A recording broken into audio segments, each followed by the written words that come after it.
zombie throne, okay? Did you freeze like that, normal? I almost thought for a second.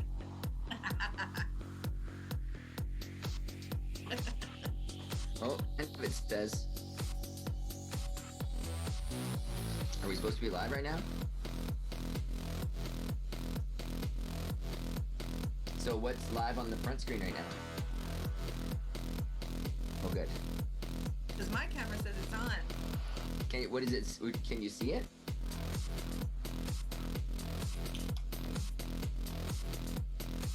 FanCon is live now. FanCon from home. Say something to FanCon to know you're here. Yeah.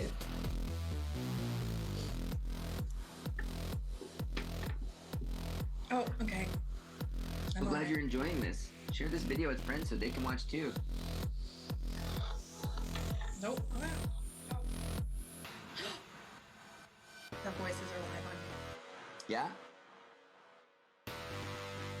Hey, everybody.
That should be the name of the podcast.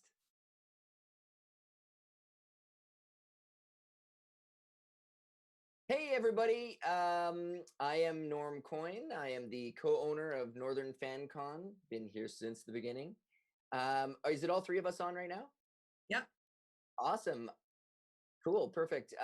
We're super excited to be actually here today to introduce a whole suite of streams that are going to be fabulous all weekend long. We certainly didn't want to roll this weekend with nothing. So we called in some favors, we talked to some friends, and I think like I'm actually super impressed what we've been able to pull together.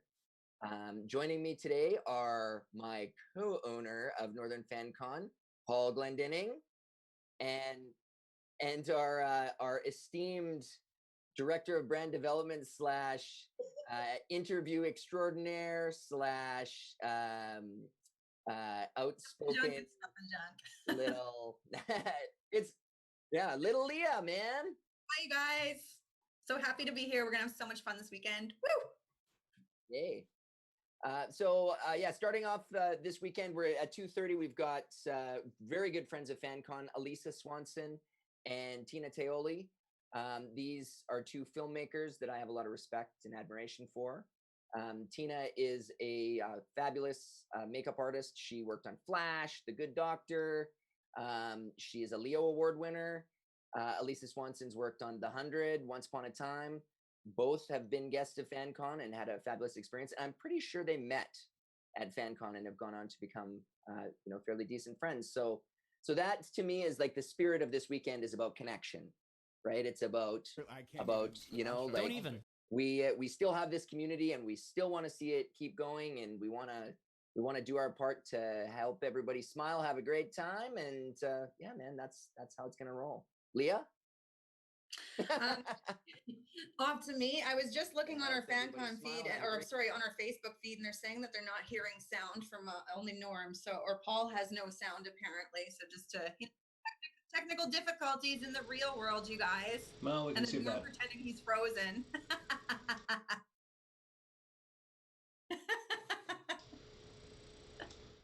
Try that. See if it works.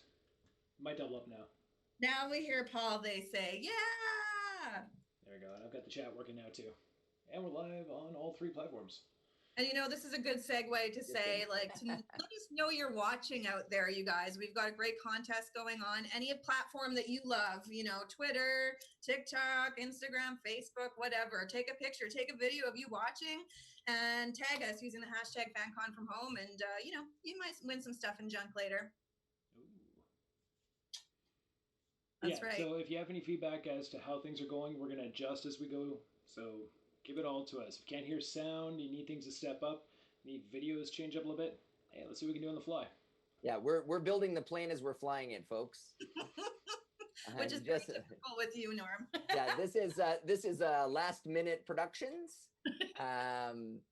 But you know what? Here's the thing: is like we've put a lot of work into pulling this weekend together, and honestly, I mean, I feel like you're all going to be pretty forgiving when you see what we've got in store for you, right? Like it's going to be a pretty fun weekend. So yeah, we've had a lot of really good people, put stuff in, and I was just going to say, I know what you're thinking of. Because there's a couple people out there, a couple companies that are going to make us a whole lot more interesting this weekend, right? Let's take a look. Oh man, Okay, so one is FanCon's not FanCon without some beers. So Trench Brewing has actually come on board, and they are a product sponsor of half of our streams, if you can see that. And the other half is Barkerville. Barkerville. So Barkerville Brewing has also come on board, and they're also going to be sponsoring product sponsoring half of the streams.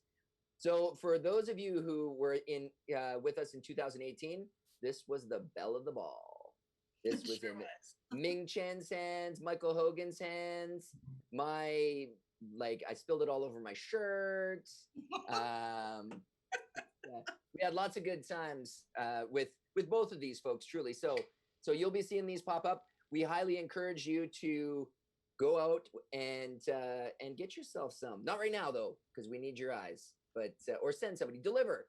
That's one of the great things about COVID is we've got lots of great delivery services. So these guys both you can deliver their or have their beers delivered.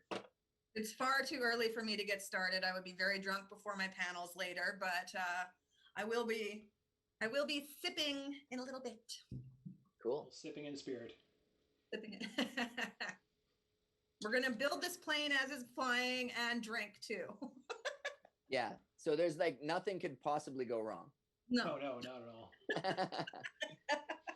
Although we're gonna have a lot of T-shirts at the end of this. T-shirts. T-shirts with all the phrases we're coming up with. But all I'm gonna do is I'm gonna pop on the screen right now the schedule. Perfect. That's what we're looking at for today. You should be seeing it on stream there momentarily. As this this is the welcome, and then we go straight into Elisa and Tina. At 4 p.m., again, these are Pacific Standard Time, we have Alicia Witt. At 5 o'clock, we have Sky Borgman. At 6 o'clock, Leo will be taking care of this with Wicked Ways. Oh, it's going to be a good one. Mark Mir. Let's see. It's going to be deadly. There too. And James is in chat. So he's checking up on us early. And then at 8:30, we got Ming Chen and Ivy Doom Kitty. Oh, that's going to be a good one. That will be a full first day. Mm-hmm. It certainly will be. It certainly will be, Paul. Nice. Let's go back over here. All right, so what else do we need to cover? Oh, we have the donate button. As we have mentioned before, it is on fancon.ca. So if you actually go in on the very first page, you've got a bit of an introduction. You got all the schedule on there. Forgot what we just posted. And you can actually go through, and I'm going to move this off to the side, but you can go through and you can donate. That's going to be going to United Way, all proceeds of that. There is no limitation. You can do $1, you can do more. If you don't have the ability to donate, we know these are interesting times. Don't feel obligated. This is all for you. This is all free. We're bringing everybody together, but it's just about having fun. And if you can give, or if you know somebody who can, please, the donate button at fancon.ca. Yeah, for those of you who might not know, United Way is not just one charity or nonprofit. They actually represent a whole suite of nonprofits that you actually have heard of and know, and the push is for COVID relief right now. So certainly something that everybody's thinking about. And you know what? Like Paul said, this is free. Like all that we have put together for you, everybody's working for free. We're giving it to you free. But if you have the ability, then obviously, I mean, like throw a few shekels their way, right? So, do we actually have that link on our Facebook and whatnot too? I don't know if we have it on Facebook. We should do that though. At some point, I will make sure that is up. Cool. Yeah. And then the other thing you can do as well too, all of these people, as Norm has mentioned, they are offering us their time. They've joined us very last minute to say, I would love to be a part of this and, you know, get connected with the crew and the crowds. So if you have the ability, if you can just jump on, whether it's their Instagram or their Facebook or their Twitter or whatever it is, give them a follow, check them out, you know, give them some good feedback about what you see and what you like and everything. They are offering their time during this, whether they're at home or their studios or whatever it is. But share the love. Make sure you're saying that Northern FanCon brought you together and that you were happy to see these people here. Yeah, and I mean, like literally, like every person that we asked came on board, and we actually had some folks like Jason David Frank. He reached out to us, and obviously, like that's huge. He doesn't have to do that. He's like, I see you guys are doing this. I think it's for a great cause. He has a real reputation for being sort of one of those guys. So super exciting, man. I spoke to that guy for like an hour yesterday, and he's so interesting, like so interesting. So yeah, we got lots of good stuff coming up. Awesome. So what do we have? We're about 8 minutes before we're about to jump into our first segment. Is everybody Paul, ready? Did you get my email on that? Or my message? Yeah, would you message you back about that? Yeah. Hashtag last minute productions. So yeah, it's the original. Oh, it's not new. Okay. Okay, good. Okay, cool. Yeah, so that's easy. You Perfect. have to change that. So they're just gonna jump on, and then you guys are gonna jump off. Is that what we're doing? Just so I know. Yeah. Essentially, I think I'll be here the entire time, but I'll have my video will be off at that point, and so it'll be I will be behind, kind of pulling the strings, making sure everything goes smoothly. Sounds good, man. Yeah. And I'll be back at 5. There you go. Be back at 5 till 7. I got a big slot. And that's what she said. Starting to feel like a radio broadcast here. People are getting on for the little segments and getting jumping on and off and everything, but it'll be good. And yeah, we'll be here the entire time, and we'll set up live, and then Leah can give feedback as she watches as well too, and we'll change those things as we go too. Okay. I'm popping off for a second. Tina Taylor's trying to phone me. Oh, there you go. I like how his headshot just comes up. I'm not here, but I'm here. So I need to ask you, I know that you're going to be a really busy guy, man in the ship from behind the scenes, but what are you most looking forward to seeing this weekend? Besides the obvious answer, I'm looking forward to everything running smoothly. Oh man, that's tough because I think because there's so many individuals who have been here before, like when you just mentioned Jason David Frank, because he was listed as coming up this year, and now he's actually going to be a part of it. So it's like it's a new interaction, it's a new conversation altogether that we've never had through FanCon. I think that's kind of exciting to say the least. But I also think, as we talked about yesterday, secondary to that, if not primary to that, would be the Wicked Ways segment, because it was a year ago that we were filming. So excited to see everyone again. It's having like a 1 year anniversary that many people don't even really know all the details about yet. So I think that's kind of got me excited to say the least. And Norman's sending me a link, so oh, there you go. Yeah, he just resent them the link, so they should be able to join momentarily. But yeah, that definitely is that's my main thing. What about for yourself? Everything. I mean, just reconnecting with old friends. I've always said this. I'm such a broken record about it, but I love FanCon for the fact of like all the connections and friendships that we make. And every year that we get back together, like, you know, we get to see those people when they return. And that's always such a driving force for me. But like, there's some really exciting, like, you know, while we do have people coming back that have been with us for many years, we also mentioned that Jason David Frank, he's coming in, but also too, we've got the cage fighter thing tomorrow with J. Christian Russo, you know. That's going to be, I know, look at you. You're so excited about like, that's why you're going to be off camera, because you know, like, you can't see that you're crying like a little schoolgirl, like in excitement about it. So there's a lot of really cool stuff happening this weekend. And I don't know, share it, you guys.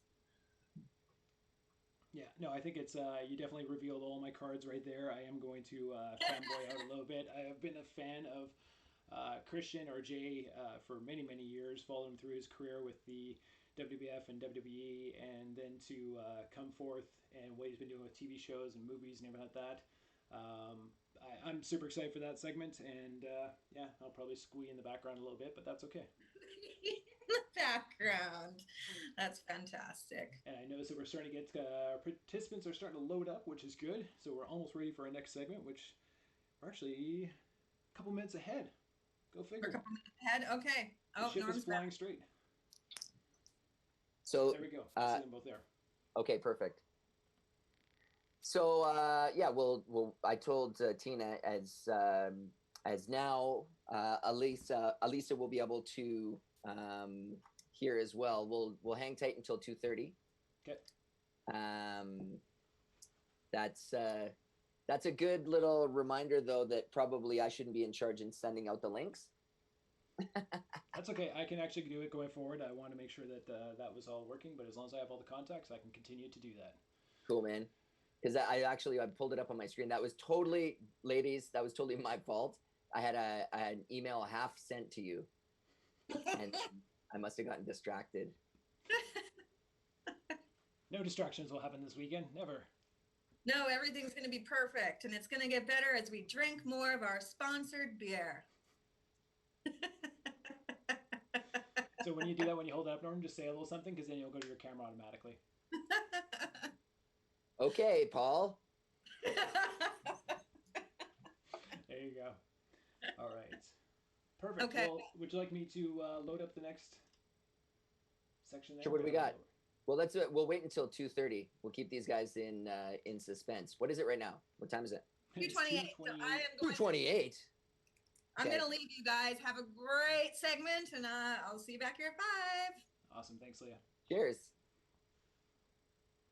All right, perfect. So then what I can do is I will start to load them up in the background. You want to start an introduction, and I'll have them ready Absolutely. to go right at 2:30. Absolutely. So for anyone who is just tuning in, we're about to start up our 2:30 stream with two of my all-time favorites from FanCon. These are a couple years back, we actually came up with the idea to focus more on filmmakers. And so that's like something that's near and dear to my heart and our team. And we have very much pursued our own filmmaking careers. As you can see, the doctor's case poster, where I'm not good at that, but doctor's case poster in the background. And it's absolutely fascinating to be able to talk to real industry pros on the ground at FanCon. And so joining me today, I have Leo Award winning costume designer from The 100, from Once Upon a Time. This is Elisa Swanson is on the top here. Elisa. Hey, can you hear me all right? I can hear you. Can you hear me? I can hear you great. Great. And then on my, well, okay, I don't know if this would be my lower left or however it configures for anybody else, because this is all fairly new to me, is another one of my favorites, makeup artist, Leo Award winner as well. So that makes you guys Leo Award alumni, right? Yeah. Makeup artist from Flash, from Good Doctor. This is Tina Teoli. Hello. Hey. This is very strange. Have you done these yet? No, never.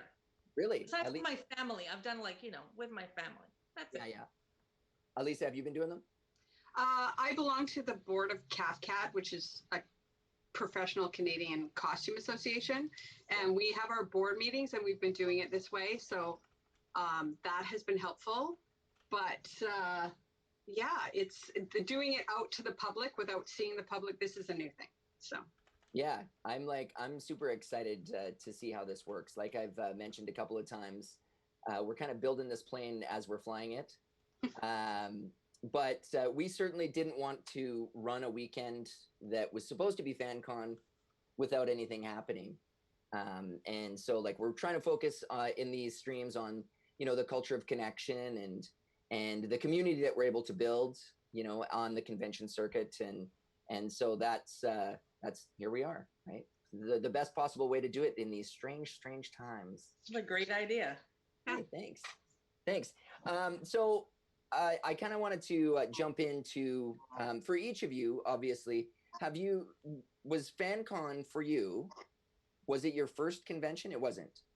It was mine. It was my first convention. Ah, okay, that's interesting. And so, had you been asked before? No, most of even when you talk to the agents, they weren't really all that interested in the technical aspect of it. They really wanted the celebrities, and occasionally they would get like a really big name makeup artist in, but they weren't really interested in the rest of us. Yeah. See, that's funny because I chased both of you down, I think. Yes, you did. Yeah, you did. It was a great experience. I had a really good time meeting everybody. And you guys treated us like gold. Thank you. Thank you. Yeah. Love it. So, Elisa, you've done them before, though, hey? I have. I did one in Nova Scotia, and I was just the costume judge. But there was a cosplayer there, a very famous one whose name escapes me right now, and all cosplayers will hate me for forgetting her name. She was on that show. Oh, the Cosplay Melee or yeah, Heroes of Cosplay? I think there's been a couple. Yes, she was on one of those. Anyway, so I was there sort of to make sure I said yes or no to it being a good costume, but the face of the costume judges was her. Oh, wow. Which is from a professional point of view, I was like, really? Anyways, and then I did one in Fredericton, and I actually did a talk at that one, which was great. Then I did yours. Then I did one in Germany for the 100. Wow. It was specifically a 100 FanCon, and that was quite amazing. That was a lot of fun, and I got to speak there, and because I knew all the actors, it was a completely different experience. I got involved in everything that the actors did, and we just kind of all went along together. So I got to experience it more from an actor side than the technical side. So that was really cool. I was even in there karaoke, and hopefully nobody took any videos of that. And then Now I did, it was fun. And then I did the Prince George one again. I really, really like them. Obviously, I like to talk about what I do. And I like it because people who come to FanCons are always generally so interested in what we do and how we make things happen and where our ideas come from, that it's quite nice and refreshing. I think it's like, it's super interesting to me to be able to like have somebody on the ground and like, you know, like talk to them about what their day is, right? Like, so, I mean, like, so a day on the set, I mean, because you basically, people always look at the outcomes, right? It's like, oh, okay, well, this is the great costume, or this is the, you know, the great kind of special effects makeup kind of that you see, but they don't realize all the work, all the steps that go into, you know, like actually making that happen. So Tina, you want to tell me about what's a day like on set for you? Well, it can start at anytime from 5 in the morning till 5 at night. So you never know when you're working. But it starts off pretty pleasant with somebody making you breakfast. And then once you're done with that, then it all goes, you know, sideways. All of the actors come in. You make sure that you're set up for everybody that comes in, that everybody has their actor. We process them as quickly as possible. Usually they get anywhere from half an hour to an hour per department-ish. So I'll have like half an hour to 45 minutes to do someone's makeup, unless it's a really special effect, then a couple hours. And then they go out, they do their blocking, which is where they rehearse where they're going to stand and how they're going to light everything. They come back, we complete anything that we haven't done. They change into their costumes, and then we all travel to set and they rehearse and we shoot. And we do that for about 15 hours and then we go home. Wow. And that, Elise, I've heard you talk about the long days before as well too. Obviously, I mean, that's just part of the industry. Yeah. What does a day look like for you? My day is a little bit different because 90% of the time I am actually in the office. So I'm usually in the office early in the morning, but it's always in the morning. And so I'll start off my day making sure everybody on my crew has got a list for the day of what they need to do, where they need to go, what they need to pick up. And I'm pretty anal with my lists. I like to have times that I expect everybody to be done things. So then I hand that out. We have a morning meeting, and then it's usually going through the fittings that I have for that day, making sure I make it to all the meetings I have that day. If I need to sketch something, I'll go in and sketch. Sometimes I'm reading scripts. Sometimes I'm doing budgets. Sometimes it's fittings, chock-a-block, like every 45 minutes, somebody else is walking through the door and I've got all the fittings. Once the fittings are done, I have to upload all the photos, send those off to get them approved by upstairs. And sometimes that approval process is really simple. There's only like 1 or 2 people who have to sign off on it. Sometimes it's very complicated and it needs to be approved by one level, then go to another level, and then go to the network, and then comes back down again. Then once all of that's done, I have to upload all the decided upon outfits, make sure they're broken down or washed if they have to have that done to them, make sure they're tagged, and then get them off to set. A lot of times all of this stuff has to happen for the next day because that's the only time we have. And then there's the days when I go to set. So sometimes I'll start at set in the morning if I'm establishing new costumes, and other days, if it's like a 4 p.m. call, like Tina said, I'll be going to set at 4 p.m. Or sometimes it's, I don't need to establish this costume until 9 o'clock at night. So I'll work all day and then I'll go to set and hang out, and then go and establish the costume or that actor on set that night. So not a single day of mine looks like the day before. Crazy. And what's like, at what stage of the process, like, because you get the script, say, and Tina, you would get the script as well. Yes. Yeah.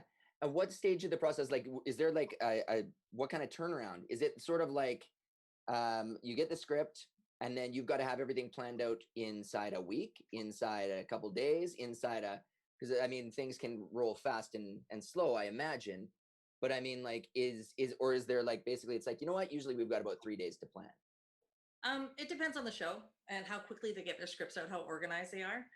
Some of the more visual shows like The Flash, you sometimes were, chasing your tail trying to get it prepared because they drop something on you in the last minute going, oh, by the way, we have this demon. You're like, oh, okay, sure. But on The Good Doctor, the scripts are pretty regular. We usually get maybe 5 days before we have to have a meeting about it. So you break the script down, highlight any notes, anything that pops for you that doesn't look right or that needs to be fixed or that you need to know more about, what that disease looks like, what they want it to look like. Once you break it down, we have a meeting with all the producers, the director, the writer, and we discuss page by page what we're going to see, what they want to see. And then we come up with our compromises and break the script down and hand it out to everyone else so they know what they're doing. Elisa, that's similar for you? No, not at all. At the start of a show, whether it's a feature film or a TV series, I usually start anywhere from 4 to 8 weeks out. And I get my script then, and all the discussions begin then. It's a much longer process. I usually am involved in concept meetings, and then I have a costume meeting, and then I'm also at the production meeting. Tina doesn't get to go to those other meetings, which is good and bad. But, she's on set, she's working on set, so it's always trying to deke out the time that she can make it to her hair makeup meeting. Whereas for us, I'm always in the office. If it is a series, then the second we start shooting an episode is hopefully the day I get the script. Doesn't always happen, but most of them have been pretty good. I get my new script that day, and then I'll usually have my concept meeting that same day or the next day, the costume meeting 1 or 2 days after that, and then the production meeting before we go ahead. What really becomes problematic for us is actors. A lot of times we may know who the actor is, we may have their sizes, we may have talked to them, but they don't fly in until the day before if they're from the States. And if they're not, and they're Canadian actors, for some strange reason, they always decide to cast them 2 days before they play. So again, it's for us, when it comes to fittings and getting that approval side out, it's very rushed. We can be as prepared as we want, but we just won't have the body in the building in order to get it done. And are there instances where like the two of your departments would collaborate, meet, like, so makeup and costume? Absolutely. Yeah. Absolutely. I mean, especially if you have a good working relationship with all the other departments.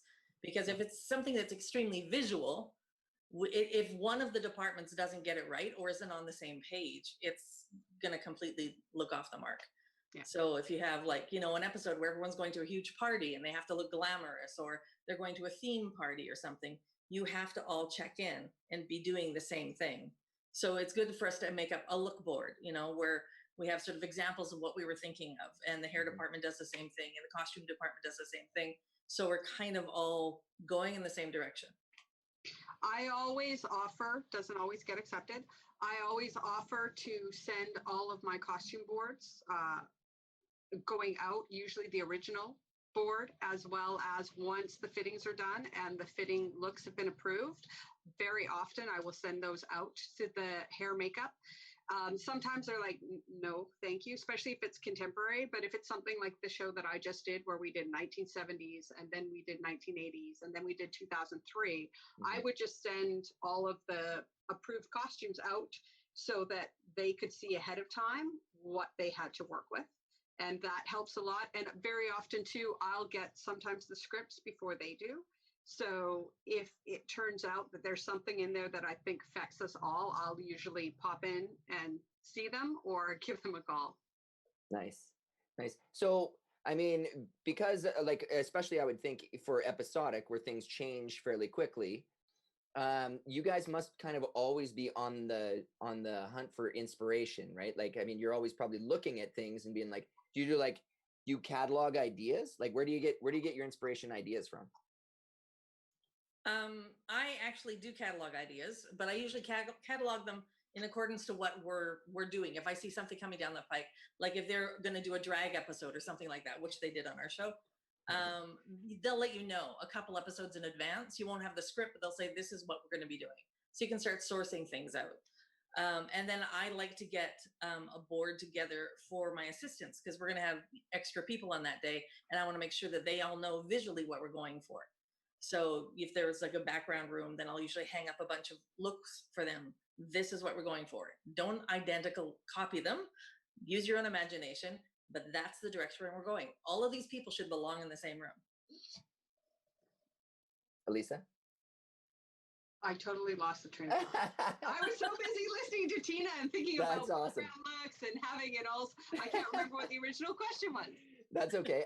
So what it was is, you know, given the nature of things changing, you know, from episode to episode, say on an episodic, I would think that you kind of constantly have to be looking for, you know, like ideas, or just kind of keeping ideas. So when you see something or you're inspired by something, like what do you, are you cataloging it? Do you have like a journal where you're like, oh, I want to keep that, or folder, or? I have a couple things actually. Pinterest is one of my favorites. I'm always looking at Pinterest, and I always have little.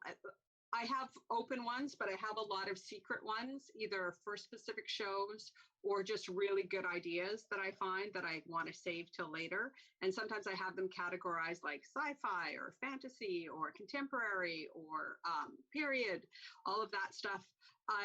When I'm actually in the research, I do a lot of it on the computer. I think coming out of COVID land, a lot of it on the computer will be done as to what is actually out there and gettable, not just grandiose ideas for things. I think it's going to change it a little bit that way. I have a library of stuff that is extensive, that goes total costume history, lots of Western stuff, lots of fashion runway stuff. So whenever I need ideas, I've got inspiration to pull from that way as well. And, you know, I have a sketchbook. So every once in a while, if something pops into my head, I like to sketch it down as well. Nice. Has there ever been an instant where you had an idea that wasn't pertaining to something, and you're like, you sat on it and then you're like, okay, I'm going to be able to use that now? Yeah. Oh, yeah. Yeah. That actually, it happens quite a bit. And very often, if I've got a new show, particularly something that requires designing to it, even if it's contemporary, but it has something a little bit more out of the box, I will go back through my old files and just retake a look through them and go, see, I knew I had a spot for this. Nice. What's Tina, what's been like sort of your favorite individual specific project that you've worked on? Like, say a specific episode where you're like, I remember for when you were actually at FanCon, you replicated these bee stings that you had done on Grant Gustin's face, and it was like phenomenal, like so crazy. But I mean, there must be sort of different aspects of things that you're like, you gravitate towards, where you're like, oh man, like I love doing gunshot wounds, or I love, you know, like, I mean, that's, you're doing a lot of forensic stuff right now, hey? Yeah, it's my world has changed from sci-fi. It has to be more realistic. But you know, you get to do things like trench foot. I don't know, whoever thought I'd be doing trench foot? Yes, Mom, I'm doing trench foot. But some of the favorite things I've done, I love doing bruising, because it's like painting to me, which is why I got into this business in the first place. And it's working with color and sort of making dimension out of nothing. So I love sort of out of kit effects, old fashioned out of kit effects, because I think with HD, you can make that look really legit now because of the dimension that you get with HD. So it's been damaging for some things, as far as like edges of prosthetics. You have to really work at making those go away, but HD's been amazing for things like just drawing on somebody and making that pop using shadow and light, like we're taught to use in art school. But some of the favorite things I've done, I think almost all of the favorite makeups I've done were probably connected with the first season of Flash, because every episode was like something weird. They come out of, this guy turns into a pool of tar. Okay. So you have to transition him. Okay. And then you'd go back and start figuring out how to make that happen. And when we had our ice captain, he had a freeze gun, but it wasn't really a freeze gun. It was a heated gun, but it froze people. It was like frostbite, gave people frostbite, killed them. And we decided, or I decided, I wanted something different, something new. I didn't want to use Zeiss, which is a product that everybody uses to freeze everybody. So I went to a gem store and I convinced this poor guy who worked there, I owe him like a coffee or donuts or something. We picked up some rocks and some crystals, and he went downstairs and pounded them into different shards and dust for me. So I came with this little jar of dust made out of real crystal rocks and black rocks. And that's what I used to make their wounds look like they were glistening and they were like petrified. That's cool. This guy like scraped his hands up doing this. I thought he had a machine. I didn't know he was going to do it by hand. But yeah, it was very cool and I loved it. And yeah, I miss that part of it. I miss sci-fi for sure. It was a challenge every week, something new to do every week. Man, I love hearing creatives talk about innovations.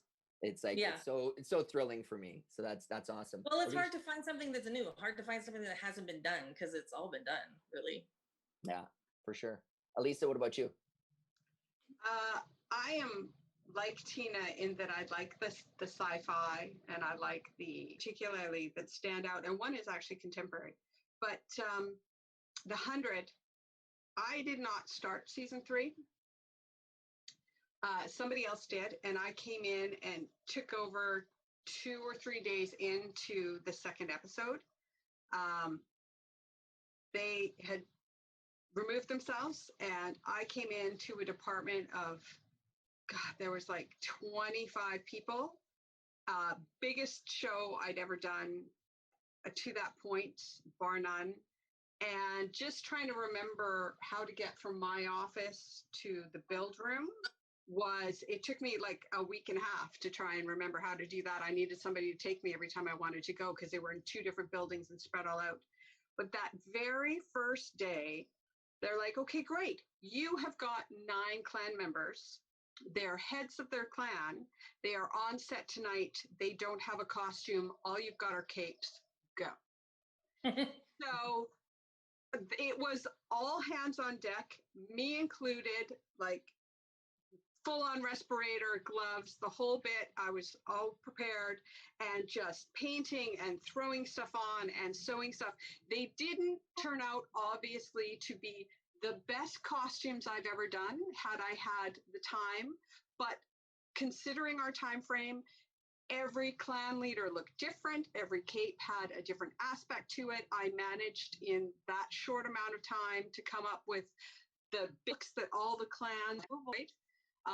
Called Harvest Moon, and it had 2 fantastic lead actors who were just lovely and lots of fun.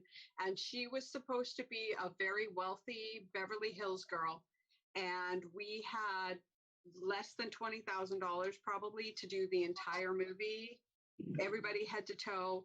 And literally by taking things from thrift stores and this one really cool skirt and mixing it with that, we managed to make her look super fashion forward, super posh, super lovely, to the point that I still reference those pictures when I'm talking about high fashion looks, and they literally cost me nothing. So again, it was just one of those kind of proud moments that I remember on how good it turned out with, in this case, no money versus the other one that was no time.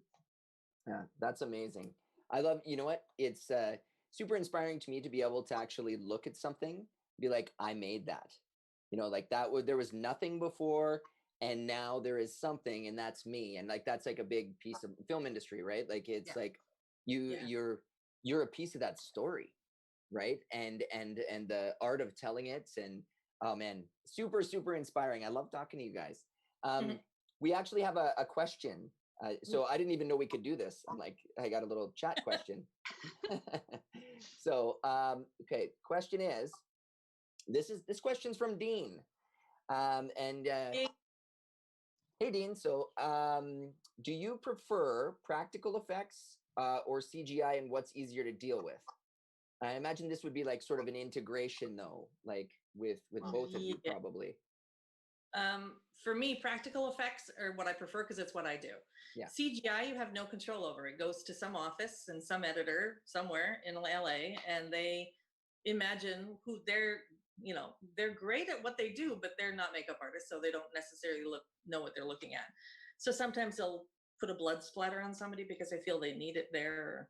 It just makes me lose control over what I created. So I'm not a big fan, but on my show, on The Good Doctor, we have to integrate, and we work actually really well together because we have the special effects department who is building all of the organs that you see in the theater. And then you have me who does all the practical work beforehand. And then we usually meld it together at some point. We had one character who had his jaw ripped open by a skateboard. And it started out as a practical piece that I put on. Then we covered it with green screen paint. And then when he was rushed in, there was practical blood and everything else added into his eyes. And then they CGI'd, you could actually see inside the jaw, and the jaw had been dislocated and broken. It was really cool. The way it all came together was very cool. So it was, and then afterwards, when it was all sewn up, it was the special effects department. So the three of us had to work very closely together, and the results were amazing. What about you, Elisa? Is there an aspect of CGI that kind of comes into what you do? Oh, quite a bit actually. We're always responsible for making the green screen suits that the actors have to wear and putting the mocap dots on them when we need to send them off for that. Fortunately, not too much CG actually happens to the exterior of costumes that we do in things. As far as being a CG lover, sometimes it's awesome because it can add a whole element that is too expensive or just too overblown for a production to do in real life. And other times it completely takes you out and breaks the wall because it's not done well. So it really depends on the quality. Something like in The Good Doctor, when they're still high quality, it totally works. But very often I find, particularly in TV shows, sometimes they skimp a little. They're super expensive to do, but they are still trying to save money. And at the end, it's kind of like, it would have just been better if we'd blown that car up. Mm-hmm. On its own. Yeah, for sure. Hey, this is kind of more of a question for me. So, I mean, obviously, I think every filmmaker I've ever talked to started as a fan. I can't tell you who directed what. I don't have a classic film collection. I'm not that at all. I got into this because of artwork. I wanted to find a way to paint, to make art, and make money from it. And I was working at the phone company when I was watching a remote from a makeup school, and it was during Halloween. And it was like a light bulb came on, and I came back into the area where I did my work, and I sort of said it out loud. And one of my managers was the one who pushed me into going to do it, because she was like, "That's it. I know it. This is it. This is for you." And I'm like, okay. So I went down and I applied and went to school, and it was like a runaway train from there. I was hired right out of school onto my very first show, and haven't stopped for 26 years. That's awesome. What about you, Elisa? I don't know a lot of names. I'm not I don't pay as much attention as I probably should. But when I was a little girl, it was Star Wars. Absolutely 100% Star Wars. And after Star Wars, Alice in Wonderland, the cartoon, but still, I loved her dress. It was all about Alice's dress. And then when I got a little bit older, I mean, my parents were film buffs. We watched a lot of films, but two in particular was Dangerous Liaisons, and then Mozart, Amadeus Mozart. And I saw those and I was just like, oh my gosh, I want to make those costumes. So I've always been, and I'm a big Jane Austen fan, so I've always been big into that. We were big into sci-fi. And then even Clueless came out, and I was just like, that's the coolest thing I've ever seen. Can I just start dressing like that now? So, and it's always been the costume aspect that really drew me into productions. So I went to school to become a costume designer right after high school. Like, I knew what I wanted to do. I knew what school I was going to by the age I was 16. And then did the same thing as Tina. As soon as I got out of school, I started working. But if there was somebody's career I could have, I'd probably Margaret Atwood. Yeah. To do just Tim Burton movies, something like that. Just work with a director who is like kooky and out there and loves unique, interesting things and changes genres, but they're all cool and period or costumey. That would just be amazing. Mm-hmm. For sure. You guys, because I feel like obviously you're both very artistic. And Tina, you said that you actually wanted to like that your interest was in painting and you were trying to figure out a way to paint. Do you still paint? Actually, I don't paint that much at all. Since I started in this business, it was like that creative component was fulfilled. Yeah. I mean, I just painted last weekend with a friend of mine, but it was the first time in a very long time that I picked up the paintbrush. And it was fun, but it's that, yeah, the creative outlet just got filled. That sort of constant, rejuvenation. Every script you get is something new. You have to think of something different. That sort of kept me going. And when you work 15 hours, it's not a lot of time to sit back.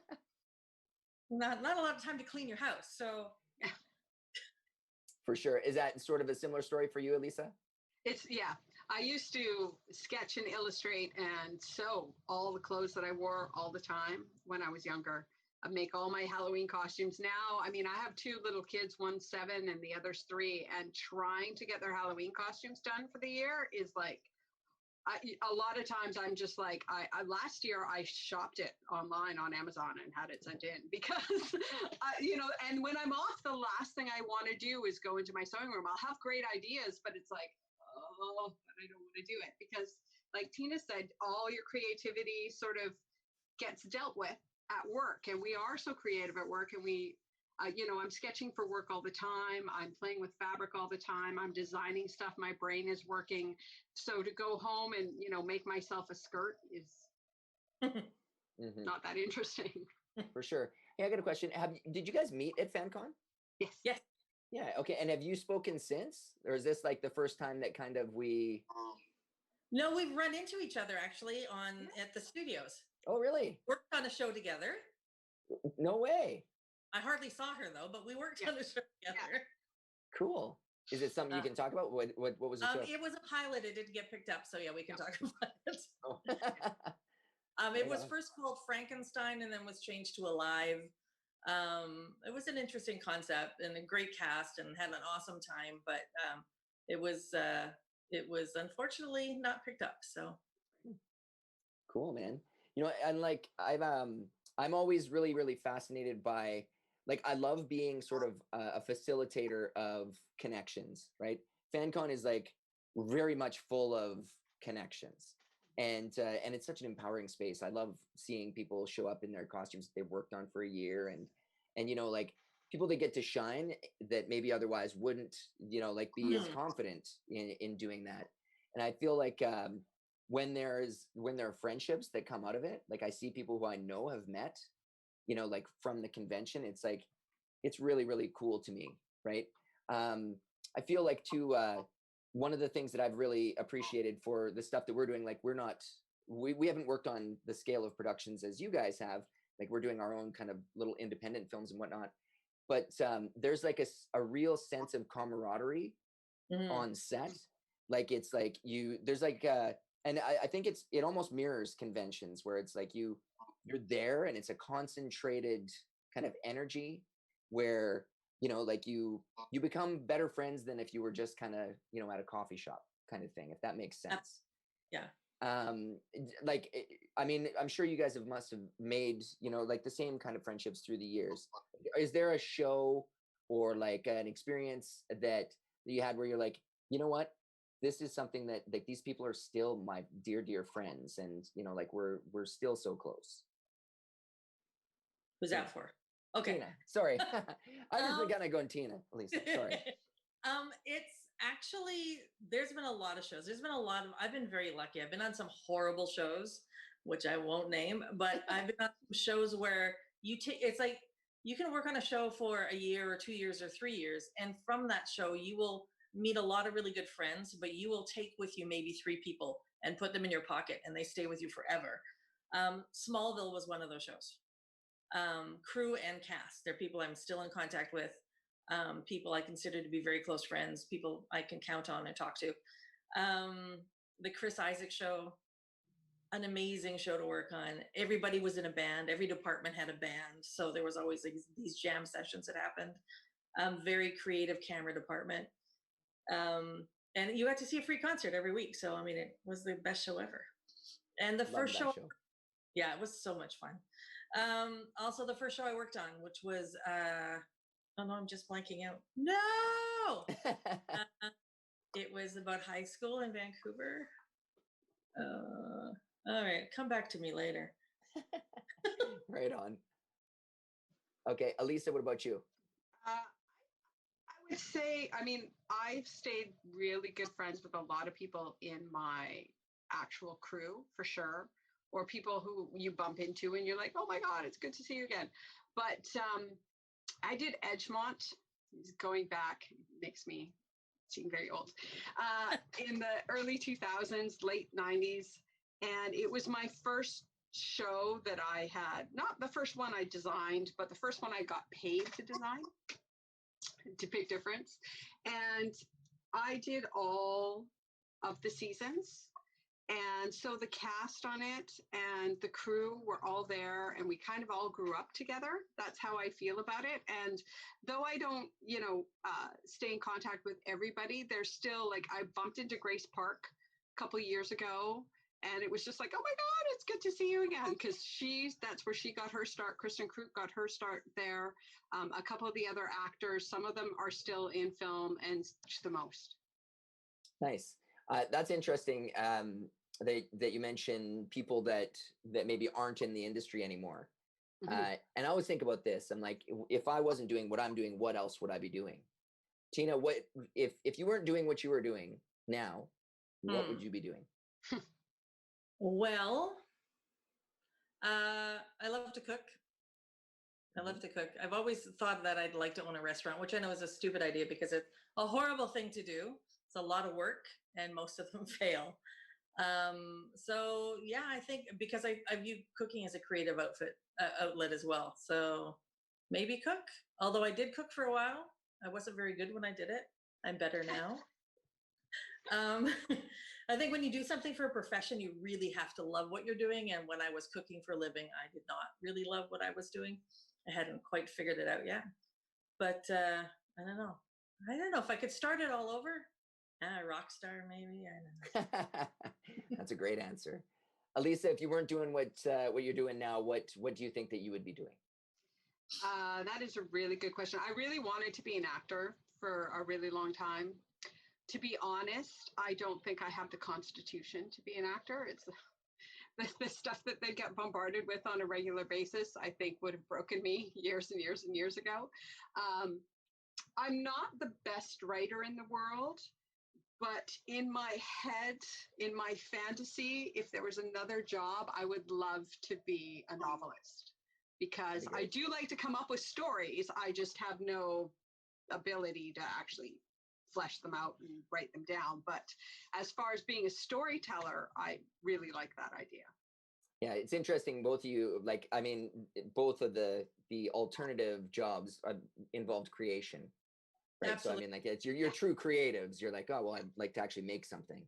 I've worked in jobs where I was not a creative, and it made me extremely unhappy. The phone company was one of those. And I found ways to be creative at the phone company. Christmas time, I painted the windows. We were on the 9th floor. The CEO asked me to start a magazine, so I edited a magazine. Wow. I did whatever. I also curated 3 art shows within the company. Whatever I could do that wasn't my job is what I would try to do, because my job was excruciatingly boring and made people crazy. So yeah, very happy I don't do that. Cool, man. We've got another question. Woo! So this one is from Dean again. Dean, he's back. My favorite. Okay, so Dean says, I know location shoots are tough as so many factors come into play versus set locations, but have you had a location shoot that was memorable for a good reason or a bad reason? So location-wise. Yes. Well, when you work on sci-fi shows, there's lots of bad locations because Sci-fi looks better in the dark, in the rain, in the bush. So it's you're almost always hanging off a cliff in the rain. One particular time that was probably my worst location shoot was just a nice little cabin in West Vancouver. And we were setting up for a very first shot of the day. And I went to put my chair down in the one space that wasn't going to be seen by this 360 shot we were doing. Unfortunately, it hadn't been cleared properly, and it was a cedar deck and was slippery. So as I was saying people to be careful because it's slippery, I went down and broke my wrist. Oh my God. Yeah, then I was out of commission for the next 6 weeks. So yeah, that was my worst location. Yeah. Elisa, what about you? Locations that stood out. I got to do a beautiful little film called The Snow Walker in the early 2000s. It's based on a short story by Farley Mowat. And we shot it not just on location, but on location other places. We shot a little bit of it in Merritt, and that was fun and fine. And then we went up to Churchill, Manitoba, and we shot there. And I didn't get to go out to the locations very often because it was summertime, and I didn't have a crew. It was me, my set supervisor, so she was out on set. And then I had one other person helping me in the office, and we were having to make all like 1950s clothes, and I was making the Inuit parka by hand and sewing Barry Pepper's sealskin boots by hand. So I didn't really get to make it out very often, but this one day they were having a problem with something, and they're like, Elisa, you need to get to set. And I'm like, okay. So they put me in a helicopter and they flew me out, and it was probably very illegal because it was way below the legal ceiling and it was foggy. So we were sort of only maybe 15, 20 feet off the deck. We flew out into the middle of the tundra. There were so many bugs. You had to wear bug nets, and the bug net was sprayed with DEET. And we were sipping on our juice boxes through the bug nets. So who knows what that did to my insides. And then after we'd finished that day, I had to sleep on the tundra buggies, which you have tundra buggies in case polar bears come around, and then you run and you have to jump into the tundra buggy and close the door, and they're super high so the polar bears can't get on top of them. But they laid all these pallets out on the top of the seats in the tundra buggies, and everybody camped out overnight. That's where they had been for the last couple of days. And because they'd called me out that day, I got to spend the night in a tundra buggy. And then the next day, all suited up in my bug net, I went out and finished dealing with the shot issues that we were having, which I don't remember what they are at this point. That was a long time ago. But I know that we got them all sorted. And then they put me back in a helicopter and flew me back to base camp. Like, what other industry prompts a story like that? It's crazy. Nobody would. I mean, most people would believe what we have to say. And just like you reminded me of another great location. One was Smallville. We were filming up at the ice tundra up in Pemberton, so they had to helicopter us in. Helicoptered us in. It's supposed to be completely desolate, no footprints anywhere. We can't have footprints anywhere. And at lunchtime, they helicoptered our lunch in, and we made a table out of ice. So we all sat around the ice table with a little sculpture in the middle, and it was just it was so much fun. Once the sun went down and it got cold, we needed to get out quick, but it was fun when the sun was up. That's super cool. Super cool. So we're getting close to, like, we ripped through the time actually fairly well. I'm going to keep you for a few more minutes. You guys don't have anywhere to be, do you? No. Okay, cool. Hey, so a couple of different things. One is, for me, coming back to FanCon, I'm talking lots about FanCon, but that's why we're here. Yeah.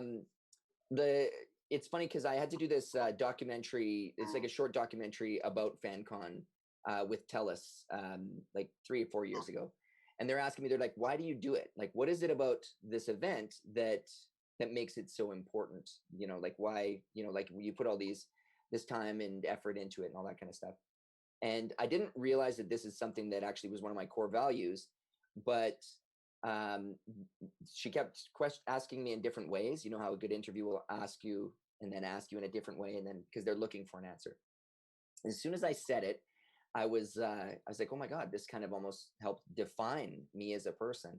What it is I'm like very passionate about creating moments for people, right? So whether that moment is like for in FanCon's respect, where someone gets to debut the costume they've worked on all year, or they get to meet William Shatner, or they get to meet someone like yourselves who's in a respective field where they're like, that is where their dream lies, right? Like they get to ask you those questions.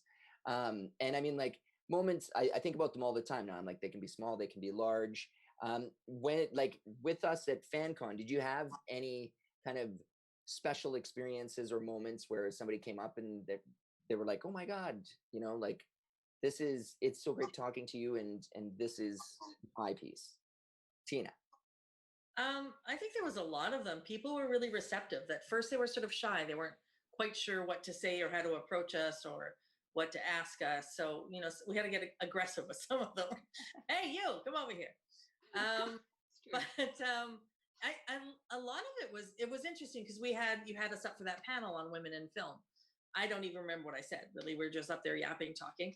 And people came up to me afterwards to thank me for that, saying that they really enjoyed the talk and there was lots of information for them. And they were all men that were coming up saying, thank you very much for, you know, putting a window out there. I was like, wow, that's interesting. So yeah, that was super cool. I love it. Elisa, what about you? There was a lovely mother-daughter, adult daughter, and her mom who had come, and they had built their own costumes, and it was the evil, crazy octopus woman from Ursula.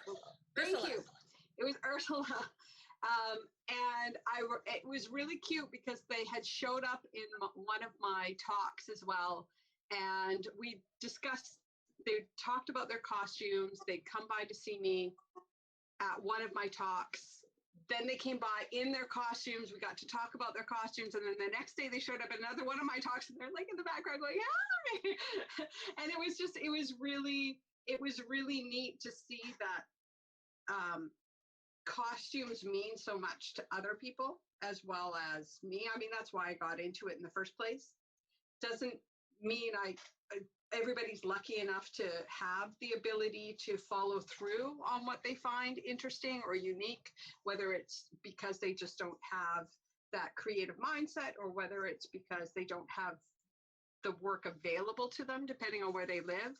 But to see that common thread run through everybody and how movies, it just really goes to show how movies and TV shows can take people from all different facets and bring them all together in something that they can all talk about and they can all get excited about, and gives them something exciting to want to be or do or continue on in that direction, even if that's not like their life's work. And it's really, I really like that. That's awesome. So great, man. I'm going to have to pull the pin here in a couple of minutes. Just on a last note, I mean, everybody's, it seems like we're kind of coming out of lockdown, but what have you guys been enjoying during lockdown? Like, is there anything that you're reading, watching, particular food? Give me a couple or one or two things that you have actually been like, oh, you know what? I actually really enjoy this. Cocktail hour. I've been having lots of virtual cocktail hours with lots of people. I've been enjoying actually watching some of my friends be super creative. I have one friend, she used to be one of my assistants on Smallville. And she has 3 kids at home and a husband, and they've been on lockdown, and she's like, every day she's doing like Pirate Day or Princess Day or what, she's always got an event. One day she said, I'm going to be dropping something off at your house. It's going to have instructions. And then we're gonna have a Zoom meeting at 6:30. Okay.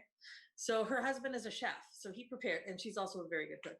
They prepared a whole meal, like the clam. They had linguine vongole. They had crostinis with different tapenades and whatnot. Anyways, they had this whole big bag that she dropped off at my front. I picked it up at 6 o'clock. I started to prepare at 6:30. They were preparing the same meal. So I sat down with her family and we ate the same meal together. I mean, It's That's awesome. pretty cool, man. It was so awesome. That is awesome. That is cool. Elisa, how can you top that? I think it's actually, but you know, I don't always get to see my kids in the morning. I don't always get to say goodnight to them. In fact, 99.9% of the time, the nanny is putting them to bed, which is awful. I have really been enjoying not the homeschooling part, but the snuggles. Like I get to see them all day long. We get to snuggle. We're growing vegetables out front. I've been doing baking with them. That lasts for about 30 seconds and then they go that way and then I continue baking.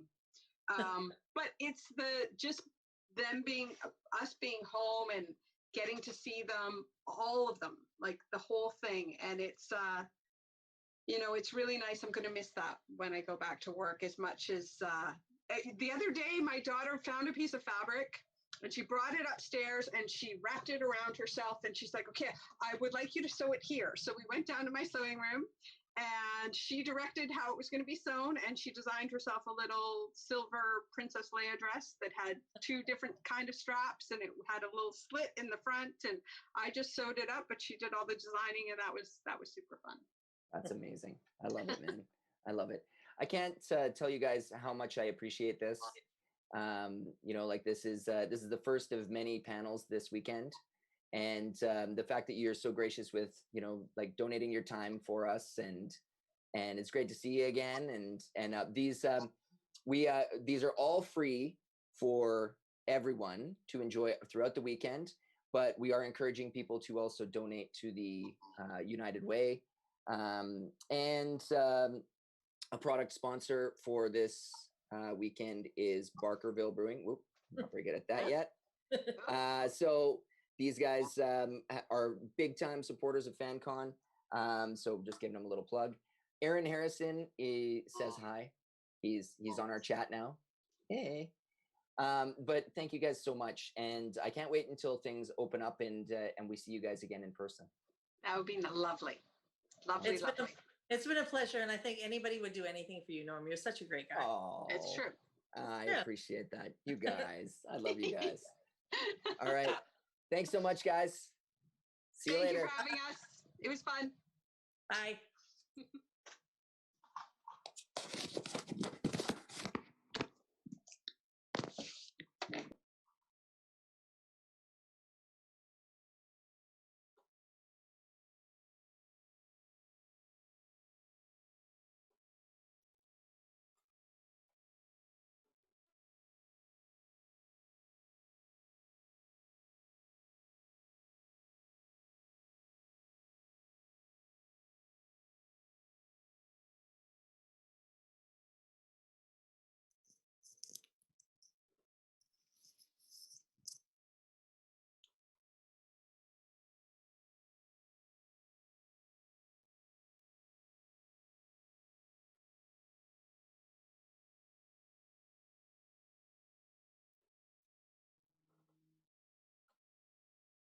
How was that? It was really on the fly.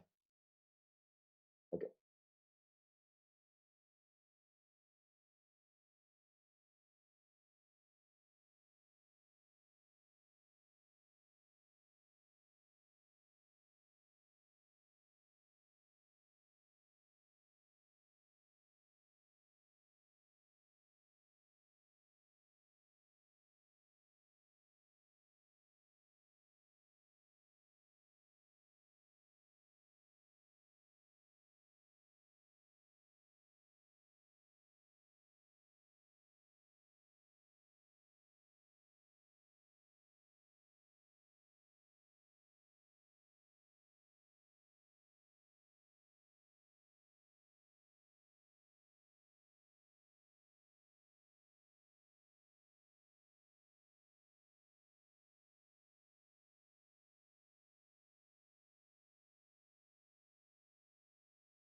There we go. 100% live now. We're 100% live. 100% live. All right. Hey, for anyone just joining us, we are. This is our second panel. This will be our second panel. Wow, seems like our second panel for the evening during FanCon from home. If you are just tuning in and maybe you don't know what's going on, this is actually what we are going to be doing. It's so funny. I'm getting the Facebook coming at me. Anyway, so this is actually what we're going to be doing all weekend. Yes. We have some amazing streams lined up. We had a great conversation with Lisa Swanson and Tina Teoli. Great way to start this whole weekend. We are we're a long ways away from the unbelievably fun conclusion of this day, of this weekend rambling. Yada yada yada. Say, we're not even halfway through the first day, and we got 2 more days after this. So there you go. But I do see that we have another host jumping in right now. James Douglas. I am here. I'm going to promote him over to the panel. And let him Oh, there us. I am. There you are. This is James pointing at a screen with his middle finger. Many filmmakers actually do this from time to time. And are you coming in on video, James, or are you just? I should. Oh, sorry. I thought I hadn't started my video yet. Here we go. That's okay. No, you were just fingering the camera. There you go. Welcome, Hey! So for those of you who maybe don't know who James Douglas is, James is the writer-director of, I'm never good at this, The Doctor's Case. Oops. A brilliant film based on the works by Stephen King. He is my partner in Barker Street Cinema, who Paul is also a partner to. Well, look at Paul. Well, I'm never good at that. So James is actually like a champion of film and film production in Northern BC, and a man who's near and dear to my heart. And I'm super excited because when our guest arrives, James was instrumental through his day job at Barkerville in us actually securing and bringing our next guest to FanCon, the lovely and talented Alicia Witt. And James, it was pretty fun, wasn't it? It was a lot of fun. As we'll hopefully get a chance to talk with Alicia about, meeting her was a dream come true for me. I've sort of accidentally followed her career all my life. I've been a fan, and so when the opportunity came up for us to sponsor her for FanCon, it was just a no-brainer. And she was a really great person to hang out with for those 3 days, and we had a lot of fun. Played some Galaga, and it's going to be great to see her again. I think she still has like the all-time high score on that machine. She is a phenom at Galaga. I couldn't believe it. Like, I'm pretty good. I mean, I'm not great, but you know, I got a high score or two back in the day, but she just whooped me. Something fierce. She destroyed that game for sure. Yeah. There was something else. Before I get too far ahead of myself, and before Alicia actually shows up, every stream is being sponsored by one of our brewery friends. This stream is being sponsored by Trench Brewing, who offers delivery in the Prince George area. And actually, they told me yesterday that you can actually order it through the mail. So if you wanted to order a flat of the Bijou ISA, you would be very well within your capabilities to do so. Maybe just don't open it the second it gets dropped off. Yeah, no doubt. It's funny because my daughter and I, she is, for part of her homeschooling, she's doing a science experiment. And she wanted to do the Mentos and the Coke. Oh, yeah. Have you ever seen this? Yeah, my daughter bought some Coke and some Mentos last year as well. We never actually did it, but. So, you have to do, here she is. Yeah. Do you want to finish that off before we jump into it? No, that's totally good. James, since you were the past sponsor of Alicia and actually had more of a time to spend with her, maybe you could give us the intro for her. Sure. Alicia Witt is a multi-talented actor, musician, all around fantastic person. As we mentioned earlier, an incredible Galaga player. She's done everything from That's Incredible back in the early days to David Lynch's Dune. She was a regular on Sybil for a number of years. She's been in one of the most impressive episodes of The Walking Dead, in my opinion, and just an all-around amazing person. She's been doing a lot of concerts recently, and we're going to talk a little bit about a unique concert platform that she's been on a lot over the last little while. But yeah, as I said in the preamble, this was a really big deal for me 3 years ago when I got an opportunity to meet Alicia, and it's a huge pleasure to introduce her back into the FanCon fold once again. Ladies and gentlemen, Alicia Witt. Hi, everybody. I see Norm. Oh, wait. No, it's James. You were wearing my shirt. I am indeed wearing your shirt. Yes, you gave me this shirt on stage at FanCon while we were just in the middle of, or at the beginning of your set. It was, I thought it would be an appropriate time to bust it out again. What's the background on the shirt then? I need to ask. Oh, she seems to be frozen, but I will continue to talk. So the shirt was part of the merchandising for an album that... there we go. Yeah, there we go. I know. Is that your view or is that a panel that you're this is a virtual background, and it's actually it's a Twin Peaks Zoom background. That's what I thought. Shared. I mean, it definitely looks exactly like Twin Peaks. So yeah. I wasn't sure if you lived in the middle of a forest or what. Well, actually I do. And if I were outside, this is pretty much exactly what you'd see, but it's cold out there right now. We're about 5,000 feet above sea level, so we still have about 3 feet of snow. 3 feet? So, yeah. It's melting fast, but yeah, it's quite a snowy. This year in particular was particularly big. We're supposed to get frost tonight, which is very unusual for Nashville. And the north. Oh. She'll get back. Yeah. She did. Snow is very unusual for Nashville. Yeah. Oh, there we go. You're good?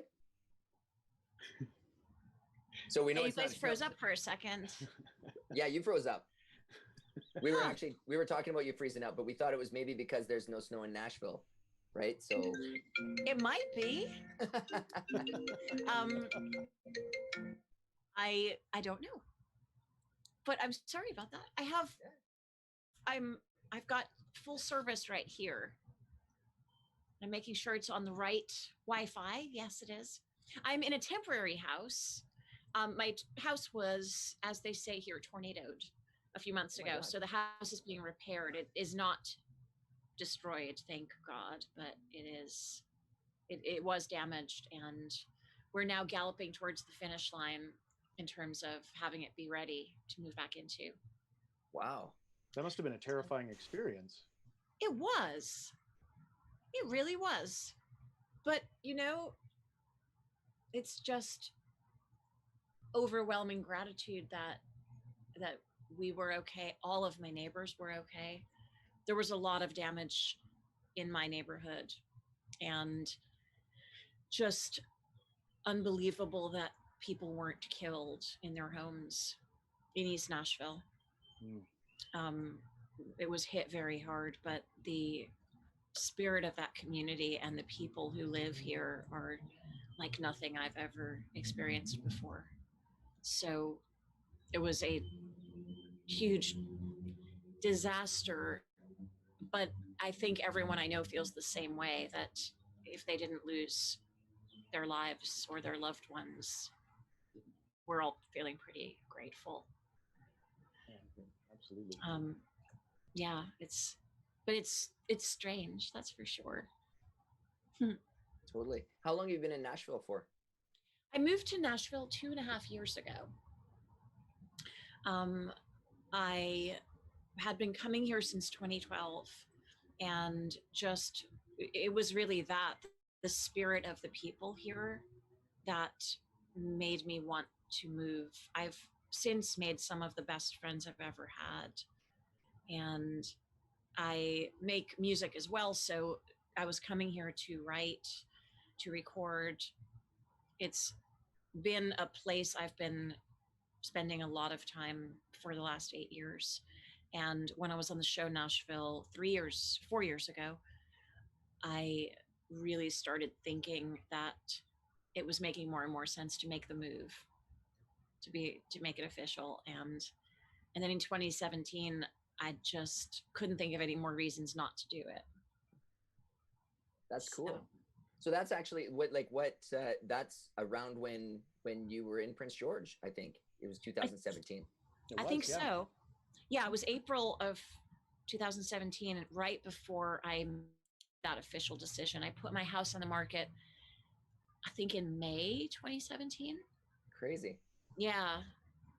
Yeah, it was a year of change, that's for sure. And then I was actually living temporarily in Vancouver because I was working on The Exorcist and on a movie simultaneously. And I rented an apartment there for 3 months because I was going to be there for so long.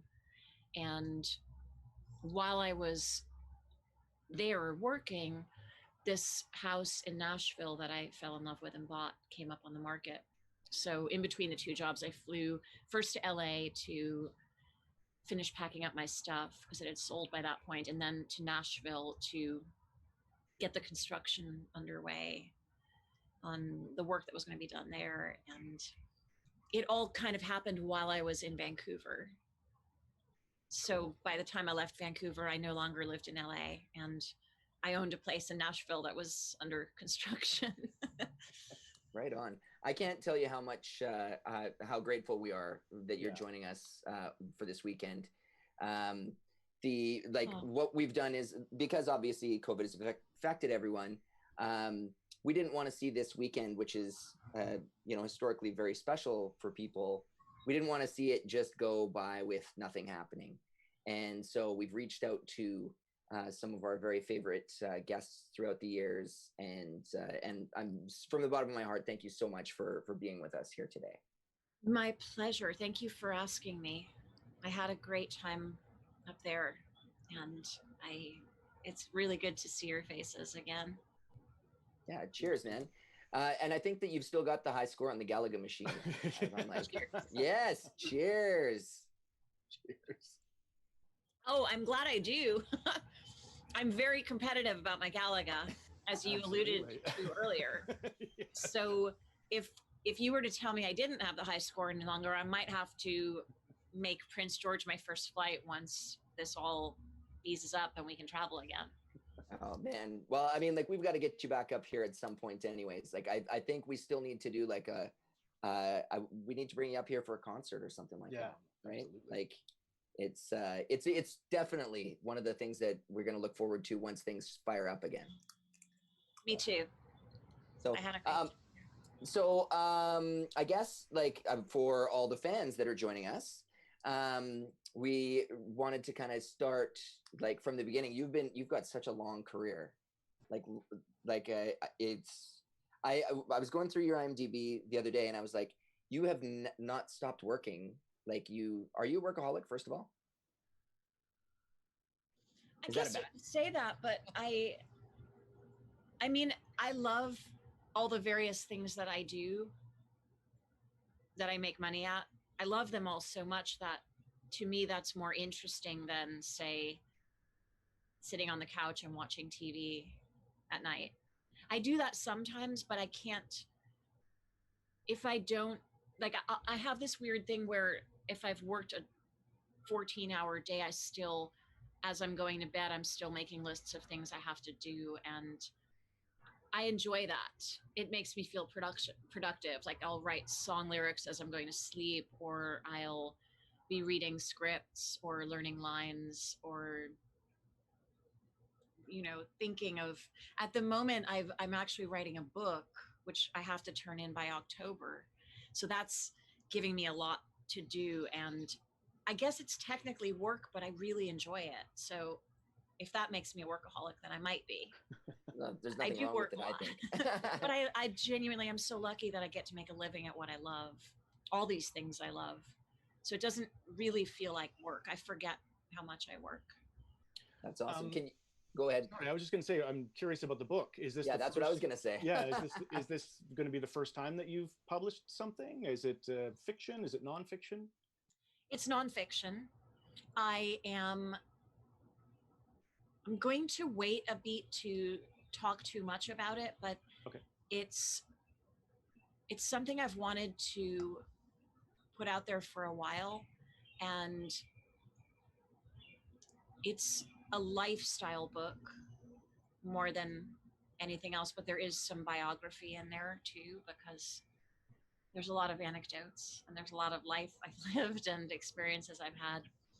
And so for whatever reason over the years, completely unprompted by me, I've had many conversations with people about all different various aspects of life. And I find people asking me about choices I'm making. And I don't know if I'm explaining it perfectly, but it's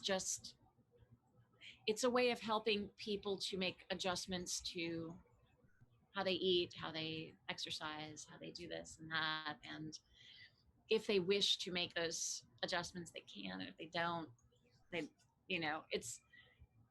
I think that most books that are out there on the market are either militantly one philosophy or another.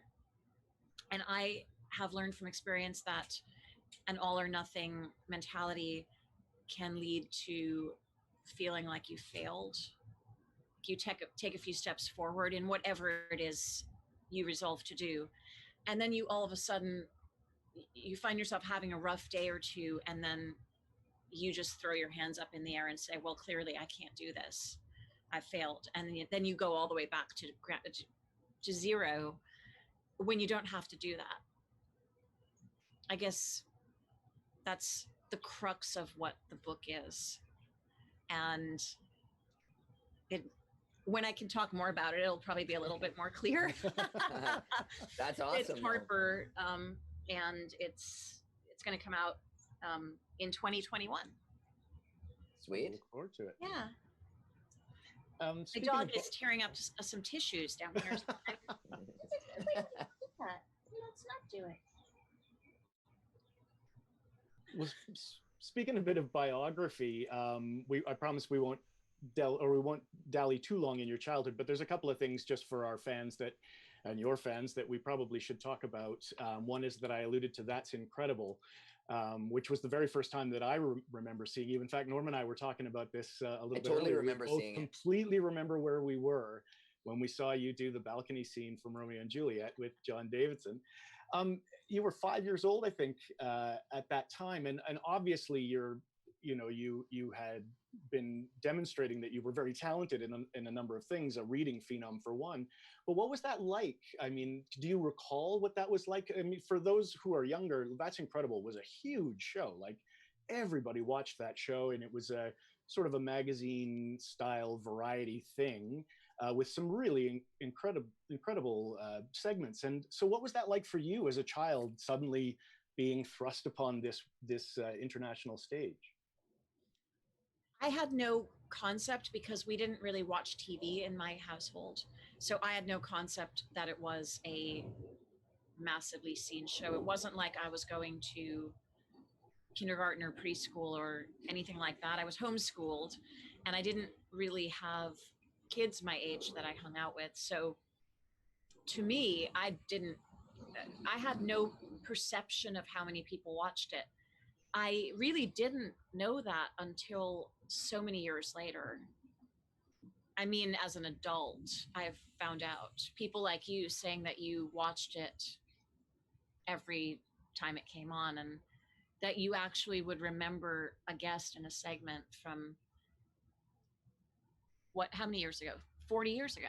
Pretty much Abs- 40 years ago now. It was 1980. Yeah. So it was not pretty much, it was exactly 40. You know?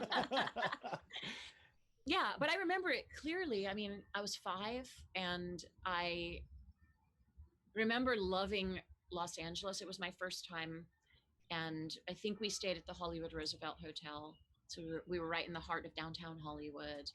And I had no notion yet that I might be an actor when I grew up or anything like that. It had never occurred to me that people could be an actor for a living because I didn't know any actors living in Worcester, Massachusetts. But I remember feeling like I loved LA right from that first trip. And one thing I do remember, which is in the clip that you can see, is the moment I heard the audience reaction. You can see my little eyes light up, and that's exactly how I felt. And I remember that moment vividly. I was just on the stage, talking to John Davidson, who was playing Romeo and who was the host of the segment I appeared on.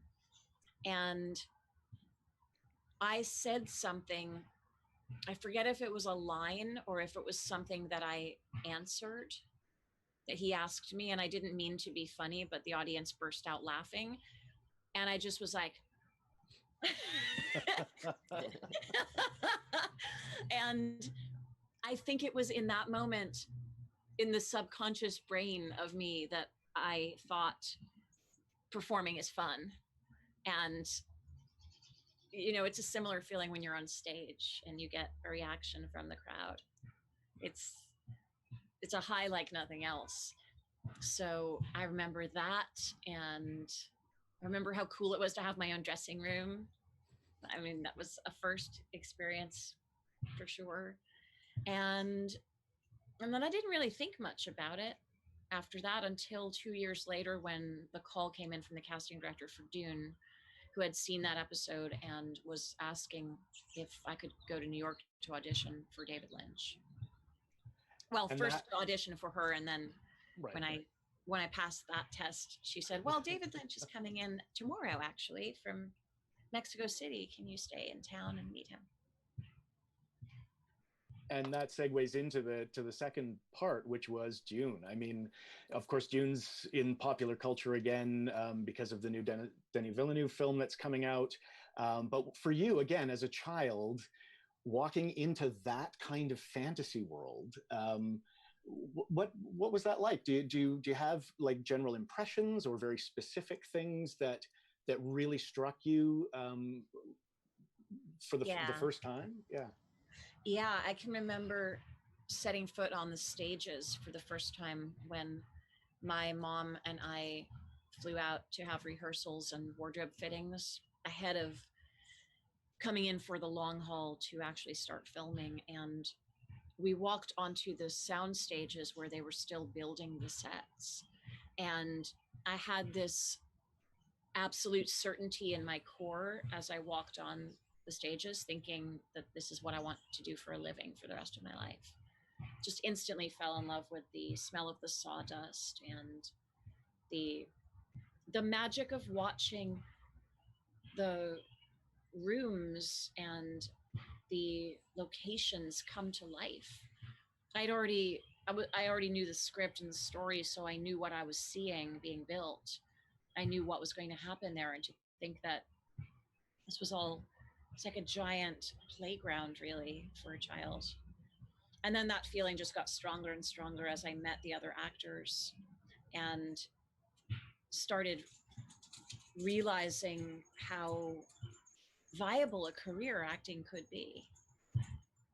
Because, as you know, Dune was a massive cast, and so many of those actors were incredibly experienced. And my dad in particular was quite impressed to get to meet some of those actors and see how lovely they were and how well traveled and well spoken and compassionate, like most actors are. I think the other ones get the reputations, but for the most part, if you're going to have a lifetime of working and collaborating, creating characters with other people, you are generally pretty decent.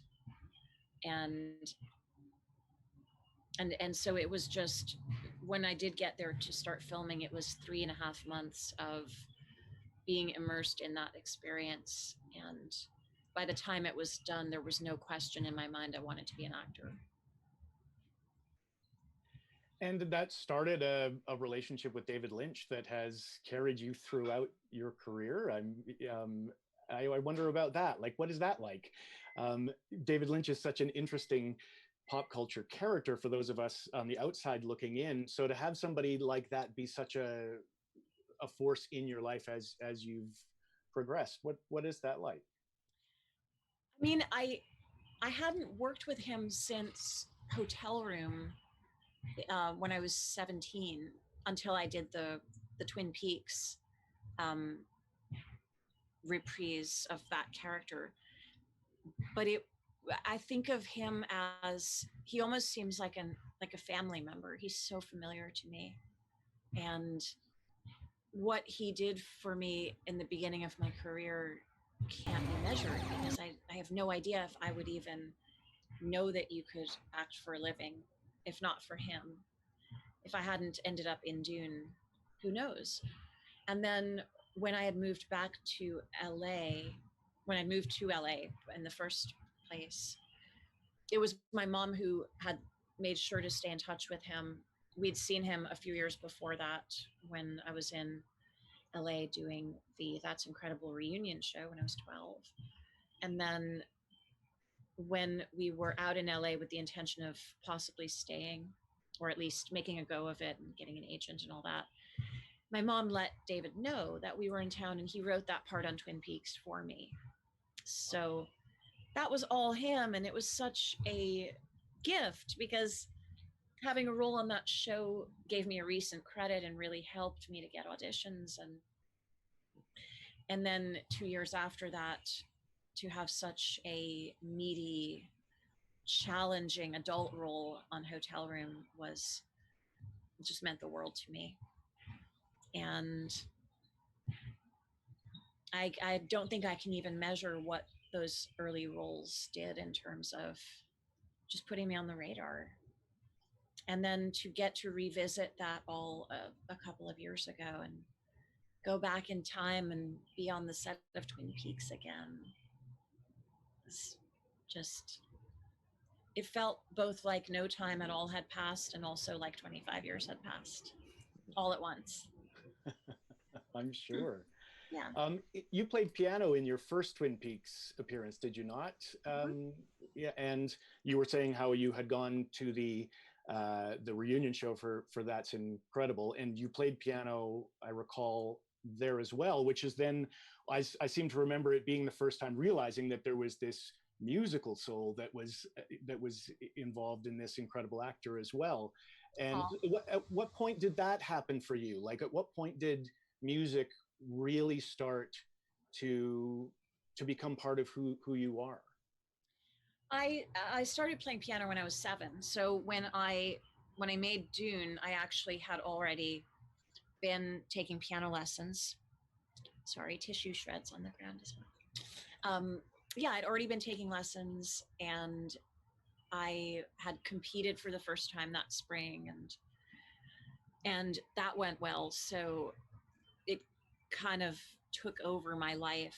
Classical music took over my life until I just finally had begged enough that my mom came out to LA for a bit with me to give that a try. I knew by that point, by the time I was a teenager, I didn't want to be a classical piano player for a living, but I always knew I wanted to make my own music. And once I started doing that finally, which wasn't until about 12 years ago,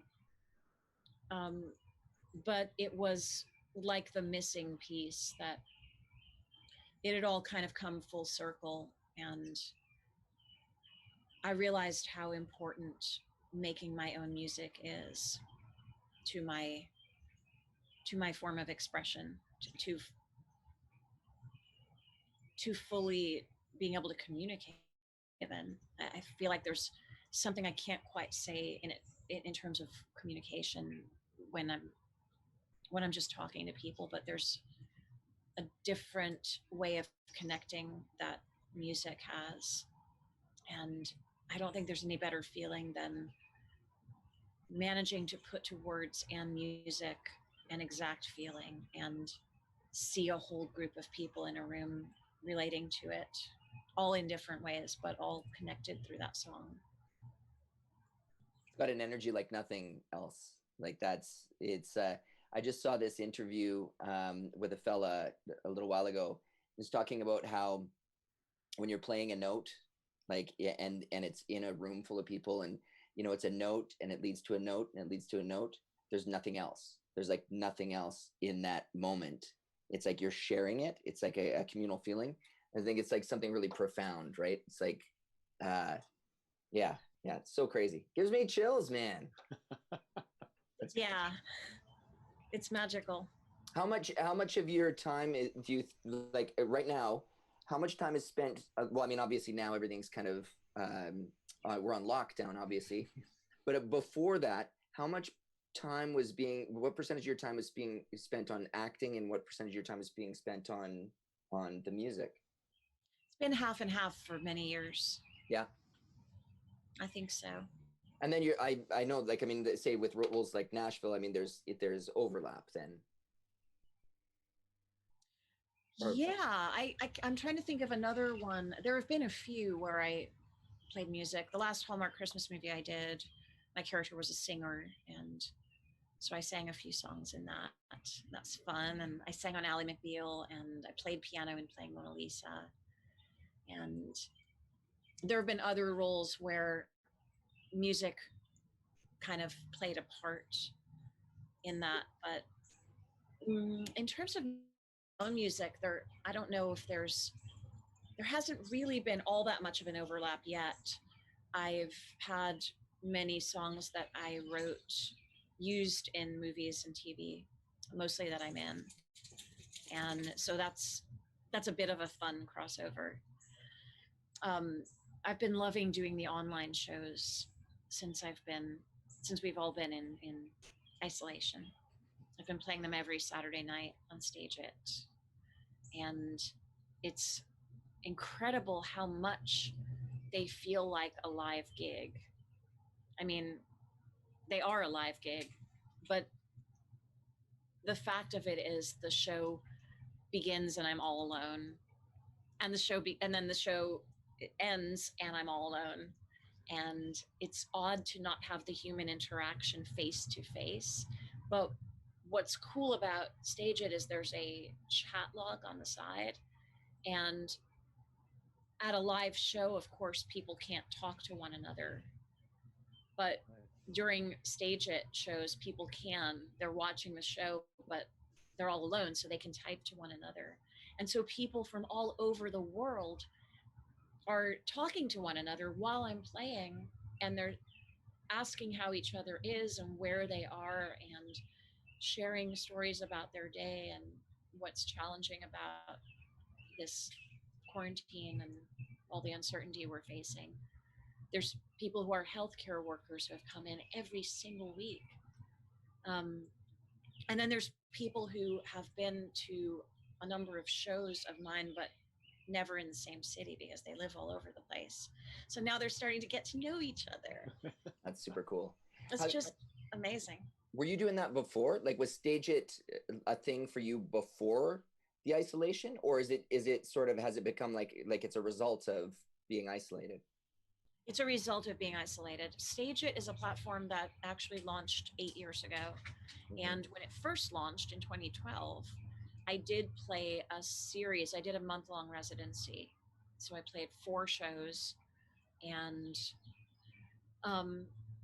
it was sort of just a fun thing to do in between playing gigs. I was recording in Nashville at the time, and it was a fun way to keep my performing chops up. But once the isolation began, I actually was supposed to be on tour during the month of April, and that had to be postponed, hopefully to August is what we're hoping right now. That's when it's been rescheduled for as of this moment. But I was really bummed, obviously. I was so looking forward to getting out there and playing. And so I just thought I would do one, and it ended up becoming a weekly thing. So tomorrow will be my ninth one. Wow. Do you think it's going to be something you'll continue with once everything sort of eases up as far as social isolation is concerned? I want to definitely do it from time to time. I don't think it will probably remain a weekly thing. Right. And it's on a Saturday night. Most people on non-quarantine time go out on Saturday nights, and I go out a lot of time on Saturday nights. So I don't know. I might do a bi-weekly thing, or midweek is fun too, as I learned this past week, because that is a time when people in Europe can attend the show. When I play at 6:30 Central on a Saturday night, there are some people in Europe and the UK who stay up, but it's awfully late for them.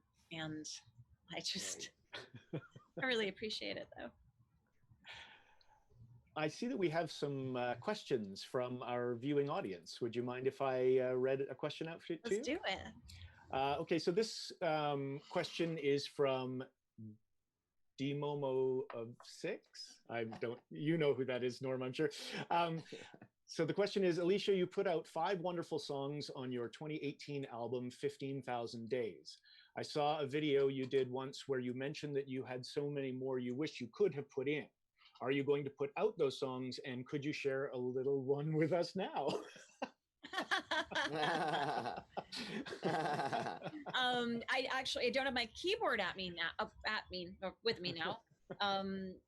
But I have been playing a lot of those on the stage at shows, and I'll be sharing some of those tomorrow night. And I'm currently working in the very preliminary stages of working with a producer. We were supposed to get into the studio actually in mid-March to begin recording, and that's right when this all began. So yeah, I'm talking to this one producer. I've already recorded a song with another producer, and there's a third producer I'm talking to. But we're all sort of on this time. Making my next record is a high priority for me, and I'm sure at the time that 15,000 Days came out, I mean, the number of songs I have that I would like to record have at least doubled since then. There's so many. I keep on writing. I do co-writes in Nashville often, and I've got at least 4 other songs that are being worked on in my head at any given moment. There's just so many. I love playing live shows for that reason too, because I always have a chance to share a couple that may or may not actually ever make it onto an album.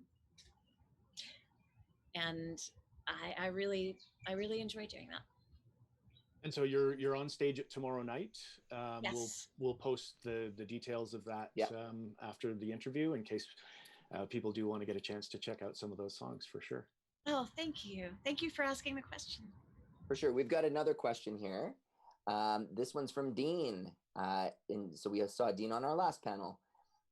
Dean says, when you're on set and waiting for your time to be in front of the camera, what do you do for excitement while waiting to go on set? Well, I think I know what you mean, Dean. There can be a lot of waiting on a set. And honestly, ever since I started putting a priority on writing my own music, that waiting time has been filled with ideas for songs, jotting down lyrics. I also use that time to keep in touch with people.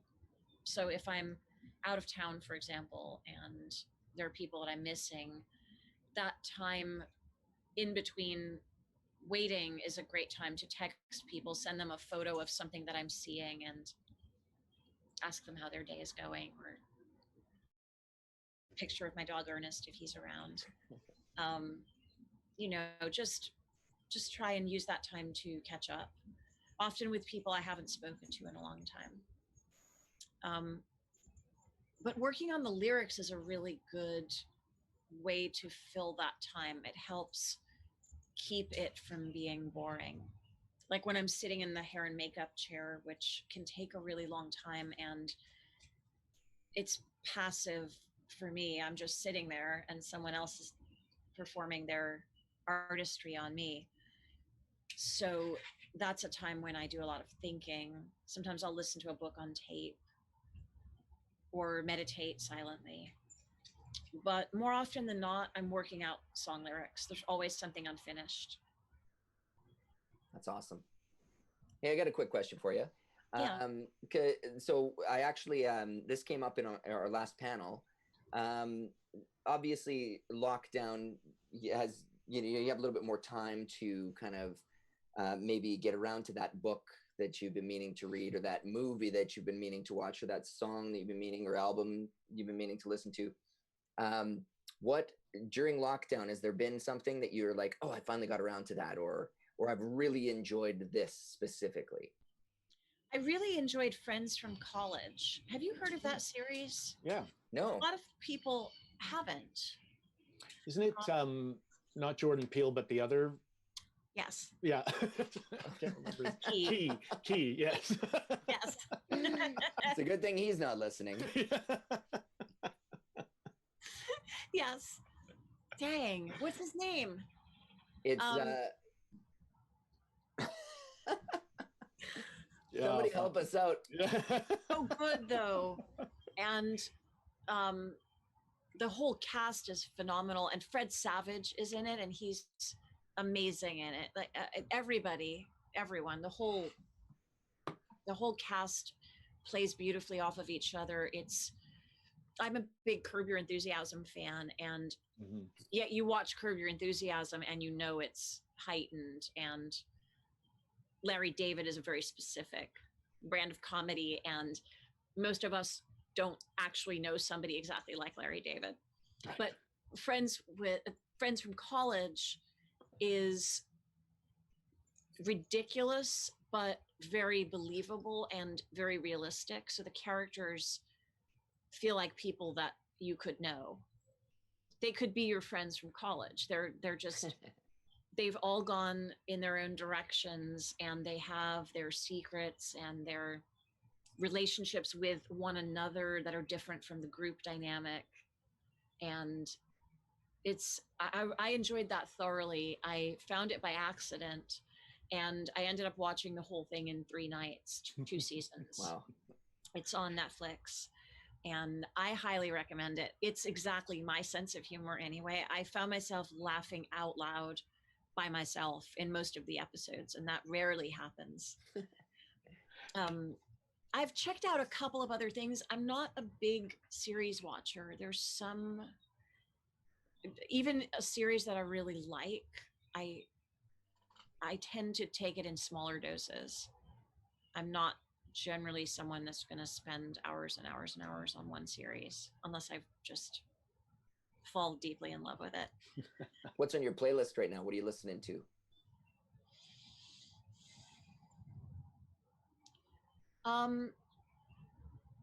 Gosh, I always listen to Dawes when I can't really think of what I want to listen to. I tend to pull out a song or two from Dawes and then put them into various playlists and then see what comes up through that.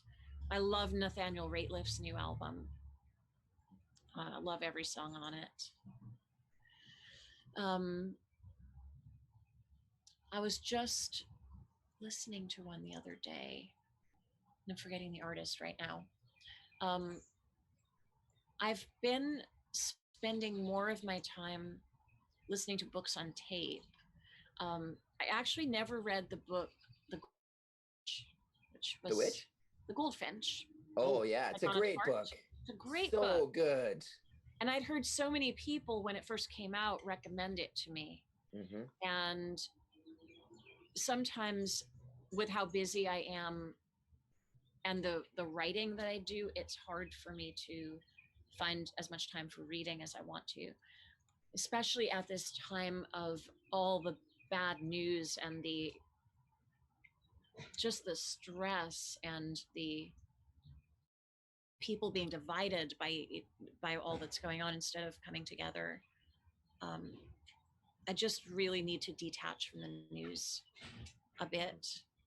I try to stay roughly abreast of what's going on a daily basis, but I can only take so much and I have to turn it off. And I love books on tape because I can listen to that while I'm doing other things. Not while I'm writing, but you know, I've been listening to that on tape, and it's a very long book. So for the last couple of weeks, I haven't been listening to music much except for when I go for my runs. And then I'm usually listening to playlists I've put together that I know will get my blood pumping. That's awesome. We got another question. And I'm like, we need to be conscious of the time. I mean, like, I feel like we could sit here all night talking to you. Absolutely. So we still got a little bit of time. But we have a question here. And Alex says, I loved her on Sybil. What is your preference, TV or movies? And he also put in, it's Keegan Michael Key. Yeah. Thank you. Okay, thank you for that. I like both movies and TV series for different reasons. It's a lot of fun to live in a character for years and to get to grow with the character and explore more and more about her, especially if the writing is good and you get the opportunity to really take it in directions that it hadn't gone before. Sorry, my dog is still after this tissue. He's obsessed with tissues. What can I say? Yeah, there's something very satisfying also about working on a movie and knowing that when it's done, and you don't have to ever think about it again. And when I'm just acting in something and I'm not involved in the creative side, I'm not producing it or anything, then I just show up, play my part, follow direction, do my best to contribute while I'm there. And then once I'm done, it's not up to me how it turns out. I'm not in the editing room. I won't know what they chose to use until the finished product is all put together. I think with a series, it's a cool thing because you have the choice on a weekly basis to watch it or not. And I've had both experiences. There have been some shows that I don't feel like watching, and then some shows that I really enjoy. Like Justified is one that comes to mind. I loved that show so much that when I got the scripts, I would purposely not read the scenes I wasn't in because I wanted to be surprised. I loved watching it. And I really loved the character I played on it. And I was proud of the work and proud of the people I was working with. So a lot of times I feel kind of weird about watching myself on screen, and there's many things I've acted in that I've never seen. I've certainly not seen all the episodes of Sybil. There were so many of them. But it was one of the most fun things I've ever done. It was, I made some lifelong friends, and it was fun to get to have such an attitude, to be on a comedy and not have to push the humor of it and just have the sullenness be the humor. That suited me very well. I really enjoyed it. Right on. We don't have much time left. So I wanted to talk a little bit about, so for us, we're doing this this weekend because obviously we weren't able to do it in person. So this is a means of us kind of keeping the community connected, and we are encouraging people to donate to United Way, but all the panels are free. But a big piece of FanCon in general, on its baseline, at the very foundation of it, is, to me, it's about creating moments for people, right? So that's like a beautiful, profound thing, right? It's like that moment when the person who worked on their costume for the entire year gets to debut it, right? That moment when, you know, an Alicia Witt fan gets to actually meet you for the first time. That moment when, you know, when you get to actually feel very empowered in an inclusive space, right? So it's very, very, like, to me, it's like, it's such a beautiful thing. It's like one of the most fulfilling things that I've ever been a part of. And I mean, you've been to probably many conventions now, I'm sure. Can you think of, or can you share a moment with us where it was like something where it's like, you know, this happened to me at a convention where it was like, it was something that was actually kind of special for you as well, right? I mean, I'm sure they're all special, the interactions, but is there something like that? Just like put you on the spot. There have been so many that it's hard to even remember. I should probably start writing them down so I don't forget as my life goes on, because there have been so many, many, many, many moments. I started doing the conventions in 2016 after The Walking Dead. That was the first time I had ever done one, and then I've done them since then.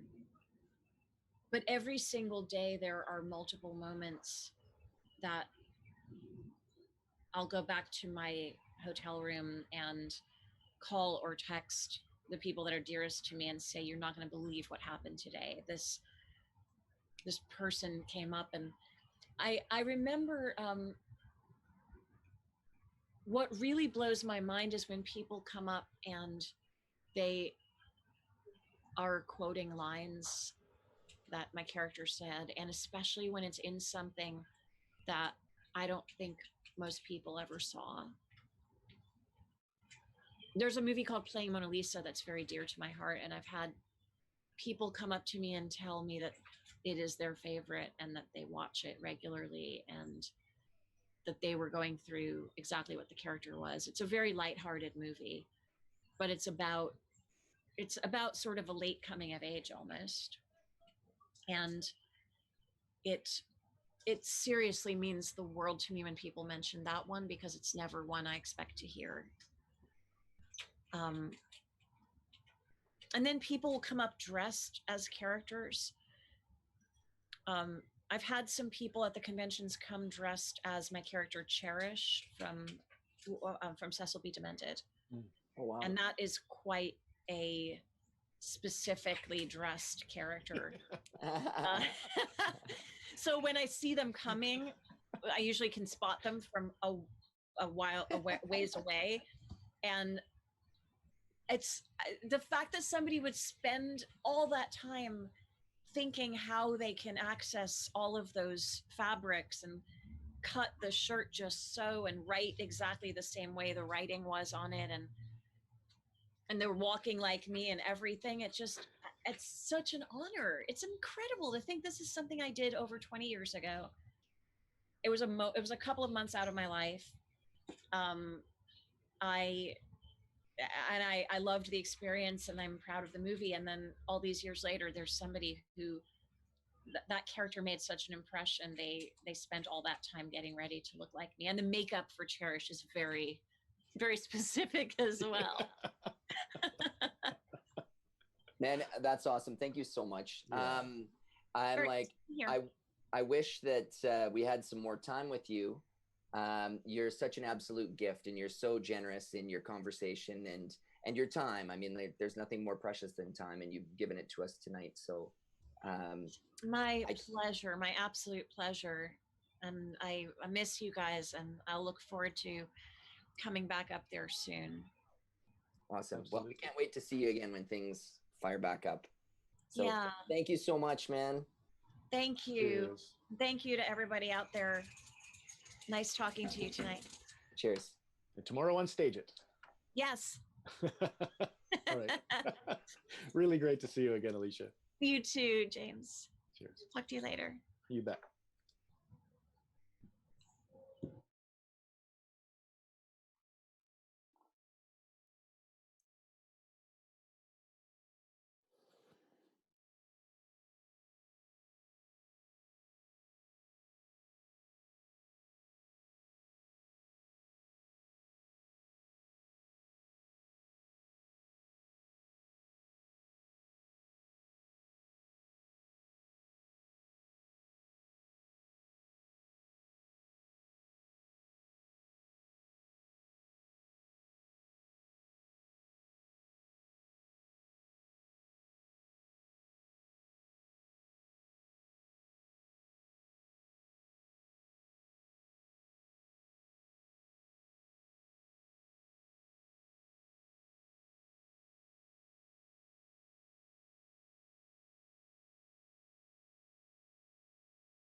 right. All right. I think I've got myself on here. Just my audio. Are we back on? We're back on now. How you doing? I'm good. I've been watching all the ladies dominating the airwaves, and guess what? We're gonna continue it. That's not a bad thing whatsoever. No, it's been fantastic. Everybody's saying keep doing what you're doing. That's awesome. Yeah, it's been quite a day already, and we're just nearing up to the halfway mark of the first day. Yeah, this is only our third panel of the day. Pretty excited for this one. I don't know about you. I'm excited for this one. Is Norman coming back to join us, or Norm is he? Is not only going to join us, but he's also going to join you and be color on the side if you need him at all. But I mean, if you ladies just get into it and you have a lot of fun and you don't need him at all, just push him to the side. It's okay. Okay, I need to know the block feature. I will be watching here live. I'll be ready to go. I can mute. Don't you worry. Just kidding. I'm glad to have Norm here. And I mean, he is Mr. FanCon, so really, he's just the mascot we roll out. He is. Well, next to Mark Muir, like Mark is our unofficial, like Mr. FanCon. I hear Norm. Hey guys. If you say his name 3 times. Norm, I'm here. Look at us in our great shirts. Are you repping there, Paul, or what? I am not actually. Mine's in the wash. I just wore it like 3 days ago, so. He wore it for 3 days in a row. Now it's in the wash. Yeah, you know, making all this, yes, yeah. Very much so. Hey, what are you doing? Nothing. What are you doing? We're not live, are we? We are totally live. You just showed your chest to the world. You now we have something in common, Halia. Oh my God, Mom and Dad, if you're watching right now, Mom, this man. Hey, Mom. Well, should we get serious about this? We're almost at 5 o'clock. So I think that we really should give a shout out to, once again, Trench is sponsoring this panel. So Sugar Bowl, what do you think? What do you think? It's awesome, right? I love beer in general, so this is very tasty. It's passion fruit pale ale. And if you guys are wanting to try this, did you know you can order online at trenchbrew.ca?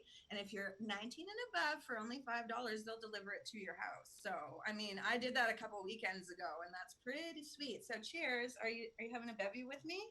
What do you mean, Leah? Oh, you're drinking a bijou, and I'm drinking a sugar bowl. Attaboy. I was halfway waiting for the camera to fall over. So fun fact, bijou is where I got my first piercing. Okay, that's not where I was thinking that story. Also, we want to remind people, I don't know, boys, is the link out there for people to make donations to the United Way? We are giving away this weekend for free. Literally everybody here is showing up for free and giving their time. So it's really because we have no lives, but. Well, and it's a heck of a lot of fun. It is a heck of a lot of fun. I mean, let's be serious. Time is the most precious commodity in the world. So we appreciate time and attention from everyone. And with that, I'm going to interrupt you for half a second because we do have our guest is waiting with her time right now. So we're going to get into that. But yes, on fancon.ca, just so you know, the links have been updated. You can find us on Twitch, Facebook, and YouTube. So if you want to tell your friends, hey, you're watching this and you want them to join, go on to fancon.ca, donate on there, jump on the links, and put that hashtag FanCon from home. But otherwise, Leah, I'm going to hand it over to you, and I'm going to invite Sky into the room. Awesome. Well, our next guest came to FanCon last year in 2019, and she hosted a creative corner for us, and she's the director and producer of the wildly popular documentary Abducted in Plain Sight, which was one of the top 5 most viewed documentaries of the year. Welcome, Sky Borgman! What? Hey, Sky! Oh, we can't hear you. We can't hear you. Oh, hey, can you unmute? Unmute. That's my dog. Hi. She's going after flies right now, so. Thank you so much for being here with us. It's so great to see you again. Oh, it's great to see you. How are you holding up in quarantine? For myself personally, there's not much of a difference. Yeah. I've always worked from home. The only thing is I don't have the choice of not saying I don't want to go out. So I've been very fortunate that everything is still gung-ho. How about you? Good. Yeah. Good. It's been an adjustment here. I'm like very much an extrovert, so I like to be around as many people as possible. Right. But on the flip side of that, I mean, it's like, do you know what? I'm really appreciating the time to actually catch up on projects that have been on the back burner and reading. And I was like, I bought Masterclass ages ago. Oh, I was And thinking about doing that. oh, dude, Spike Lee's Masterclass is Yeah. like, it's Yeah, well, so next level. they've recently had like a deal where you can buy one and give a subscription to That's somebody. exactly it. I'm gonna do it. I'm totally gonna do it. So get this, I actually bought one last year, and they sent me an email when isolation kind of started, and they're like, "We are giving you this link to gift it to someone else." So like I already had bought it, right, and then so I passed it on to James. But like yeah, oh man. So I've done Shonda Rhimes, and Spike Lee, which was crazy good, and then Aaron Sorkin is what I'm working on right now. Nice, nice, Yeah. cool. No, I'm definitely gonna do it now. Yeah, you got to, man. And then I mean, like, I'm really appreciative of the fact that, like, even for this, right? I mean, FanCon couldn't happen this weekend, but we're able to do this where we've pulled it together and reached out to like our fabulous friends like you and today Alicia Witz and Alyssa Swanson and Tina Taoli, and connect online and still share, you know, like that community with people. Yeah. It's like, it's so precious, right? Yeah. Yeah. No, it's awesome. You know, it's just kind of done such a great job of opening my eyes to so many things that are really important and the things that aren't really so important. And it's crazy because I know it's totally kind of turned us all upside down, but I'm really kind of grateful because I feel like now I've been through something, and like my grandparents who talk about being through wars and all that. And this isn't anything like that, but I feel like I finally got some life experience with something real, you know? Yeah. Absolutely. Oh my goodness, though, for the types of stories and stuff you tell, like I'm sure you have life experience. Right. No, yeah, it does get pretty dark a lot. but yeah, it's crazy because the stories, it's always funny because people ask me, you know, do you get really depressed, and does the darkness kind of get to you and all that? And yeah, I mean, obviously, yeah, sometimes it does, but for the most part, you know, I approach these stories and I'm like, what's the best way to tell this story? Like, I look at it from more of a craft kind of point of view, and how do I structure this story? And I think it's a little bit of a self-preservation mechanism that I have, that I don't just kind of, you know, spiral into this abyss of, oh my God, what's happening? How could this happen? How could somebody do this? Is this going to happen to me? Do I have to lock my doors? Do I have to like look out for this all the time? Do I have to hide under my blankets? And so there's ways of definitely managing it.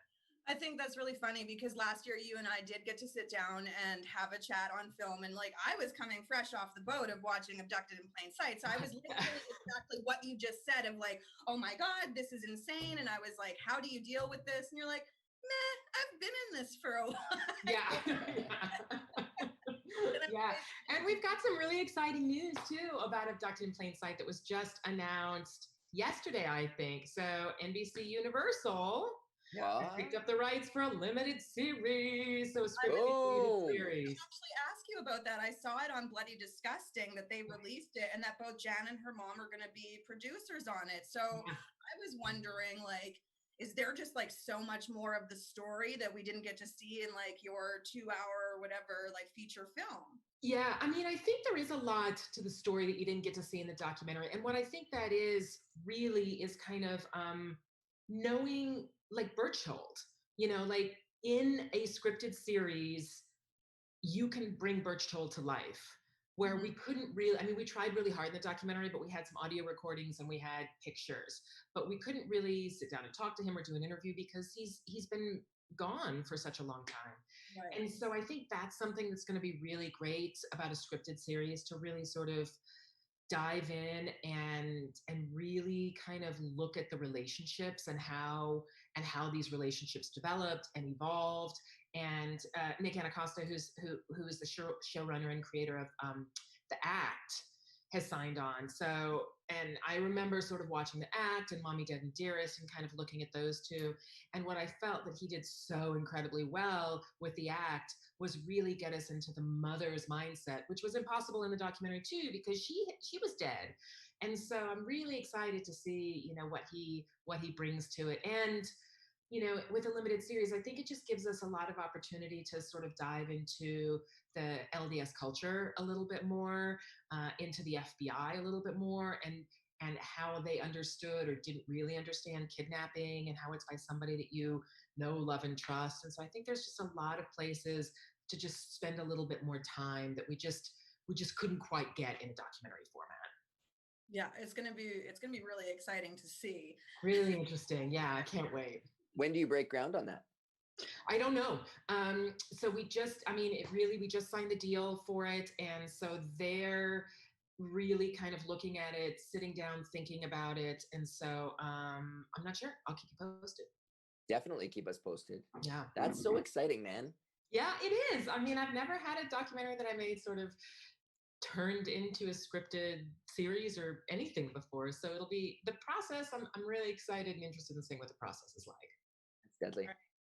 So maybe for the people, like in the most Cole's Notes version way possible, for people that haven't seen Abducted in Plain Sight, what are the quick hits to tell people, to catch people up on it? Yeah, so Abducted in Plain Sight is a documentary on Netflix, and it's about a young woman who was kidnapped twice by the family's best friend and neighbor. And the film takes you through the family's experience in getting her back, and really kind of looking at how this master manipulator was able to kind of infiltrate the family and manipulate this family and spin this web of deceit.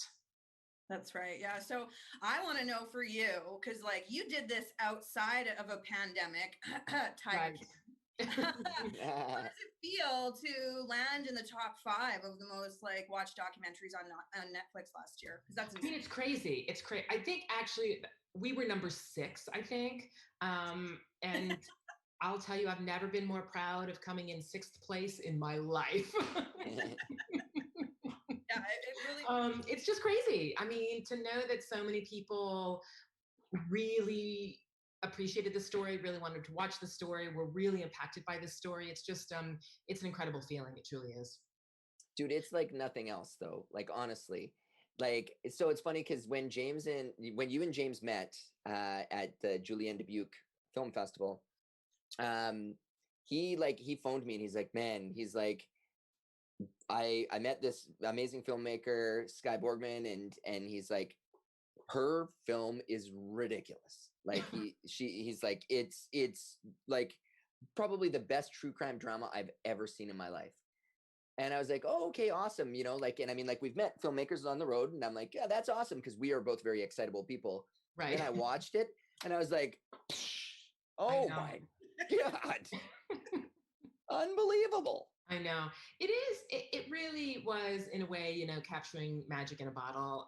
It all starts with a great story, and to be able to capture that story and then come at it and have a perspective about it. I mean, I think that's what filmmakers do, that kind of separates us from just kind of churning out other things, is we come and we have this perspective. And with Abducted, I think that was a very helpful thing, to have a filmmaker with my hands kind of completely around this thing. And it was really such a great experience to kind of let the story guide me. And look, we edited for a lot of time. I mean, we edited and edited and edited. And so it gave us a lot of opportunity to take the time to really mine different elements of the story and try some wildly different things. And then sometimes we'd circle back and come back to what we had originally tried. And other times we'd find these little jewels that we just were never expecting to find. That's awesome. Yeah. So what is it about, because I've seen some of the other things that you're into, what is it about true crime that really like draws you in and you're like, this is what I want to tell stories about? Yeah, I think the connection is really that it's real. I mean, and that there's just this, you really want to know what happens or how somebody got into the situation that they're in. And for me, what I love the most about true crime is not so much the crime element, but it's really the human nature element and what decisions we make and why we make certain decisions, and just so many different things about how did we get into this situation, how do we extricate ourselves from this situation, and and, and what is the world around us doing because of it, and how do we change that. And so that's the most intriguing thing to me, is how crime can kind of come in and completely change the course of somebody's life, or how somebody can get embroiled into the criminal elements of things. And that's what's the most fascinating to me. So you have mentioned to me that coming on May 11th on Netflix, you have an episode of Trial by Media. I'm assuming that this is also true crime, since such a wheelhouse. Can you tell us anything about? Yeah, so it's a little bit different. It's not sort of this, I mean, it is pretty shocking, but what the series is about is we look at 6 different criminal trials throughout America, and what went into those trials, and really specifically on how media sort of changed the face of the trial, or how the trial used media to sort of sway public opinion, or just how media and trials have become this really interesting sort of dancing partner. And so we look at 6 very different trials, and my episode is episode number 2, and it's about the subway vigilante in New York in 1984, Bernard Goetz. And we just kind of look at the trial and kind of historically what was happening at the time in New York. So I think it's really interesting, you know, for that episode to be coming now, with New York having such a massive sort of presence with COVID-19, and see where New York was then, how it's changed, and how media, not just media, but media, the NRA, race relations, so many different things were really sort of looking at this trial and this one man, and kind of seeing what is it that how can we use this to kind of get our message across. And that to me was really fascinating. Oh, I can't wait to watch that, because I love what you do. It's so good. Oh, thank you. And it's funny because the way that, like, how Norm was talking about the fact that, like, you and James kind of just met, and then you end up at FanCon, you know, like, it wasn't the regular, you know, way of going about inviting guests. And so it's probably, you've never been up to Prince George before. So how you got involved with that, like, what was your experience of coming to FanCon, and do you in general go and do those types of things, like visiting cons? No, never.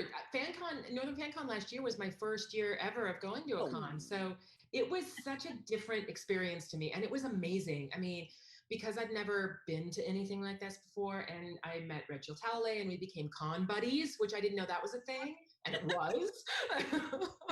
and it was just great. I mean, when James and I first met, there was this instant connection, and we just creatively really hit it off and stayed in contact. And there's just those times in your life where you meet people and you're just instantly connected, and you're going to be friends forever.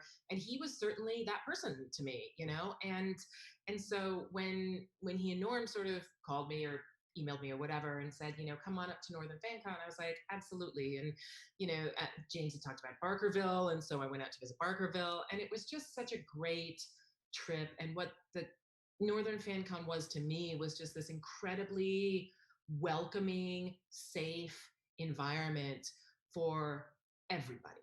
Like, nobody is not let in, nobody is laughed at, nobody is ridiculed, nobody is put on a pedestal. I mean, it's just this very welcoming, amazing, beautiful environment for people to be themselves. And there aren't that many places like it. Northern FanCon is definitely one of them. Yeah, you know what? It's sorry to cut you off, Leah. That's like one of the things is like it's such an empowering, inclusive space, right? Yeah. And I just want to put this in there because it's funny. Rachel Talalay is one of our interviews tomorrow, and I love her. So amazing. She is like one of my favorite people ever that we've had as a guest. But when I followed up with her agent to see how the experience was, the agent said that Rachel couldn't stop talking about how she loved the director of Abducted in Plain Sight. Oh, no way! Yeah, she's like that was a highlight for her. So just so you know, it was so awesome. I mean, it was another thing where we just really hit it off. So it was great. It was and great. She's brilliant. Like, Yeah. So And crazy. I understand that you're a really phenomenal singer, Sky, that you took part in the celebrity karaoke. And after, Christos did a metal version of Mr. Roboto, you jumped in with Total Eclipse of the Heart and just like slayed it. Yeah, I know. How do you follow up that, Mr. Roboto? Right? Wow. I'm in hell right now, so I have to bring it. That was actually one of my favorite moments for the con. We've been talking lots about moments over the last few panels, and like, that's the hard currency of FanCon. Is like it's an empowering, inclusive space, and it's about creating moments for people, right? Yeah. Like the moment when you debut your costume for the first time after building it for a year, or you meet a filmmaker that you have always admired, and like this is your time, or you get an autograph from like from Lou Ferrigno or whatever it is. And it's so for me, I'm like, I always think in moments, and that was a huge moment for me. Is like, that was like, we'd never done that before. Yeah. And it was supposed to be our good friend Ming Chen was supposed to be here to host it, and then we had to host it on the fly. But first off, Christos doing Mr. Roboto death metal was like, I was like, what is this? And it was a showstopper, and I was like, how are you gonna follow that up? No kidding. And then you murdered it, though. Like, that was the best live rendition of Total Eclipse of the Heart that I have ever seen in my entire life. And then at one point, you ripped your jacket off and threw it on the ground. That was brilliant. Yes. It was like, yeah. I love karaoke. That's amazing. So we have a question actually on our little chat thing. Oh, cool. This question is from James, and I feel like it's probably James Douglas. I know. So James, it says, and it's funny because it's clarified. Question for Sky, as if the question would come for me or Leah. I know. That's really great. I love it. Question for Sky. Earlier in your career, you cut your teeth in independent horror films, The Cellar Door, Axe to Grind, etc. What drew you to the genre? Are you a horror fan? And do you ever plan to make another horror film? Oh, yeah. Look, I love horror movies. I think what's the most intriguing to me about horror movies are just the rules of how to create them. Like, there just aren't any. There's so many different ways to approach them. You can be really bold and really creative with lighting that you can't do quite so much with dramas, with scripted, right? Even with camera angles, you can be much more creative with them. On those films listed, I was the director of photography, so it's really fun to just create this really visual landscape for a horror movie. And it's also just fun to figure out the blood and the gore. I mean, it's this very technical thing, but it's like, how do you roll a head downstairs and make it look like it's a real head and have it land in the right position so that it's facing the camera or not facing the camera, so it's all sorts of that kind of stuff. And there's an incredible amount of research that goes into it too, in terms of, what would a particular wound look like, or a particular gunshot sort of wound to look like. And so there's just a lot of that stuff that's gory but kind of fun. I mean, it's messy. Look, I mean, horror movies, if they're bloody horror movies, they're messy because the blood is not fun to work around and it gets everywhere. But to me, what I really love are kind of the psychological horror movies too, where, it kind of ties back in maybe to the true crime stuff, where it's just like, what makes people do this kind of stuff? And that to me is the most terrifying. Something like Get Out, a movie like that, I just go, oh, where it feels like it can be real. Like that's terrifying to me. That's a baseline too. Like all the most effective storytelling is something that draws on universal, even if it's not something you're not conscious of, right? It's like, fear is very much something that everyone knows, right? Yeah, for sure. And for me, I get the most scared of things that I feel like can actually really happen. Like the things that are way out there, like, alien creatures or something coming down, or pandemics, the things that are just totally crazy, right?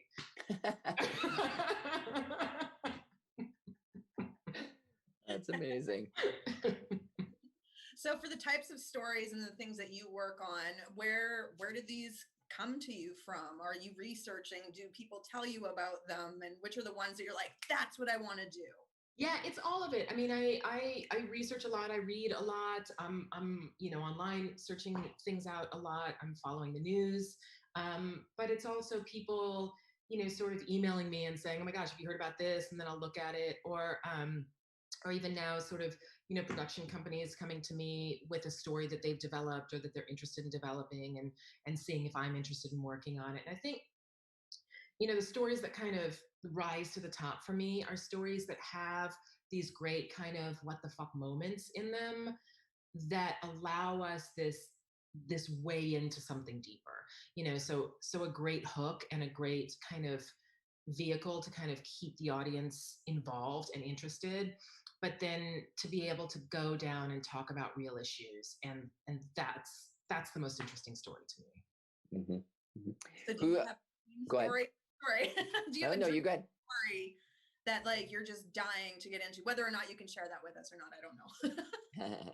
I have, there's my friend, I've got a friend named Liberty Mitchell, and she is the daughter of Art and Jim Mitchell, who were the pornography kings in the 70s in San Francisco. And her uncle murdered her father, and she's got this fantastic story. And she basically grew up at like the golden age of pornography. And she's a dear friend of mine. I've known her for gosh, probably 30 years now. I've known her for a while, and we went to college together. And so I'd love to be able to tell her story. It's a great story.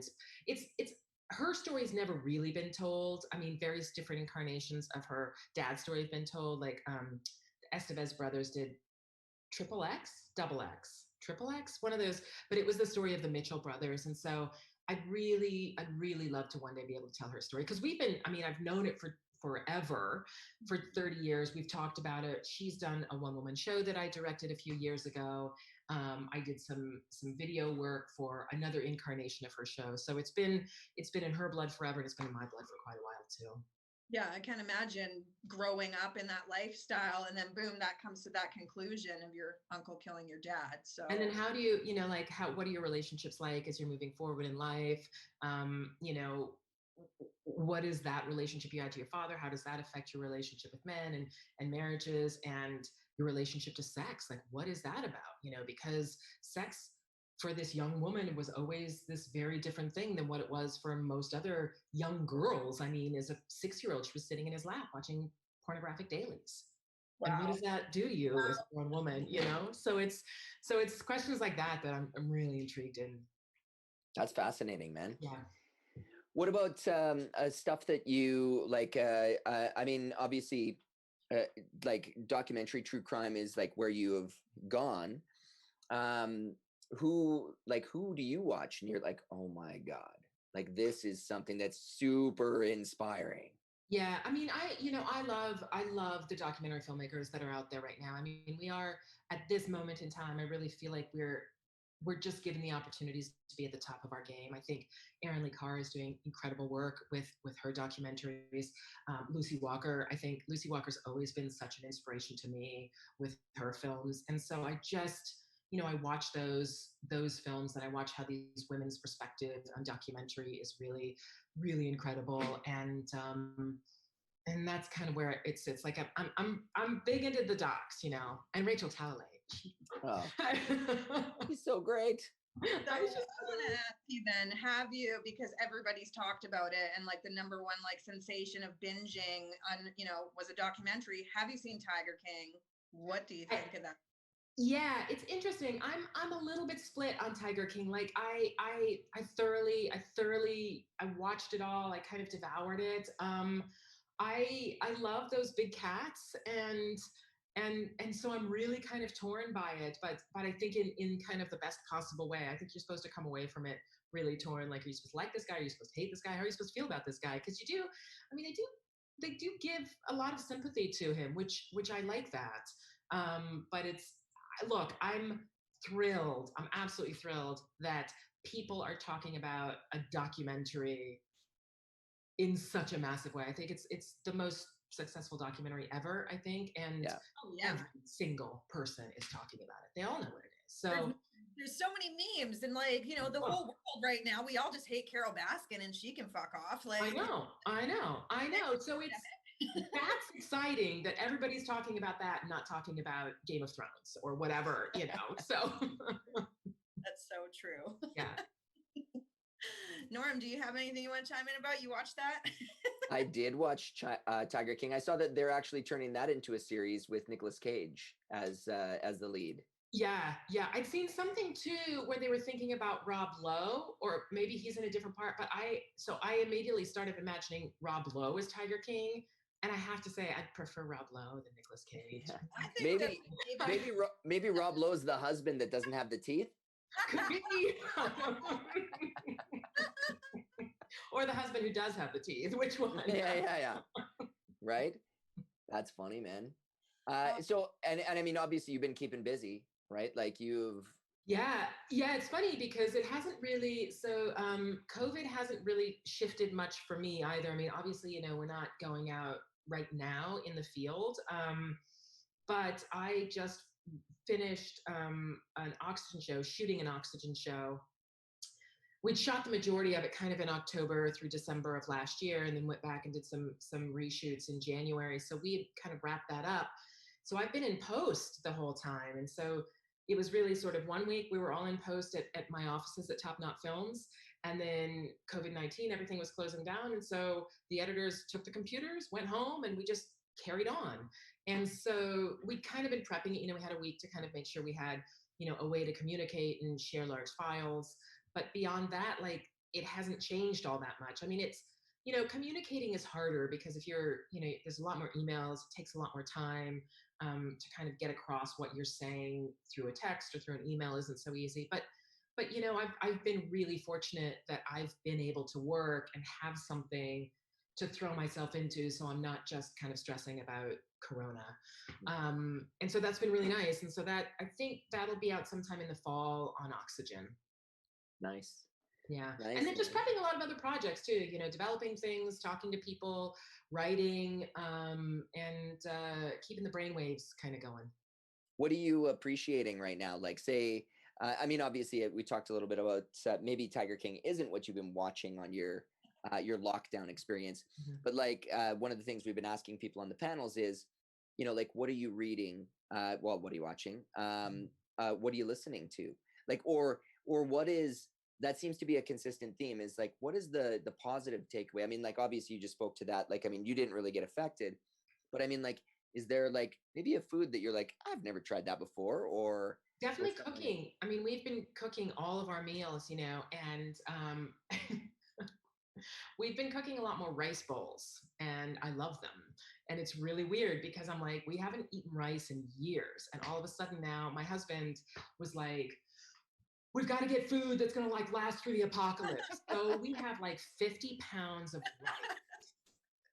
And so I'm like, we'll eat rice bowls. So it's been this really fun thing of like figuring out Asian rice bowls and Mexican rice bowls and Thai rice bowls, Mediterranean rice bowls. And so it really, I mean, I should write a cookbook really on the fine art of the rice bowl, because we've been doing a lot of that. But it's, it's, cooking has been really nice to be able to do that. I've been going for a lot more walks just to get outside and to kind of experience, and it's to kind of clear my head or to get out of the house. I'm pretty fortunate because I do have offices that we have that nobody's in right now, but it gives me a place that I can escape to if I need to really sort of focus and get work done. I can go there. My dog, I mean, I'm around my dog a lot more, and I love her. And so it's kind of these moments in life that that you just kind of rush by most of the time, that you do it every day, but you just don't quite appreciate it. And it's made me really kind of appreciate that. And going, just the day-to-days, going to the grocery store, going to the gas station, doing all this stuff, you really just start to appreciate how lucky we are that these things come so easily to us, and now we have to think about them a little bit more. So that I'm happy for. I stopped listening to podcasts, which podcasts used to be like such a staple in my media consumption, but because I'm not in the car as much, I'm not driving. I mean, I do live in Los Angeles, so like that's been a huge research time for me. I haven't been listening to podcasts. But I've been listening to books on tape, or not tape, Audible, I guess. And yeah, I mean, just experience it, and I've been gardening too, which is great. My two big projects are my tomato plants right now, which are doing immaculately well. And then I found 6 chairs, dining room chairs on the side of the road that I grabbed, and I'm refinishing them. Shut up. That's awesome. Yeah. Repurposing. Yes, exactly. That's amazing. What do you listen? What's a book on tape? What are you listening to? Yeah, I knew you were going to ask me that. It's the woman who wrote Eat, Pray, Love, and she wrote this like about creativity and gosh, I wish I knew what the name of it was. I'll find it, but like Big Mystery, Big Magic. I think it's Big Magic, and it's just kind of about being creative and not, I don't know, just finding ways to be creative and not feel like it's just gone, that it's always there, and it can be this spark, and it can travel from person to person too. And so it's been really nice listening to that. I dig it, man. That, you know what? It's funny because the last interview that we had was Alicia Witt, and she talked about actually also books on tape as well, or Audible. I know. We're aging ourselves a little That's more. The thing, right? It's like books on tape, like CDs, video stores, all that stuff. Yeah.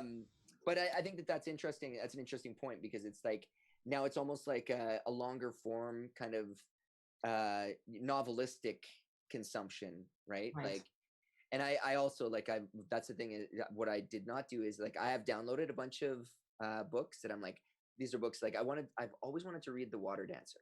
Oh yeah. Or I mean, like since it came out. Right. And have you read it? No. It's one that I want to read though. Yeah. Yeah, right? So I know. So I downloaded it, but now I'm inspired because all you guys are listening to these Audible books. I'm like, it's great. It's really great. Get into it. I have done it before, but yeah. It's something, listening to a book is it's really different, because like, I mean, look, I'm watching TV all the time. I'm watching Netflix, I'm watching Amazon Prime, I mean, we're watching a lot of news, to see where things are going. But there's no, like, even in film, there are very, very few films where you really feel the poetry of language. And I mean, you can feel the craft and you can feel the poetry of the story, but there are few that really you feel the poetry of language. And that's something you get with reading books, and also with listening to them. It's really a great way to kind of get your books, I think. It's funny because I think part of the reason why I actually enjoy podcasts so much is because there's an intimacy in radio, because that's what I think of it. I'm like, again, aging myself. I'm like, radio has an intimacy. It's like that person is talking to me, or we're the only people in the room. Yeah. And similar. Like there was a book, a Stephen King book that I listened to, and it was John Slattery that narrated it. It was Do McKee, and it was like, I think it was like 14 hours or something crazy like that. That's it. I mean, it's really long when it's in that form, right? But I would when I was, I think I was driving to Quesnel back and forth at the time. Which you don't know where Quesnel is, but or maybe you do. Yeah. I think I do. We drove through Quesnel actually to get to Barkerville. Right. But we stopped at the liquor store there. Hey. Right? And bought some. Oh, there you go. Yes. I think that's what we bought. Probably about Barkerville, but this particular podcast is being sponsored product wise by Trent Brewing. That's it. Anyways, plug. But and I mean, I remember I would get so into it because it's like, I don't know, it's a different, interesting sort of storytelling. Right? It really is, yeah. And it also feels very nostalgic. I mean, we haven't, we went away from this storytelling in radio times, and so when we went away from it, and now it's sort of coming back again. And so there's this nostalgic but very new feeling to it, which is really nice. Yeah. Well, so nobody can film stuff after a while, and there's not, people are like, like for example, The Walking Dead, they're like, oh, we can't air the last episode of the season, and it'll be at some point, so people are relying on, well, I'm going to have to read books again. And the great thing about that is an interpretation and creativity in your own mind of what you think it looks like and what you think that these people look like too. So yeah, I heard that actually, because of the situation we're in, they're changing The Walking Dead to just The Dead. Anyways. Oh, COVID humor. um, so I'm kind of lost because this is my third panel in a row. Right. I don't know. Have we talked a little bit about moments? Yes, we talked about moments. Okay. So did we already ask you what your moment was here? We have not. Oh no. So yes, we talked about my moment. One of my moments was you. Yes. Right? I'll tell you what my moment was. There are these two young ladies who were at the con, and I met them on the first day, and they were dressed as characters from Harry Potter, I think every day. And my little booth where I sat kind of became their meetup spot. And so they'd go off and they'd do their stuff, and then they'd come back and they'd just sit there and kind of keep me company. As people were lined up around the corner to go to Rachel Talalay, there was nobody at my booth except for these two lovely ladies. And they would just come and we hung out all of con, and I have a picture that we took of them, and they just kept coming back, and it was just really nice to kind of have these friendly faces sort of come by, and to have I wasn't going anywhere because I was stuck at this booth, so I just became the meeting spot for them to kind of meet up, and hanging out with them was my moment. That's pretty awesome. Yeah. Right on, man. So yeah, I mean, I can't thank you enough for being part of this. It just broke our hearts to think of, nothing happening on our weekend. Yeah.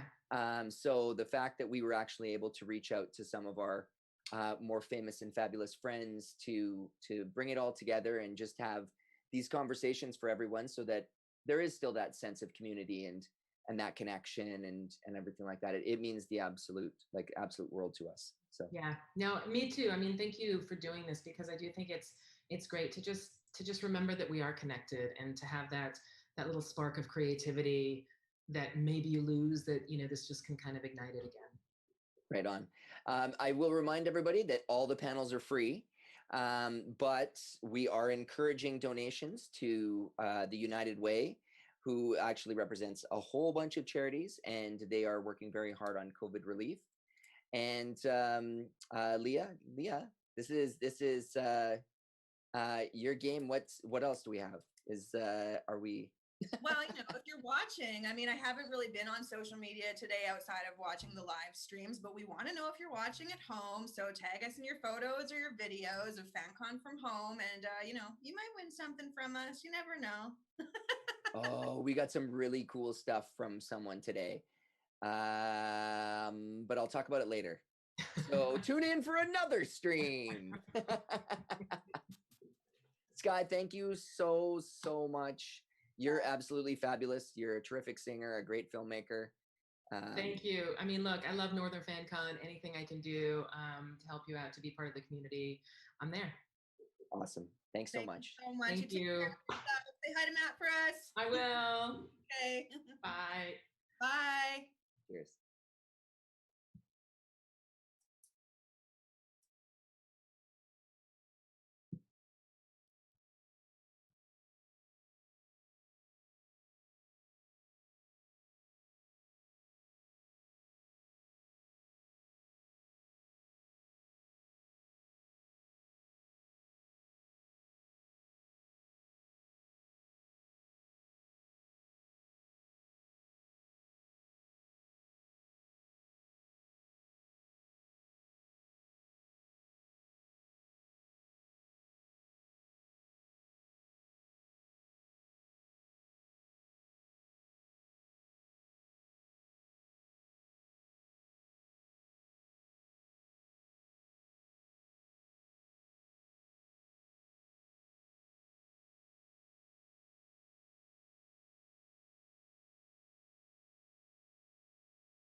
Hello. Hello, Leah. How's it going, James? I'm so excited for this panel. Going to start in just a couple minutes here. Yeah, me too, for sure. It's nice to talk Wicked Ways. Yes, but look what I'm drinking right now. I do have to mention,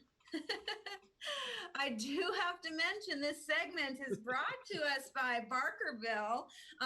You can pick up their brews pretty much in any liquor store in Prince George. If you live in Quesnel and make an order of $25 or more, your delivery is free. Yeah.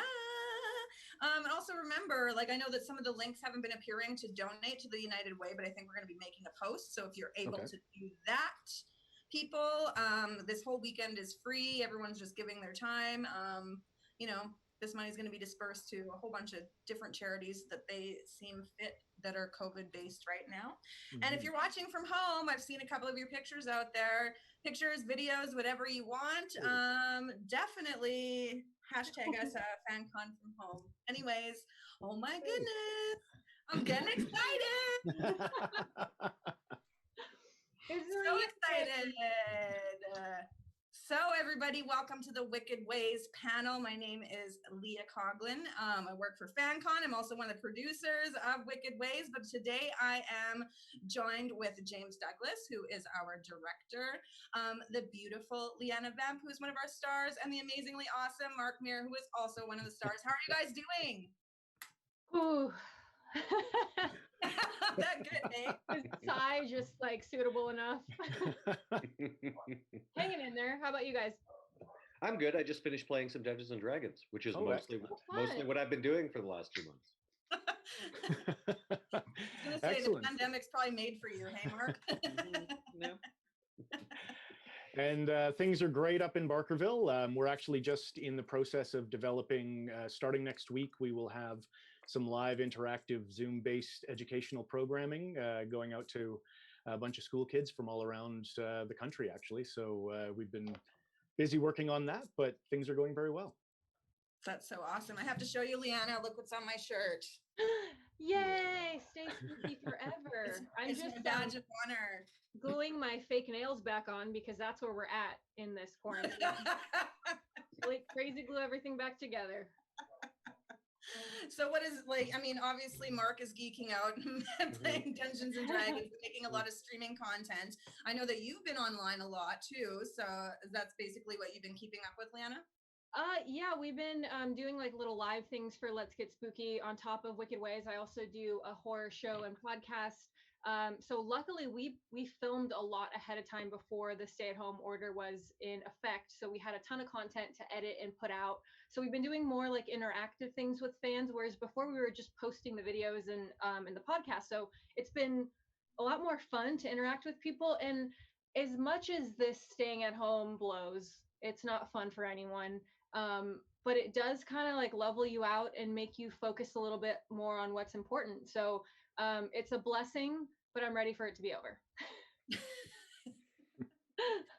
What have you been up to, James? Just getting ready for like the live content that Barkerville is going to be doing? Well, yes, Barkerville officially postponed its opening date till later in the summer. Just waiting to hear sort of what the health authorities say about that. But in the meantime, in order to keep employment of all of the interpreters that we have on site, as well as to continue to provide some kind of educational content to all the schools that were going to come here on field trips, we hatched this plan to do Barkerville Live. So it's been very immersive over the last month. And living up in a relatively secluded mountain town, it's almost business as usual here. I mean, we're definitely maintaining social distances and keeping within our own little pods, but otherwise, there's not many people in the town I live in anyway, so you can go whole days without seeing anybody anyway. And Mark, you've been doing, correct me if I'm wrong, but you've been doing a lot of Dynasty stuff. Is that correct? Yeah, we have moved our weekly improvised soap opera here in Edmonton online. We're normally at the Varscona Theatre, but now on the Dynasty YouTube channel, we post a new episode every week, and we actually were part of Canada Performs with a live stream just a little while ago. I've done some stuff for the Citadel Theatre, and as I say, it's largely been Dungeons and Dragons. Not all of it for streaming. In fact, most of it just private games with some friends of mine in the UK and New Zealand. And I did get to appear on Mass Effect Adventum, which is a Mass Effect D20 actual podcast, actual play podcast. And I don't think that one has been posted yet. They don't do that live, so I'm told that that will be out early next month. Well, I'm glad that all of you guys are keeping busy, staying safe. To reel things back to Wicked Ways, I think it's really crazy that, like, as of next month, we filmed the pilot a month ago. Like, a Isn't month. that crazy? Yeah. It does not seem that long ago at all. No, really it doesn't. doesn't. So, And in some ways, of course, it seems like a million years ago. Yeah. It was pretty different. True, Yeah. true. Yeah, I just got on a plane and went to BC, and I don't know if I could do that right now. oh my God, Mark, you just made me think of, like, when you came here and it was such a kerfuffle. Like, oh my. Oh, right, yeah. So, off the top. Something tells me it would be much more of a kerfuffle right now trying to get on a plane and fly. It sure or maybe would. it would be really easy. There'd be nobody there. Your jacket would just be gone completely. I was wondering what you were referring to. I was like, wait, what happened?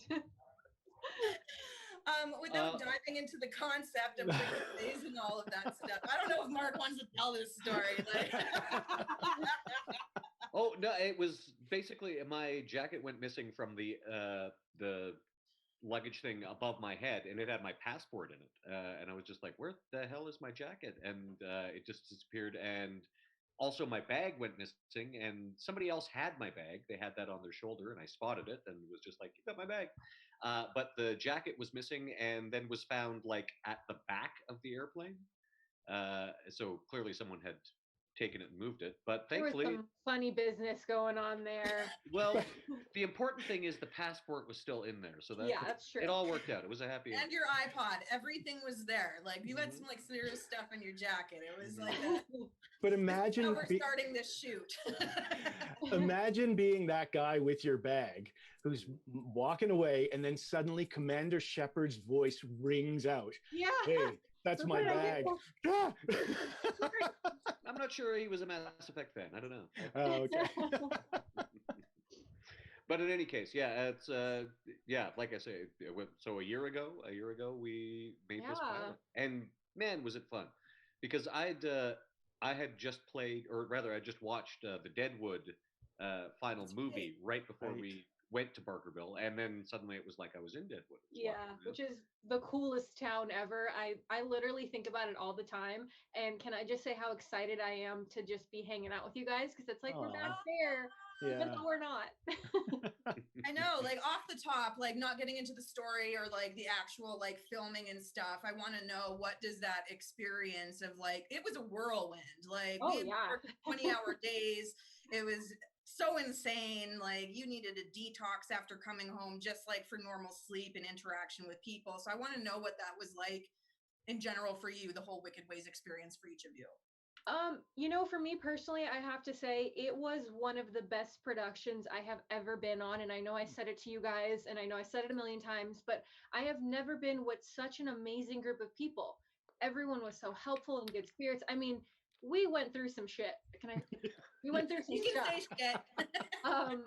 The weather was like our enemy it was beautiful, but we had some obstacles to overcome every day, and everyone pulled through, and we were in a beautiful, gorgeous location which had amazing haunted history. It was like a dream come true. I think about it all the time, and I'm like, when can we film the next episode? I'm ready. So nice to hear. So nice to hear. What about you, Mark? Same thing. I mean, yeah, the weather was challenging. I think we had rain and snow and various combinations thereof. In June. In June. We had everything. I've never been in a place where we had everything in one day. Crazy. Yeah. And as I say, like, just getting to walk around, the haunted history aside, like, just getting to actually walk around Barkerville was pretty impressive. And it was, as I say, like being in Deadwood.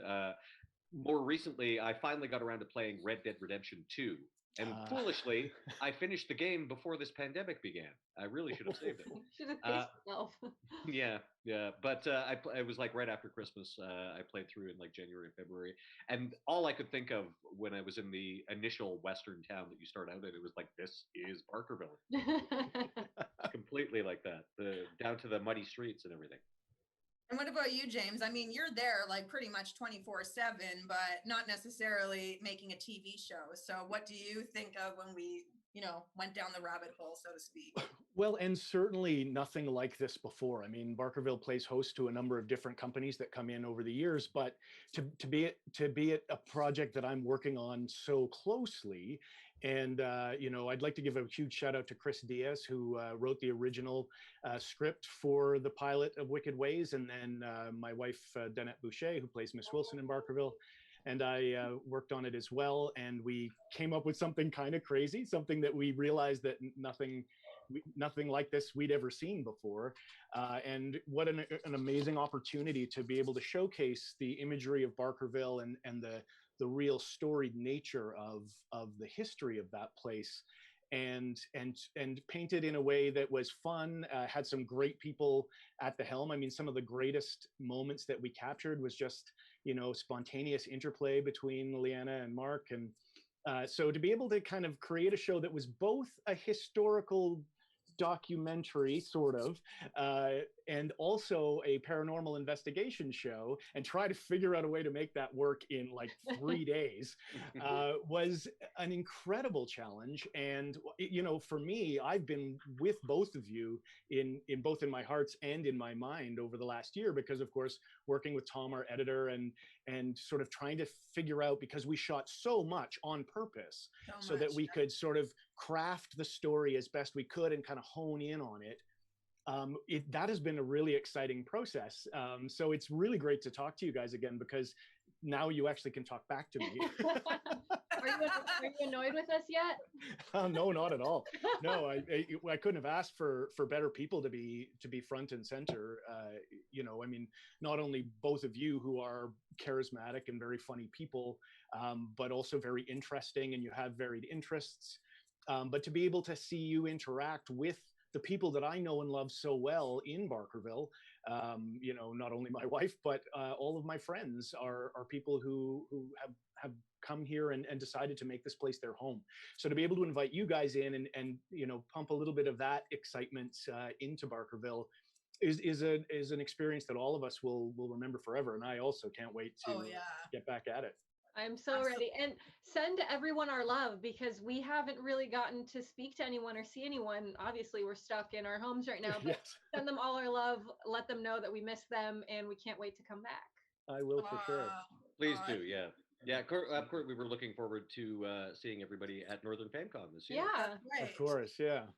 That's right. You were both supposed September. to be guests here, but now we're September, please. Virtual. We'll set up a FanCon after dark where we can all get a little drunk online when no one's watching, and like get down to the real dirt. Speaking of, I don't know if either you, Leanna, or Mark have seen this, and this is a plug for Barkerville, who is our sponsor. However, I would have just shown you this anyway. They came out just for Valentine's Day with this Ant Flow Gruit. And it's not made with hops, but it's a number of other sort of medicinal herbs. And it's supposed to actually help with premenstrual syndrome and cramps and things. I don't know that for sure, but that's what they say. But that's Florence. That's Florence Wilson right there, and they did it as a celebration of her. So I thought it was. That's cool. People, that home. Sorry, go ahead. Is it alcoholic? Oh yes, it is. Okay, 5.2%. I haven't actually tasted this yet. This is a souvenir bottle that was given to Danette, but people that I've talked to say it's unusual, but really, really quite refreshing. That's super cool. So a lot of people out there, they don't know the story of Wicked Ways, of our pilot episode, right? So they're like, why are you talking about this old-timey chick? But the pilot does center around a woman named Florence Wilson and how she established herself in Barkerville and all of her trials and tribulations. James, I don't know, like, how did the idea of Wicked Ways come about, and what was the driving force of putting the spotlight on Barkerville and Florence first? Well, that's sort of twofold. First and foremost, it was Norm Coyne. This was an idea that he'd hatched, and all he knew is that he was really interested in Leanna's experience as a paranormal investigator and knew that there was something very interesting about that. He's friends with Mark and knew that there was something about putting the two of them together that would be really interesting for people to watch. And he knew that he had this idea of the title Wicked Ways, which I resisted for quite a long time, but now I'm a total fan of. And so he approached me about it. And at first I wasn't sure what the initial pilot sort of subject would be, but we realized, Barkerville, one of the things Barkerville does is allows film companies to come in for a nominal fee. And as long as it's not interrupting programming, or if it's in the off season, you can get access to this incredible backdrop that is full of really amazing stories and full of ghost stories. I mean, we've had a couple of different paranormal teams come up over the years and do some investigations. So it just seemed like, given the concept of what Norm was talking about, of kind of what he wanted to put together, that Barkerville was just a natural fit. And yes, I do work for Barkerville, but we were very clear with our lines as far as conflict of interest was concerned, and we did everything by the book just to make sure that I wasn't being given any special treatment because I worked there. But as we would be with anybody, Barkerville was very warm to us being there. They helped us out a lot, and it was a great opportunity for me, I thought, to tell this story. And although there are so many different potential ghost stories in Barkerville, one of the most prevalent ones that gets talked about amongst the interpretive and acting staff is the Theatre Royal. And there has been numerous accounts of people experiencing something in the Theatre Royal, and many people have presumed, whether it's correctly or not, that at least one of the spirits might be Florence Wilson, because she was a founding member of the Caribou Amateur Dramatic Association. She had an incredibly interesting and storied life herself that culminated in this work with the theater before she moved on from Barkerville. But we wanted to figure out if maybe that was in fact what was going on there. And because we had access to Danette, who has played Florence Wilson in Barkerville for 27 years now, I think. Wow. We had this incredible historical resource, along with our archival team and the curatorial staff and all the rest of the interpreters. But we knew that we had something that couldn't really be replicated anywhere else. This was the place, and it was full of incredibly talented people who tell these stories for a living. So we felt that was the best way to kind of jump into Wicked Ways. That's awesome. So my question next is then kind of springboarding off of that for Leanna and Mark. What was the drawing force of making you want to get involved in a project such as Wicked Ways?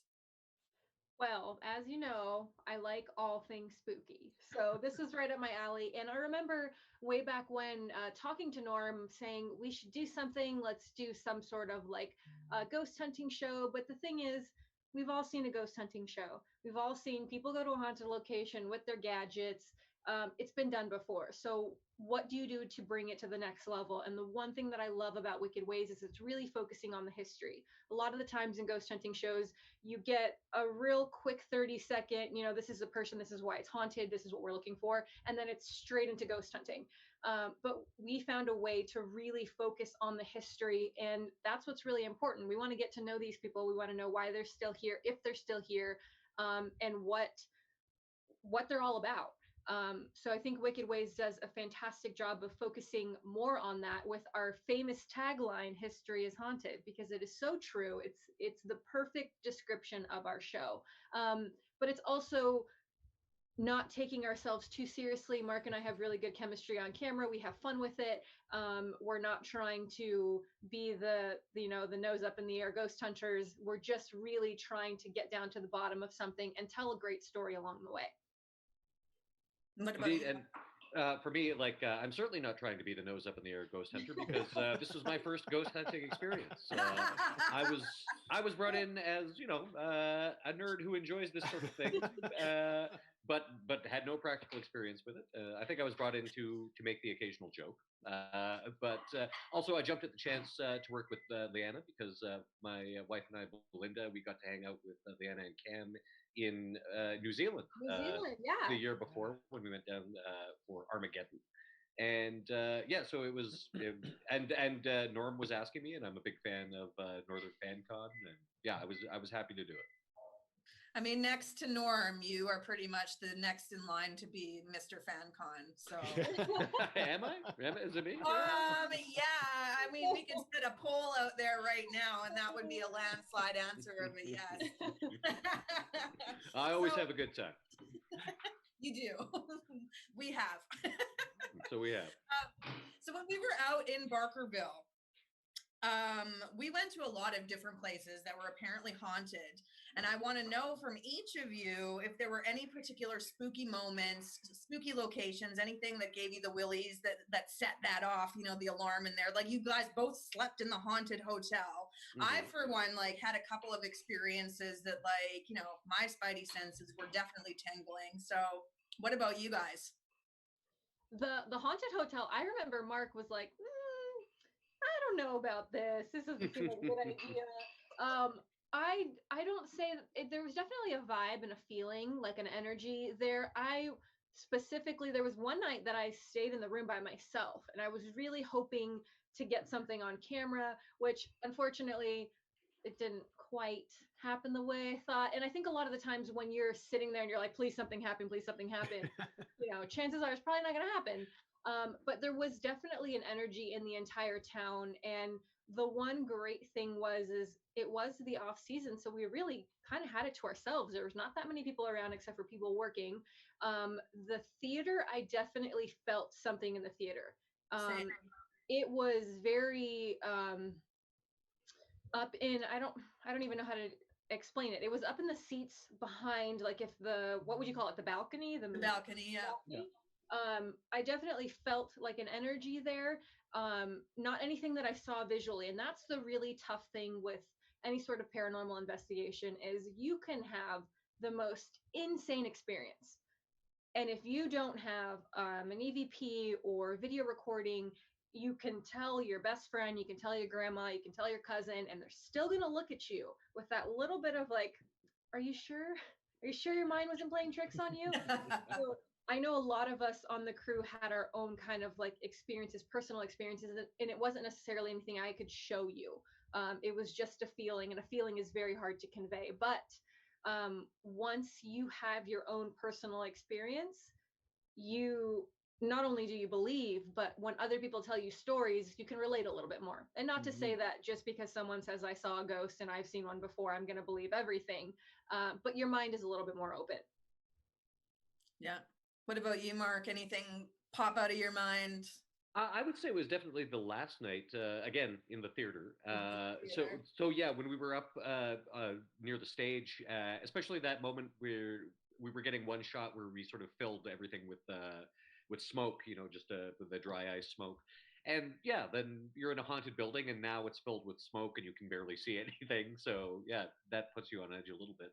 But I think it was in the basement for me when we sort of went into the basement and then went past the basement into the sort of little crawl space that's just sort of dirt and whatnot. Yeah, that was, and of course it was much colder in there, so it's like, oh, getting a chill. And yeah, that was probably the more spine tingling moment for me.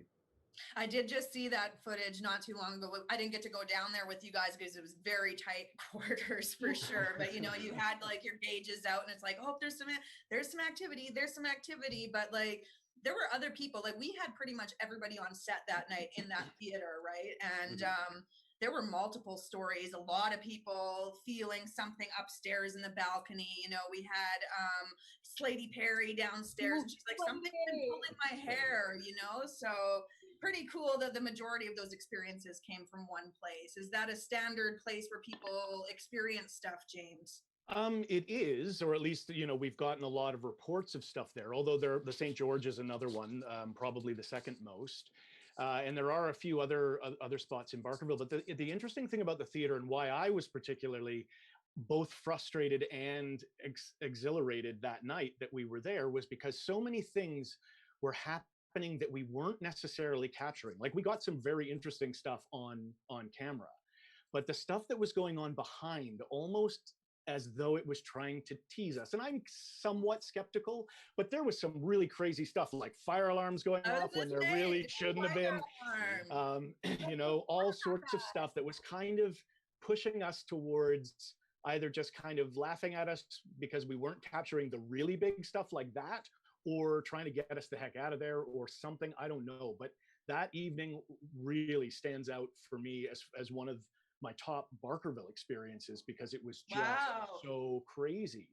But I also, the night that we went up to the old Richfield courthouse was really interesting for me too, because I used to act as one of the judges in Richfield for years. So I have a very, very interesting relationship with that courthouse, but I have very rarely been there at night and seen it by lamplight, which you can imagine 150 years ago would be more of a regular occurrence, especially in the winter, because even if you went in at 4 p.m, it would be dark. And there was something terrifying in that for me that I had never felt in the courthouse before. Just this sense of dread and fear and what it would feel like to be standing there in front of a judge or a clerk even, but who's writing out your fate, or even if it's just a bill for a fine, but by that lamplight, that flickering lamplight. I don't know, there was something super spooky in that for me.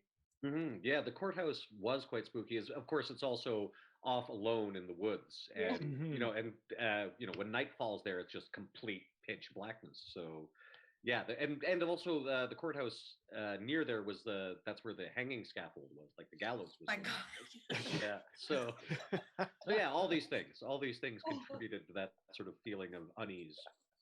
True. So we all had this collective experience. What do you think? Why do you think people in general are drawn to the past, spirits and things that go bump in the night, that we would want to be like, hey, we should go out to a haunted, town and go film some shit like this? I mean, I think it takes, a lot of people are fans of it. A lot of people like watching paranormal investigations. They like scary movies. They like horror movies. But I think it puts you in a little bit different of a category when you're like, yeah, let's go out and film it. Because you're putting yourself, not necessarily in harm's way, but you're putting yourself on the front lines to be that person to bring the entertainment to people. So as much as people of the spooky world, there's so many people that enjoy it. I think we are definitely in a different category for wanting to go out and put ourselves in the middle of it and hope that we get something. And although people always ask me, aren't you scared? Of course, I would be crazy if I wasn't terrified. In some of the places, regardless of if it's haunted or not, when you're in the middle of a creepy forest and there's no light and you can't see anything, that's just scary. And it might not be a ghost. It could be a murderer. It could be anything. There are plenty of reasons to be afraid. And I think that if you go into it without some level of fear and just kind of think that you can own it and that you are above it all, you're not going to get what you want out of it. So I think having that small level of fear and vulnerability is super important. And I think we're all a little bit crazy for wanting to do it. And that's why I love you guys. Yeah, I was just going to say the whole setup, like going out to this remote area, this town that's supposed to be haunted, and we're here to film a ghost hunting show. That sounds like a perfect setup for a horror movie. Yeah, whether it actually is a ghost movie or it's just a psycho killer movie or it's a werewolf movie, it's like, yeah, that's the setup for all of us not coming home. So Absolutely. Well, there was definitely. Oh, sorry. Go ahead, Leanna. Nobody had any cell service. yeah. Oh yeah. True, We yeah. only had any cell, so we only had Wi-Fi when we were in the hotel or close to the hotel. So we also were like, let's go out into the forest, and if anything bad happens, we can't call anyone. There was a definite like horror movie moment for me, because like I was in the background like taking pictures for social media and such, so I could like go from point A to B. And there was a point that I was walking down Main Street in Barkerville, and it was like 2 a.m. by myself. And I remember, I think it was the bakery, James, and I walked past it and there was like this weird red light on inside, and all I just kept hearing was "come here." And I was like, I kind of don't think that I should. And it scared the shit out of me, because like I've been in like situations like that before, and I was like, and all I could think of was like, this is how a horror movie starts. Or porno. I don't know. One of the two. I think we need to go back and film the horror movie that we're all talking about. Yeah. That'd be sweet. Yes. I'd certainly watch it. I do have some questions from our viewers right now. So if we can just like switch up the convo a little bit, because I mean, we could talk about ghosts till the cows come home. One question from Kenna Cosplay. I'm just curious if Leanna Bank is the same person who was a judge on Cosplay Melee, or Melee, is that how you say it? Melee? And also, again, for you, Leanna, from Lance, he says, I'd love to know where Leanna gets those great teeth. So, these are natural. I was going to say, she was born with it. There you go. No, I have an amazing, and I didn't know this was a thing, but I have an amazing fang smith, and he is in San Diego, California. And he's fantastic. So he makes all of my fangs. I have multiple sets of fangs because you never know if you need the long ones or the short ones or the medium-sized ones. However you're feeling when you wake up that day, or what? Yeah. Well, it just depends. If I have to do a lot of talking, I have to wear the medium or the short, or else I sound like I have a lisp. So. I have a real smart ass question. Do the ground squirrels have a cameo in Wicked Ways? I hope so. We love them. Well, I'm sure we have tons of footage of them. We do have a little bit of footage, actually, not as much as you might think. Oh, yeah. But there is a couple of interesting late night animal encounters that we managed to catch, thanks to Christos and Mike. So hopefully we'll be able to slot one or two of those in as well. There was a great fox shot that we got for sure. Yeah. I think it was. Do you have any footage of me when I fell off were you guys there when I fell down the stairs? No. No, I don't think so. It was the night that it was snowing, and we basically had to it must have been the second night, because it wasn't the night in the theater, it must have been the night before. And Cameron and I were walking down, I forget why, I should have just stood in one spot, and I totally just slid on the snow and fell right off the stairs. It would have been great if you got it on camera, because I went flying. Oh no. It's hurting the talent, no big deal. I like a little adventure. I like adventure without pain. I'm fine without that. It was so cold, I was numb, I couldn't feel it anyway. I have one last question. I can't demomo Leanna. What was the device you used to see the crazy energy that was surrounding my son Matt while we were there? He had a few hours of not having static shock with everything he touched after he saw the spike. I don't know what that means. I don't know what that means either. So maybe he did have a whole bunch of static energy after coming in contact with something. Maybe. Oh yes. The name of the device that we used. Again, you're the expert, Leanna. I don't even remember. I think it must have been the K2 meter, because that was the one that we were using the most of, that would have measured the electromagnetic energy. I mean, if he had the energy around him, you're going to be static, but it wouldn't have been from the actual device. It would have been something that was attached to him. So I don't know. Yeah, you use the K2 the most, I think. Yeah. At least in the footage is from what I remember. And we had a bunch of other gadgets, but that was the one that was, I think I had the thermal camera on my, the FLIR, the thermal camera on my phone, but that wouldn't have measured anything but heat. So, excuse me, it had to have been the K2. So we just only filmed the pilot. And obviously we have other locations picked out should, Wicked Ways go forward. All of that aside, I want to know if you could have a dream Wicked Ways location, where would you go to? Or not even just necessarily a location, even if a haunted story that you guys know about. And I want to know what each of you think. That's a hard one. I mean, there's so many locations, and I'm trying to think of Canadian locations, because Barkerville is in Canada, and a lot of the places that are on my list are in the United States, but I really want to go overseas, to Ireland, and go through all of the castles. So it's not necessarily one location. It's let's go to Ireland and go to all the old haunted castles and just explore. And honestly, in a lot of these other countries, you can go out to the middle of nowhere, and there's so many amazing locations, and you're not restricted. A lot of the places in the United States, it's people still live there or they're operating businesses. So I would very much enjoy to just get the hell out of town where there's not a lot of people and there are a lot of ghosts.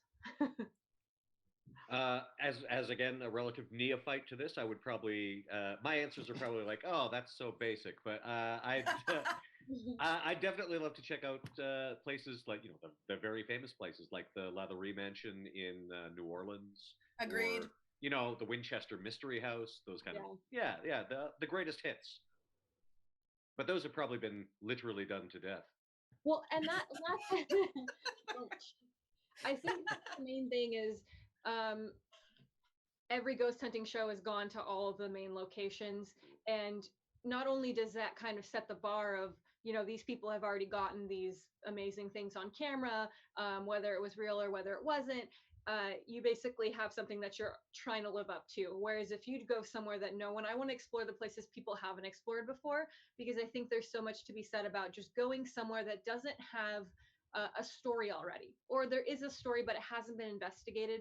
There's so many things that I watch where, you hear there's a guy with a black top hat, and people go investigate, and your preconceived notion is there's a guy with a black top hat. So if you see anything, it's so much easier for your mind to justify that and kind of put whatever you see in that category. Whereas if you have very little context and you go into something and you get evidence, recorded audio, you see something, to me that has so much more meaning. Yeah, actually, now that I think of it, there is one house. I don't know if it is one of the more famous ones, but apparently it's fairly haunted. It's called Gurney Manor, that's in southern England. And some friends of mine that I do a Call of Cthulhu LARP with, they've actually LARPed on that property. Wow. They rented it. They did a Call of Cthulhu LARP. And apparently the people who were playing the monsters and NPCs, they ended up more terrified than anyone because they had to go to abandoned areas of the house and just like put on a monster costume and wait for people to show up. Oh my gosh. All alone in the dark. And pretty much all of them ended up completely freaked out by the end of the weekend. So, oh, I love it. Yeah, Gurney Manor movie. And for me, in BC, Hatley Castle, which is on Vancouver Island in Colwood, just north of Victoria, which was built by James Dunsmuir, who was the son of Robert Dunsmuir, who built Craigdarroch Castle, but not necessarily for the ghosts, although there have been some experiences, but because I think it's an incredible example of a place that is cursed. And maybe we can talk about that some other time, because there's an incredible story that when you look at history and you sort of see the tendrils of this curse and how it played itself out, it is bone chilling. But internationally, I would love to go to the Chislehurst Caves. There's 22 miles of caves of limestone caves underneath London. And they have been everything from carved out druidic altars, from the very ancient history of that place, to they were bomb shelters during the war. People would go down there. The Rolling Stones and the Beatles played there. But I had the chance to visit when I was 13, so I was a very impressionable age. I went on a ghost bus tour around London, and that was our final stop. And we got to just walk into the inky blackness of these catacombs and the chilly nature of the air that was in there, and knowing that you were going to come across an altar that had been used for sacrifice. It was blah. So I'd love to go. I'd love to bring you guys there. I'm in. I just watched The Descent, so I'm like, I just watched it. I've seen it multiple times, but it was on, I forget what it was on. Cameron and I watched it the other night, and it still holds up. Like, it's such a good, creepy movie, and the suspense, and I'm like, I don't really ever want to go in a cave, but I do. Oh, just that James talking about those caves, the claustrophobia in my chest immediately. Oh. Well, the thing about the Descent. These caves are 20 feet high, though, right? Like they're huge catacombs. So you don't have the same kind of claustrophobic nature that you do with that spelunking horror that is The Descent. Oh my God. I love the spelunking. It's funny, Belinda and I just watched that last week for the first time. Really? I'd been meaning to watch it for years, and it was great. How did it make you feel, though? A little like it made me feel like maybe it's not so bad being in a ghost town in BC. The second one's pretty good too. I didn't have high hopes for the second one, but number 2 is pretty decent. I agree. Check it out. So we only have like a few more minutes, guys. I mean, we could literally sit here forever and chat. It would be so much fun. This is a common thing that we've been asking all of our panelists, but what have you been either reading, watching, or listening to during the lockdown? James. Well, it's funny. I've been listening to a lot of Brooklyn Nine-Nine, strangely enough. It's crazy. I don't know what it is about that show because I came to it late and then I binge watched it, last year, all of the episodes that Netflix had, and then discovered that handy little function that Netflix has where you can download episodes onto your phone. So when I'd go out for a run, well, not a run, I don't run. When I go out for a walk, I walk swiftly. I would just put that on and listen to it almost like a comedy album, because you can kind of go off and think about something else and then a joke will get you and you can come back into it. So I've sort of been doing that because I've been doing a lot of video editing and other stuff setting up for Barkerville. And so a lot of stuff that requires my visual attention. But, instead of playing music, I've been listening to episodes of Brooklyn Nine-Nine. You could do a lot worse. I love that show. I love that show so much. What about you, Leanna? So the thing for me is I work from home normally. So not a whole lot has changed.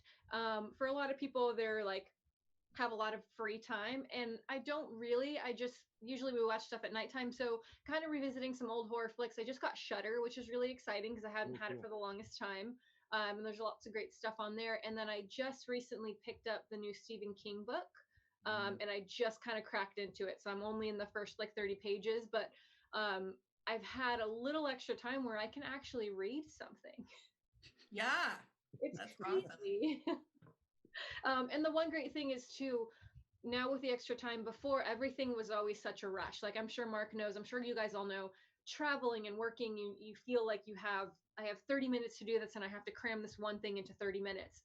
Whereas now, if I don't finish something, it's not really a huge deal. I'll just pick up where I left off tomorrow. So we've been gardening a lot. We've been taking care of the bees, and the bees are doing great. They're almost doing too good. It's a lot to manage for Cameron and I. So that's been taking a lot of our time. Awesome. Mark, what have you been binging, reading, taking in? Well, let's see. Belinda and I, we finally got around to watching some shows that we had been recommended for years, and that we finally had time to sit down and watch. Ozark, we got through all of Ozark. Great, loved Ozark. So good. Succession, also fantastic. Oh, so good. Yeah, really, really solid show. And then, yes, some horror stuff, and of course, a lot of virus-based stuff. I finally watched Train to Busan finally, and wow, I'm a zombie movie fan, and I can't believe it took me so long to finally watch one of the best ones I've ever seen. It's so good. Really, really quite good. Let's see what else. Other horror thing. Oh, and of course, very glad that What We Do in the Shadows is back on. Yeah. So I gotta say, it's really hard waiting for a week between episodes. I know. I'm usually the type that will just try to hold out so I can binge watch it. But it's so it makes my heart happy because it's so silly and just goofy and fun. It makes me laugh. And I think I've been gravitating a lot towards things that make me laugh because it's already sad enough in the world. No one needs any more sadness. We need something that is vampires living in where are they living in? I forget what the town Toronto, is. really. They're in Toronto, but they're in New Jersey or something. It's so good. It's Wellington, New Zealand, isn't it? Yeah, I think it's That's the movie. That's the movie. Yeah. Oh, I haven't seen that. Staten Island, aren't they? Staten Island. Yeah. They are Cool. Staten Island. Good call, Mark. Totally right.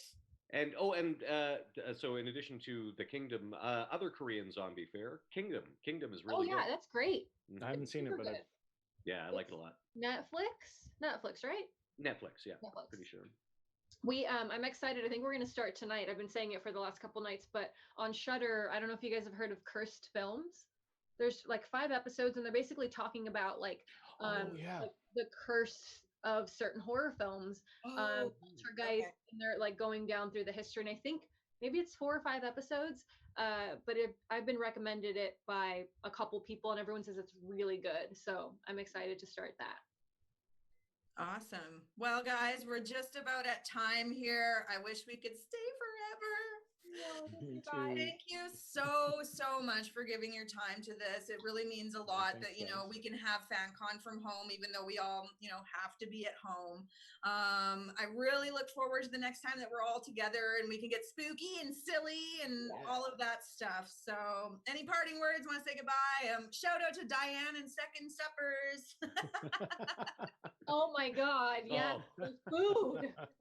The craft services on that shoot it was easily the best craft services I've ever had on. Absolutely. I don't think I've ever, usually like when I'm filming long hours and stuff, I try, because eating a lot makes me sleepy. So I try to pace myself. Every meal had round two. Like it was so good. So good. I was sad when I had to go home and cook for myself. Oh, wait, hold on. Ming just puts a question in there. Hey. He just says, Van! Hooray! Oh, go on. No, go ahead, Mark. What do you say? Oh, I was just going to say, Ming is doing something with Ivy Doom Kitty for Northern. Yeah, in a couple hours, right? Tonight. They're closing out tonight. I can't remember the time. It's like 8 or 8:30. I'm bad. I can't remember. I want to say that I love you guys all. I miss you guys very much. I want to thank you for being so amazing to myself, and I'm sure I can speak for you too, Mark. You guys were fantastic to us. I seriously cannot wait to see you guys. Crossing our fingers for September, praying to whoever I need to make that happen. And until then, all of you guys stay safe. I love you very much. Yeah. On that note, thanks so much, you guys. Right back at you. Take care. Love you all. Thank Bye-bye. you. Love you guys. Love you too. Bye-bye. Stay spooky. Yes.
So, welcome to FanCon from home.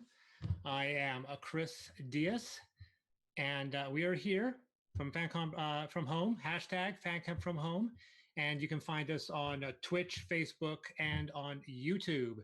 So, vendors, what can be said? No, seriously, what can be said? Kidding. Vendors are the lifeblood of a convention. They are the heart, kidney, spleen, and various other assorted organs of a convention. Without vendors, all you have is a concert, a very, very boring concert. You bring your wallets to a con for the vendors. They provide vital early capital to get a con going and occupy the vast majority of an attendee's time. And for the vendors, for many of them, the convention is one of the primary sources of income. It's more than just exposure. It's about engaging directly with fans and connecting with more potential customers. I attend several conventions a year. I barely break even because my fiance and I spend about as much money as we make. We're not inspirational. Don't do that. I mean, we are not a good example. I mean, we are just not really good with money. So we have a bunch of panelists here. We have 5, including myself. We'll have a few more people that'll pop up. Hello, everyone. Hello. Hello. Hey. All right. So far we have Matthew Odland. Matthew, you are with you are Nitro Geek. I am Nitro Geek. Yeah. And we have Zoltan Gal of Zoltan Gal. Hey guys. Christine Newell from Team Powerhouse Realty. Hello. Hey. And Cameron Stoltz from Great White Comics, Games, and Toys and other various oddities. Hi. Hello. So how are you guys doing? Bored. Awesome. Well, we'll just let everyone know, you can find us at fancon.ca, and there's a link to donate to the United Way. You'll see the schedule there. And if you want to donate to the United Way, go to fancon.ca. And yeah, give to a good cause. And I also wanted to know, let everyone know that we are also sponsored by Trench Brewing. This roundtable is brought to you by Trench Brewing. That's right, Trench Brewing. Brewed for adventure.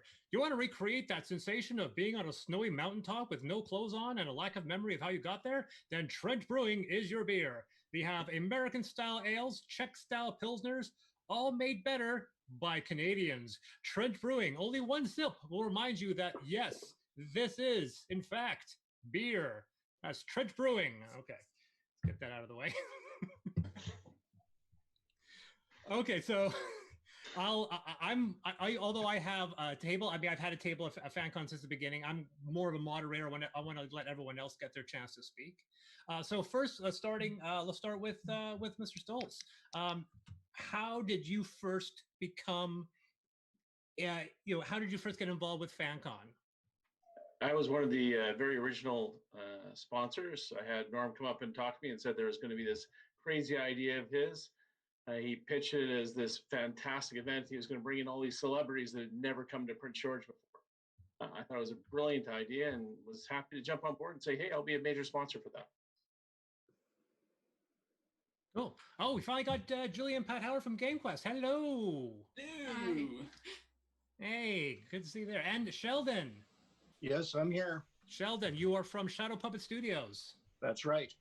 Hey, welcome. So I think we have 8 people. I think we're all here. I think all we're missing is Chris Pierce from Ragnar. I think he might Mandy. be... Mandy. Where's Mandy? Oh, Mandy. Where's Mandy? We don't have Mandy. Oh no. It's not good at all. So anyway, that was Mr. Stoltz. GameQuest with Pat and Julia. How you doing? I've known Julia for a very long time, 30 years at least. Wow. How did you guys get involved with GameQuest? Sorry, with GameQuest and with FanCon? Well, the first FanCon that came around, we weren't actually GameQuest. That's been a more recent transition. We were there as Divine Digital, the custom computer company. I'd personally never been to a con or had any type of con experience before. Just previous to FanCon being announced for Prince George, we'd been down to the Calgary Con, which is my first con ever. And I loved it. So as soon as it was announced that Prince George was going to get one, I just wanted to be involved in any way I could. Yeah. We had a table as Divine Digital, and we were friends with Kelsey of GameQuest at the time. And since then, we've just progressed to doing the gaming area in the atrium with GameQuest, and now the two are one.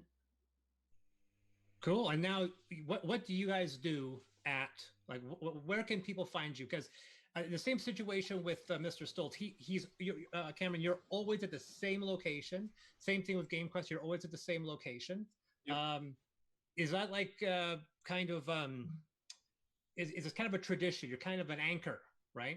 Yeah. We're in the atrium between the CN Center and the Kin Centers is where we usually set up our area. Wicked.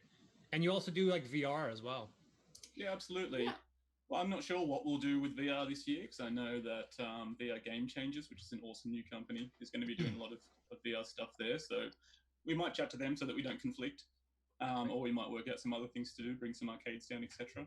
I meant to ask her when she was on the stream earlier, but I forgot about it. If Alicia Witt wants to come in and play Gallagher again, we'll bring Gallagher back for her, because she killed it one year. I want to see Alicia Witt back. Yeah. So Christine Newell from Team Powerhouse Realty. Hello. How did you get involved with FanCon? Norm, common denominator here. So Norm approached me with an opportunity to sponsor children attending free to FanCon, and I just immediately jumped on it. I said, I think this is a fantastic idea. As a parent and also as a person who works with a lot of families in town, I just thought it's awesome that we have something like this coming to our city. And I just thought, yeah, if I can make it possible for more families to attend and maybe put a little more coin in their pocket so they can spend at the vendors, I said, yeah, immediately. Now that's fantastic. We really appreciate that, Christine, by the way. Yeah, it's awesome. Awesome. Well, that was the intention, right? I mean, I get it. Our kids want to go to the fair and they want to go to concerts and they want to do all these things, and it's like, man, you got to budget these things. They're pretty pricey, and especially I have 3 kids myself, so anybody that's got more than like 2 kids, you got to budget for these things. So if I can take out the admission price and they can again spend that at the vendors, that's just such a great way to grow FanCon and attract more vendors and boost it. I just think it's fantastic for our city. Oh yeah, absolutely. And I think everyone really, like I said, everyone really appreciates you contributing that. Like once that happened, I think that lifted the entire event to a different division, different echelon. Yeah, I hope so. Also, we're finally joining. Our family is now complete. We got Mandy from MP Makeup Artistry. Hey, Mandy. Oh, you gotta unmute yourself, Mandy. Sorry. There you go. I swear that today was Thursday, so I'm sorry. No. Quarantine days. Which is weird because tomorrow is my birthday, so you'd think I would know what day of the week it is. So happy early birthday. Thank you. So I'd like to talk to you, Mandy. How did you get involved with FanCon? I just saw the post. I think I honestly, I've been a part of it since the beginning, so I 100% don't remember how it started, but I'm a local face painter, and I don't know if I was approached to be a part of it or if I just saw it and was like, oh, I'm in kind of thing. And I remember being so stressed out because it was a beginning kind of my face painter kind of world of doing big events. And I had declined doing a wedding, and because I do makeup for weddings, and I didn't do prom that year because I was doing FanCon. And I remember laying on the floor crying the night before FanCon started, thinking, what have I done? I've, given up all these things. And now, 6 years later, I'm still a part of it. So obviously it worked out good for me and it was fun. And yeah, it's fun. I'm sad that it's not happening right now. Yeah, exactly. I think everyone is.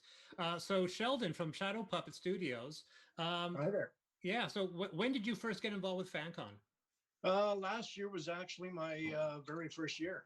Ah.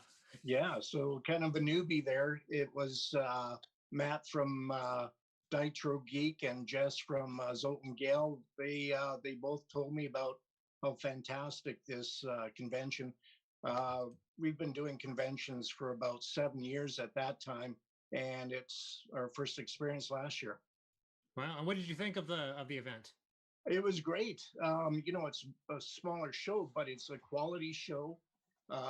Tons of fans, tons of great celebrities, and a lot of stuff to do. So we very much enjoyed ourselves there. Now, Jess and Monica from Zoltangal, this is you're veterans though. You've been to the event a couple times, haven't you? Yeah, we've been there every single event except for the first. So for the first year, we had a prior commitment. Otherwise, we would have been there. Norm asked us to go the first year. And Matt did go the first year, and he said he did really, really well. We're like, no. So yeah, here too. Yeah. Well, you got to tell us, who's the pug? Oh, this is Gomez. Oh, Gomez. Hey, Gomez. Say hi, Gomez. No. No. So Matthew from Nitro Geek, you are a first year. What was that first year like for you? To be honest, I mean, I do shows all over North America, and the unbridled enthusiasm that I received from Norm about talking about the show, and I believe I might have talked to you a little bit at Calgary about the show as well, was kind of one of the things. I was nervous about doing a first year show in Prince George because of its general location, but going up there, the people were absolutely amazing. I've made some really great friends that I still talk to this day up there in Prince George. The drive up there is boring sometimes, but just absolutely gorgeous nonetheless. But you know, the people up there, it ranks up there probably in my top 10 shows that I do annually, and I do about 30 to 40 shows a year. So it's one of those things that it's been really, really nice dealing with people, and every time we go back, whether it's myself, and unfortunately I couldn't do it last year because we had conflicting shows. I sent somebody up there to do it for me. The response has been absolutely stunning every single year from you guys. And just the fact that we can be a part of it is just super to be a part of it every single year. Oh, absolutely. So for people who are watching, so when you come into the main kin, Mandy and I have the entry table, so we're the first people you meet. But I think the person with the best position is probably Mr. Stoltz, the Great White, because Cam, you have clearly the largest footprint of any vendor, and you are facing the celebrity wall.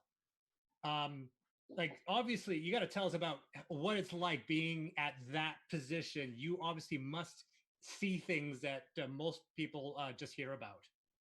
So one of the things I like about the position I'm at is we get to watch the celebrities in their candid moments when there's nobody around, or when the little kid comes wandering up to the table that obviously doesn't have any money at all, but is a huge fan and remembers them from whatever show their father's been showing them. Remembering some of the interactions, even our very first celebrity when we had William Shatner there.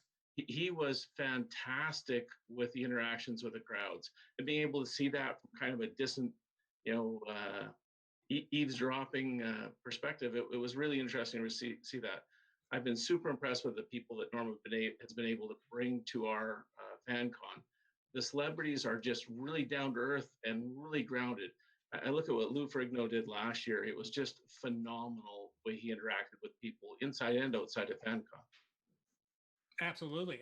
You brought Gigi Edgley last year, and she was almost like your gatekeeper. She was right at the entrance. That was a very unusual thing. How did that come about? So the very first year, Gigi was set up as on the side as one of the stars for doing their autographs and signatures, and she manned her booth the entire weekend. She was there every day, every hour of every day.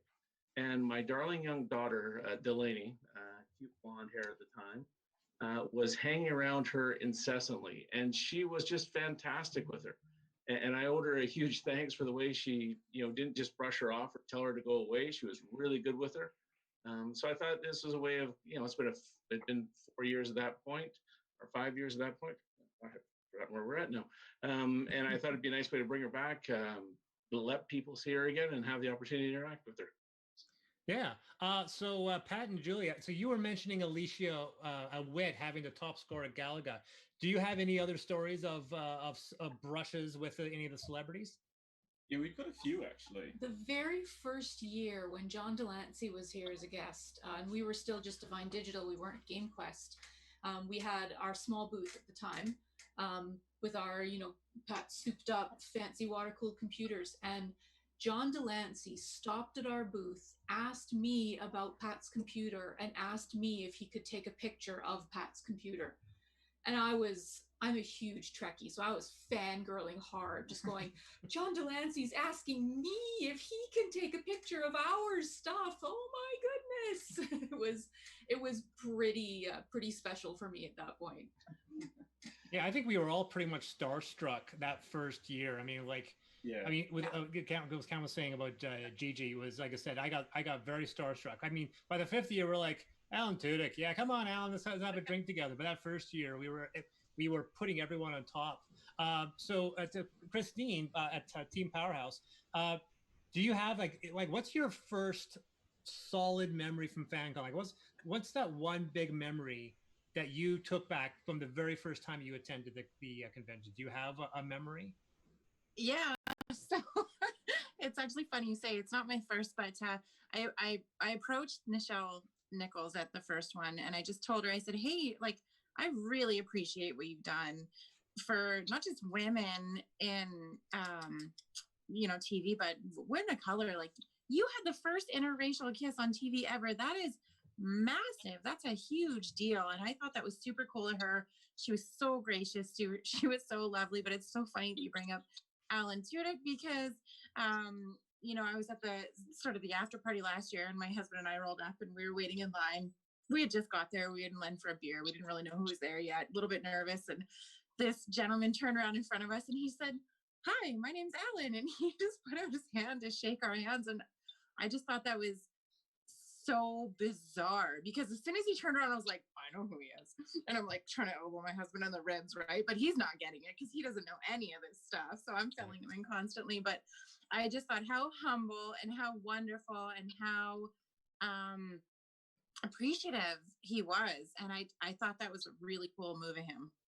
Yeah, Alan's amazing. I interviewed Alan, and the conversation was funny, but it got a little awkward because I was bringing up the movies that I'd seen him in, and we brought up the unfortunate pattern that some co-star he starred with had passed away. Oh yeah, at don't some do that. point, because we found out, of course, he was in Knight's Tale, and the lead from that passed away, and then he did Hearts of Atlantis, which starred a young Anton Yelchin, who also passed away. So this was like a very depressing trend. So it was like, maybe we shouldn't want to work with Alan Tudyk. He's not very lucky. Mandy, from your position. Well, I'm still here, so. Yeah. Well, by the way, I want to make a point out that you probably have, from us, the most depressing view because we are all looking at that backdrop. I really hope that's a blue screen because otherwise we're all getting quite depressed. Yeah, I'm really jealous of that. Oh, absolutely. Well, she is a real. I'm just on my deck here. If you want a view like this, though, give me a call. I can hook you up. I was just going to say that. I was like, I bet you she can hook you up with that view. Well, when you work for a realtor, you get yeah. So Mandy, to you then, I mean, once again, from our position, you and I get to see like everyone passes through our gates, and you also have that additional appeal of the face painting. Do you have like a very unique celebrity brush that has occurred in the last 5 years? So my celebrity brush would be, I know I'm spacing out on the name of the actor. It was 3 years ago, and his daughter the first day came and got her face painted, and I didn't know who she was. And then the next day she came again and got her face painted, and each day I noticed she had a different pass because it was the year we had the passes and the celebrity passes got kind of shorted. And so the first day she had one that said like vendor pass, and I thought she was a vendor kid. And then the next day she had one that said like crew pass, but I noticed that each day. And then the third day she came and it said like the celebrity pass, and I was like, who are you here with? Like, you have a different pass every day. And she's like, oh, my daddy's talking to the people. And I was like, oh, and he like tweeted and Facebooked and like he did all these things after FanCon, like linking me. So that was probably my biggest rush, if you will. In all honesty, I don't really worry about what the celebrities are doing. I'm worrying about like what the kids are doing at FanCon and if they're having fun, because that's kind of where my realm is in. But I mean, I had Tia Carrere come up in the first day and was like, you're the face painter, you're so good. And like William Shatner came by and he shook my hand, and I was like, I know who that is, but my kids had no idea who he was. They're like, who is that old guy? And I'm like, William Shatner. It was a really cool thing. And we're just like, oh, okay. And then, but I honestly get so busy with what I'm doing in my booth. I honestly don't leave my booth. Like if you've ever watched me, I never see you leave. I don't leave. And so unless a celebrity comes to me, like Sean Astin came by my booth to, let me know my face painting was awesome. And that was last year, right? I get all the years mixed up. And so he just came by like a drive by, like, hey, your face painting is cool. I kept walking. So I was like, okay, cool. Thank you. I'm like, was that Sean Astin? And people were like, yeah. I'm like, okay, cool. So yeah, I don't really leave my booth, so I don't get to really interact too much with the celebrities. So So Jess and Monica, do you have, obviously once again being veterans, do you have any war stories? War stories. the good variety. The good, like, ones I can tell publicly. Shush, Matt. Shush. Let's see. It's either the Northern FanCon and completely understandable rule about no outside food or drink. But this does not necessarily apply to long-term vendors first thing in the morning on their third day. So the poor young volunteer gentleman at the doorway, as I'm walking by with my Tim Hortons, and he's like, sorry, no outside food or drink. And I'm like, oh, son, no. Oh, son, no. No. I'm like, this is my emotional support latte. and the poor man. Yeah. But poor guy. Poor guy. But we did buy all our food and drink for the rest of the weekend from the lovely lady who comes by with the cart and the chocolate bars and the sandwiches and the beer. That's awesome. Let's take a moment to really stress that the fact this is probably one of the only. I was like, so Matthew, that's going to you, because I know once again you go to like I said, North America. Have you ever been to a convention that actually had a licensed liquor license on site? Yeah, actually. Really? Corpus Christi, Texas. Well, of course. Yeah, right. We went down there and we were at that one, and they would actually they actually gave a discount to vendors if you bought 3 drinks or more at a time. So I'm assuming, Matt, then you have some stories to tell. Yeah, I got stories. Yeah. That was what I remember of that show. That was a fun show. Sheldon, do you have any related stories, alcohol related or non-alcohol related? Well, alcohol. Well, we were actually, for the very first year, we were right beside a beer vendor. So of course we're always like, okay, what time is it? Oh, it's beer time. But yeah, we actually enjoyed that. But there was another convention I was at. Niagara Falls, they also have beer and alcohol there too. That's pretty cool. And everybody, everybody's happy. I guess the moment you find there's beer on premises, you're like, okay, this is a convention we're coming back to. Oh, absolutely. Okay, so going back to Cameron, once again from your vantage point, what is there a specific crazy thing that you saw, like that was just like perfectly well that's going into your long term, not necessarily with a celebrity, but perhaps with a cosplay or just with a general fan? So the funniest thing I saw was actually, I think it was last year's FanCon. I was at the front of our booth. We have Lego set up so the kids can do something while their parents are standing in line waiting to get the autographs or talk to celebrities. And suddenly there was a hedge sitting in front of my Lego table, like a real hedge. And I'm looking at it and going, well, that's a weird place to put a prop. What's Norm doing with that? And then the hedge moved.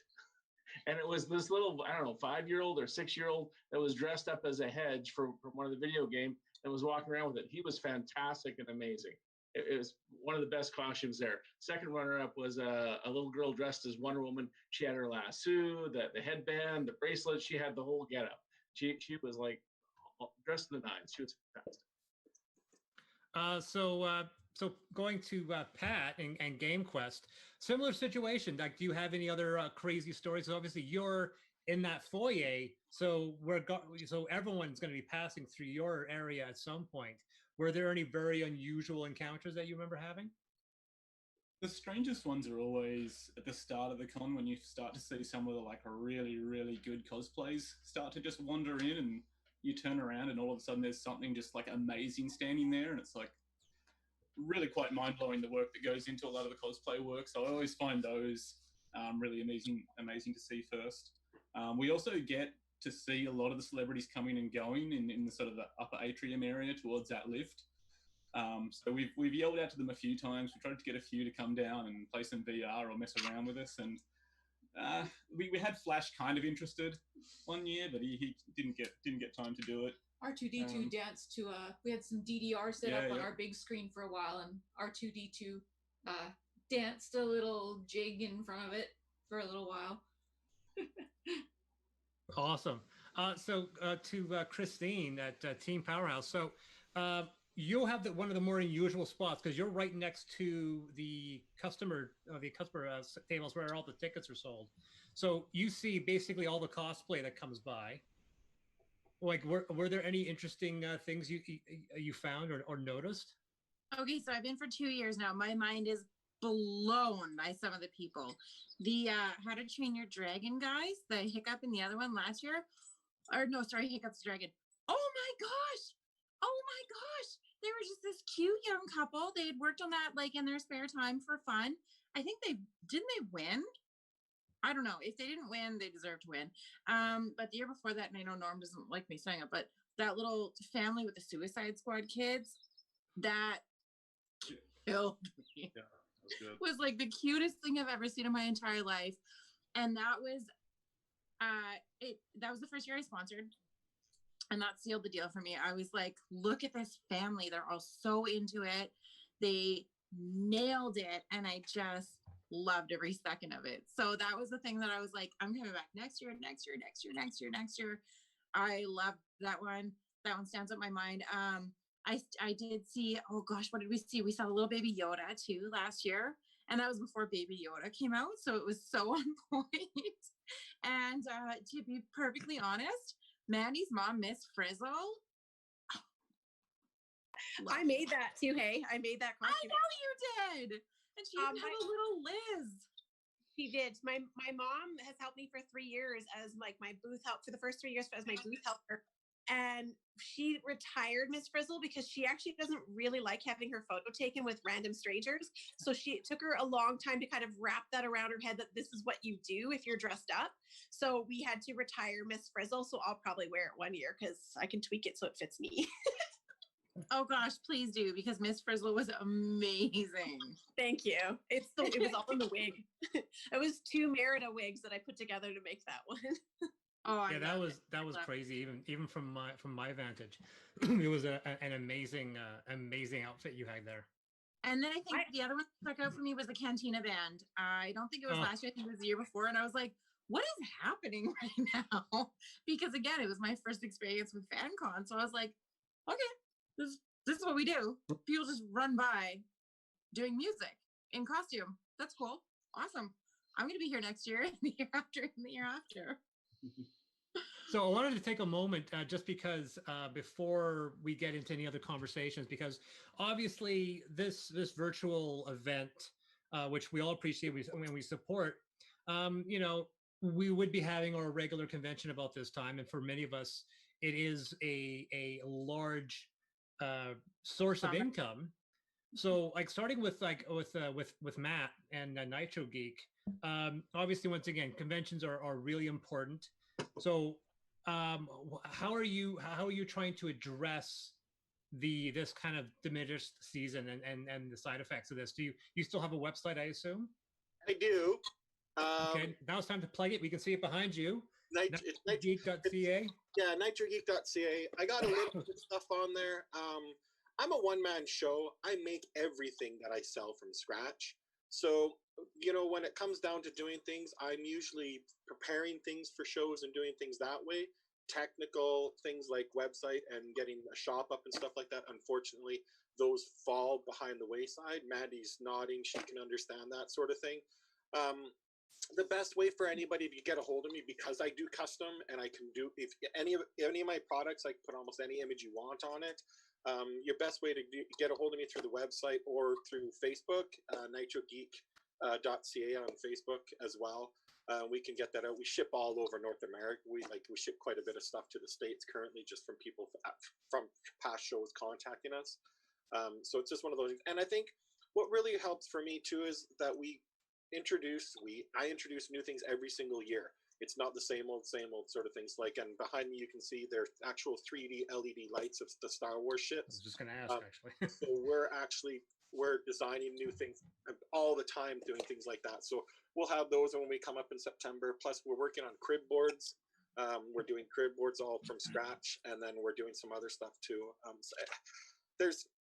And the challenge for me is, because I don't know a lot about technology and stuff like that and where to go, there's so many platforms to sell on.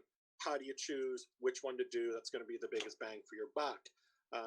Jess is my go-to guy when it comes to all that sort of stuff too. But even he can say for me too that my heart's in the right place, but I'm too busy doing other things to really get down to do it. So usually it's just kind of like, hey, everybody, don't forget, I'm still here. I can do stuff. So that's something that we got to change in the future. But in the meantime, nitrogeek.ca for sure, if you want to. Yeah, we got a lot of your stuff in my kitchen, actually. So Sheldon, how about yourself? Now's your time to kind of plug. What have you been doing, and where can people find you? Well, again, like Matt, I'm a kind of a one-man show here. So when I get a chance or when I get time, I will put stuff on my Instagram, which is Shadow Puppet Studios. I also do have a website, shadowpuppetstudios.com.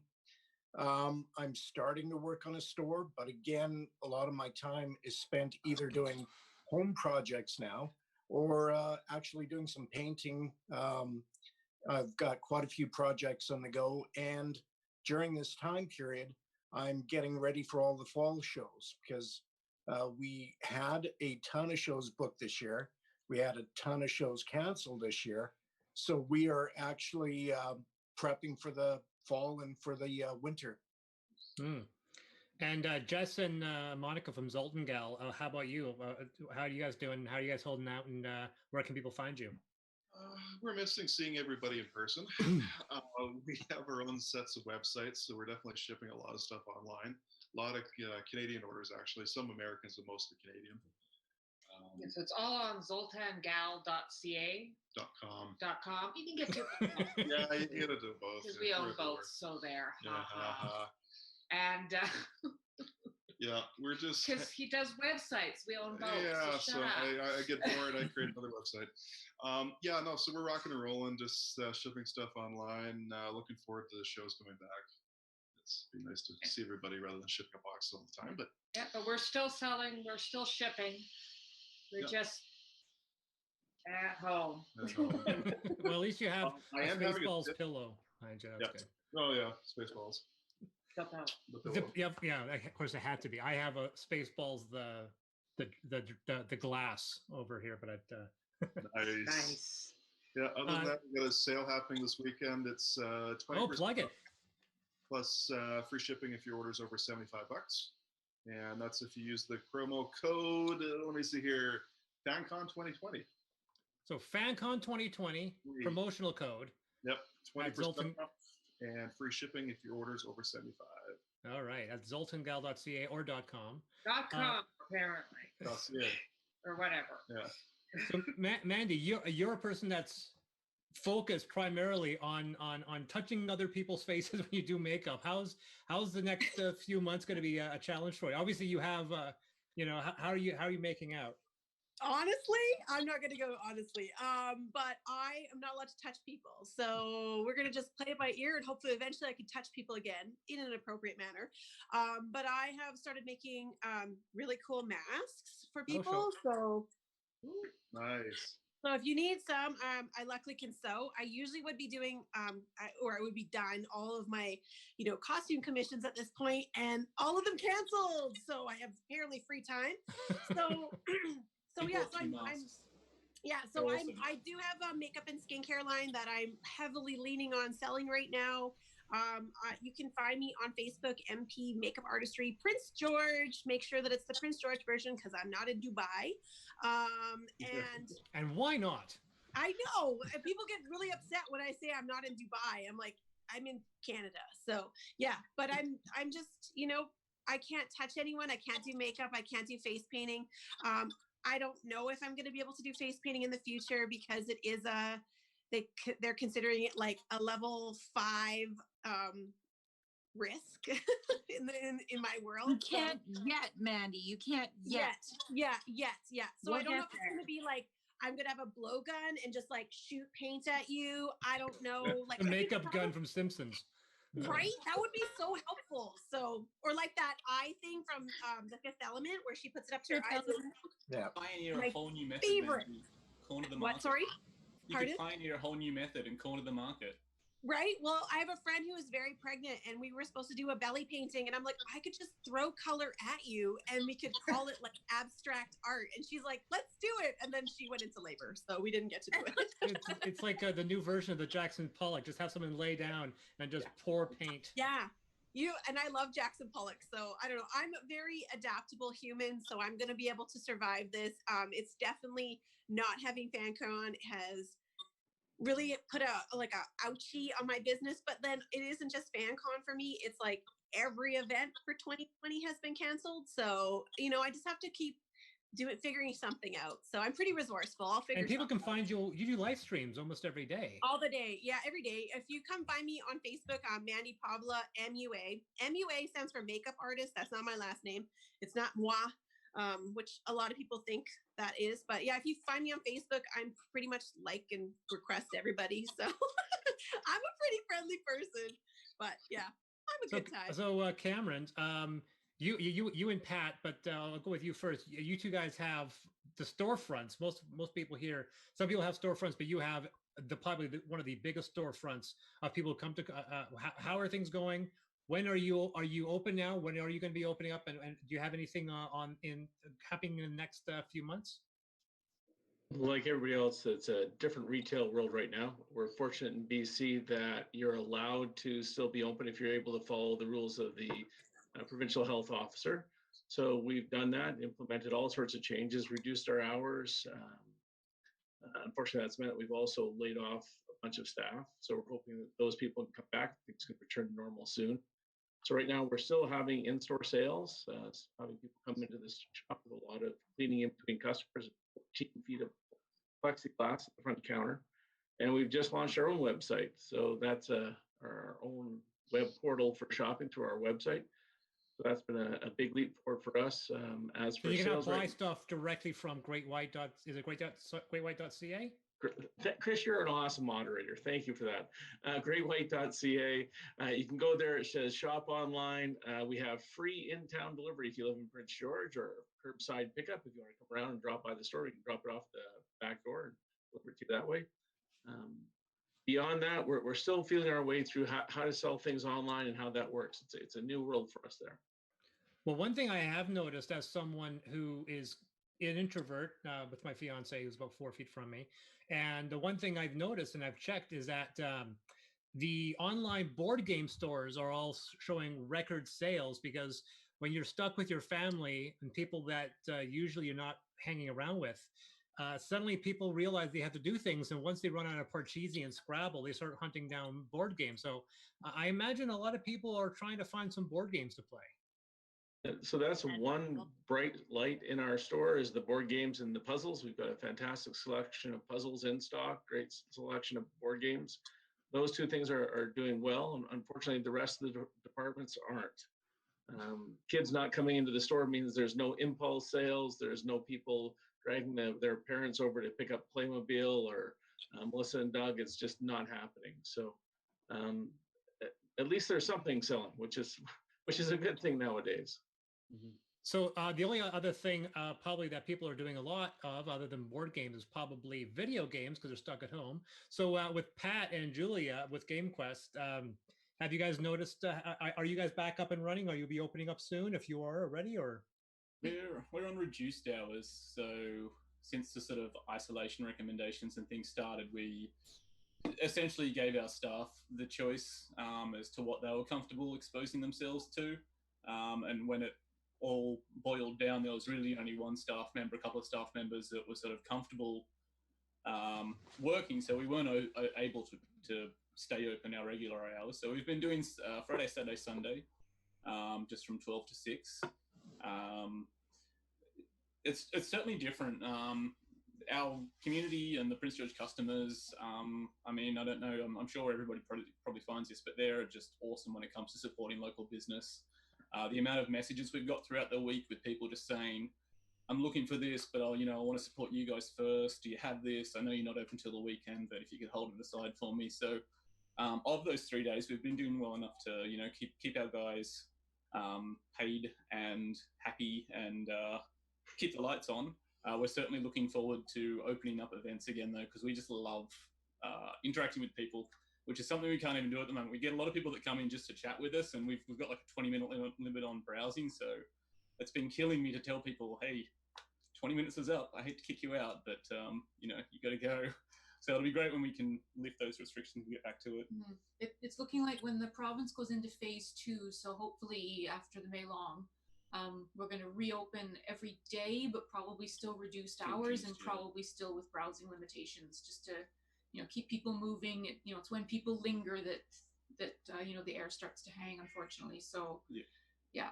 What are you guys are still building computers and all that, right? Yeah, absolutely. And we've been getting, again, it's funny with all the time off people have happened, the demand for people wanting a gaming computer, or maybe realizing that their computer they've had kicking around doesn't quite work as well as they thought it did when they try and play one of the newer games. We've got a lot of demand for custom computers. And also I kind of was chuckling to myself about everybody just saying, hey, we've got a new website, because I'm sure that's a byproduct of exactly the same thing. And what's yours? We also have a brand new website, which is www.gamequestpg.ca. No shopping on it yet, but it's there for information about events. We've been doing online events just to keep the community together. We do Tuesday nights we do like a battle royale night on Tuesday, so rotating games. Just play through Discord so people can still chat with each other and hang out and make squads. And then League of Legends on Wednesdays. So if people don't have a full squad, if they're just a single, just show up on Discord. We'll make groups. We find teams for them and have a night of playing together. Run a casual tournament. The League of Legends stuff's been super popular. We've been getting like 6 to 7 teams of 5 each weekend regularly showing up for that. So it's been awesome fun. So for Christine, what's the future show for you in the next few months? For myself personally, or what you are, your business. So. Well, I am, and so to be honest, this is typically my busiest season, but it's taken a little time to get going. So what we're seeing with the restrictions lifting, and we're making it easier to show, I think, well, honestly, in Prince George itself, real estate didn't really slow down. We've still got a pretty tight market. We're still low on listings. I still have a pack of buyers that are just waiting for the right thing to come up. So they're hoping, I'm hoping we can quickly and safely get back to normal and start just listing some properties, selling some properties. But to be perfectly honest, in the past, we used to, if somebody was interested in 8 places, we'd go look at them all. But now it's different. So we're saying, have you looked at all the photos? Did you review every detail of the listing? Did you do a drive-by? Are you healthy? All of those things before we're even booking a showing. And then we're booking a showing, we're Lysol wiping everything, we're hand sanitizing, we're using a mask if we're required to, filling out paperwork saying that we're healthy. Someone's taken out. I was trying to, I know it's low power mode, sorry, and then I hit it too hard. So it's different for us, and the way I keep describing it is we're about a quarter behind. We're just a quarter behind, and that's fine. Leaves are on the trees, grass is greening up, restrictions are being lifted, so I think we're going to be pretty healthy moving forward. And honestly, our Prince George market, we do really well at riding out just about anything. We've done a really good job at diversifying our workforce, and I'm really optimistic going forward. Well, I know, like my fiance and I, we're desperate to try to get out of this basement eventually. We were supposed to do it last year, but we decided to get married. Unfortunately, our wedding was supposed to be next week. It's been, yeah, it's been pushed to July, and now we're eyeballing maybe pushing it to September. But we made the commitment that we will be definitely getting married this year. We're not going to push it back a year. So if it's in July or if it's in September, then yeah. But even if we have to unfortunately look at our invite list and reduce it down to 50 people, that's something we may have to do. You know what? We just have to adjust to the new normal, and that's all there is to it. But I mean, I don't know if you're a first-time buyer, but every year you wait, it's getting harder and harder and harder. And right now, interest rates are at an all-time low. Yeah. So a sales pitch. Yeah, there you go. Oh, like, actually, back to you, Cameron. Are you running any virtual online events right now? Unfortunately, oh, sorry. That wasn't for me. Well, Christine, you can as well. Well, the thing is, you can now, with the advent of new technology, almost every house we ever look at, we can actually do a virtual tour. Yes. We can walk through the houses now. So now people have that as an option. Yep, that's absolutely right. And then it kind of weeds out the weak, right? The showings that just kind of wanted to see, but didn't really have interest, they're not doing it anymore. So when you get a showing, it's a good quality showing. Oh, so well, exactly. So we have a few more minutes, so I wanted to open up to anybody else. If you have any stories, you wanted to volunteer anything, Matt or Sheldon or anyone else. If you have any stories about FanCon, please chime in. I got a neat story. My favorite movie in this world is Flash Gordon, and when Sam Jones was up there, that was like the cat's meow for me. Like it was like every time he walked by my booth, I was like, ugh, kind of sort of thing. So fast forward to Saturday night, and I'm in the elevator, and it's been a long day because I usually do the show by myself. And I'm in the elevator, and I'm kind of standing there, and the doors are just closing, and I hear this. Can you hold that for me? And I raise my hand up to kind of hit that door button to shut it because I'm like, no, I don't think so. And all of a sudden I'm like, oh, okay. And sure enough, this hand comes through, and it's Sam.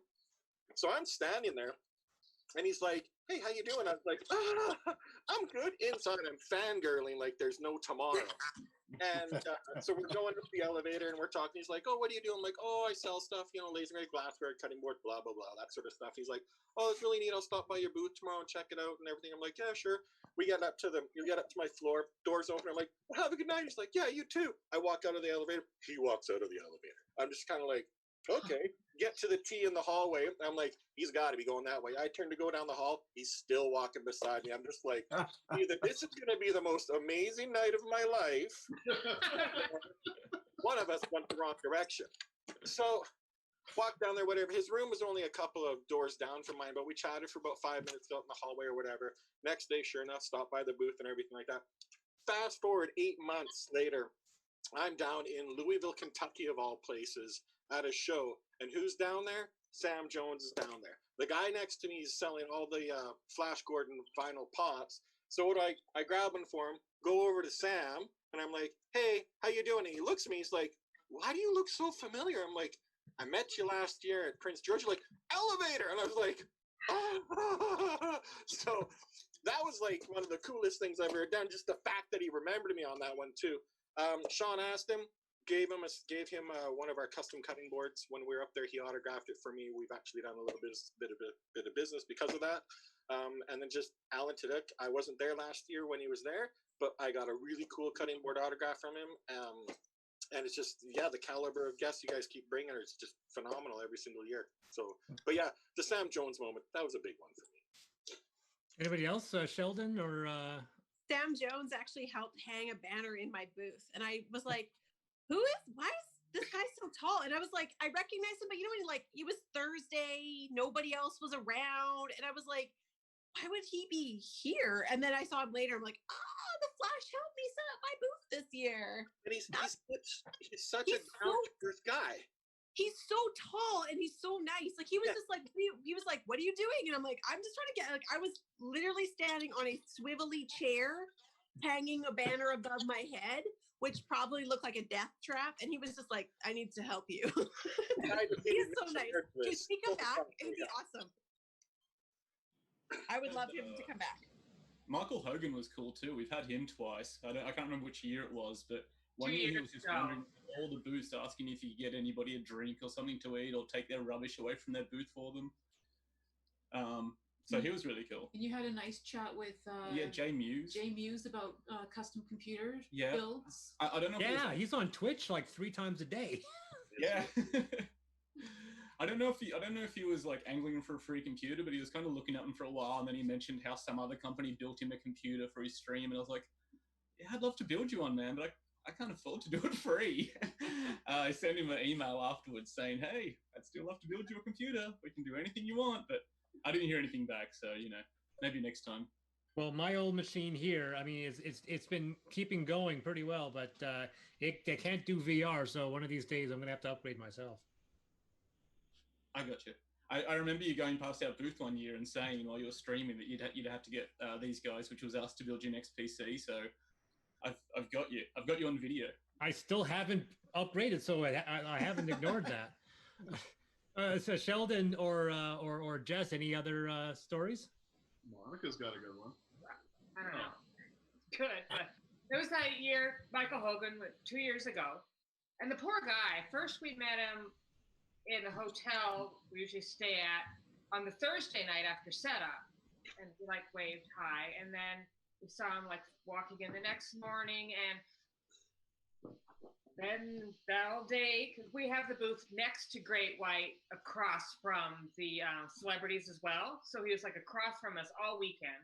Oh. Every time I went to the bathroom, he was like in the back hall, and then every time I went to the hotel, he was in the hotel, and every time we went to the bar, he was at the bar. So by Sunday, I'm coming around the corner to go use the facilities, and he's coming towards me, and he just yells, I knew it was going to be you.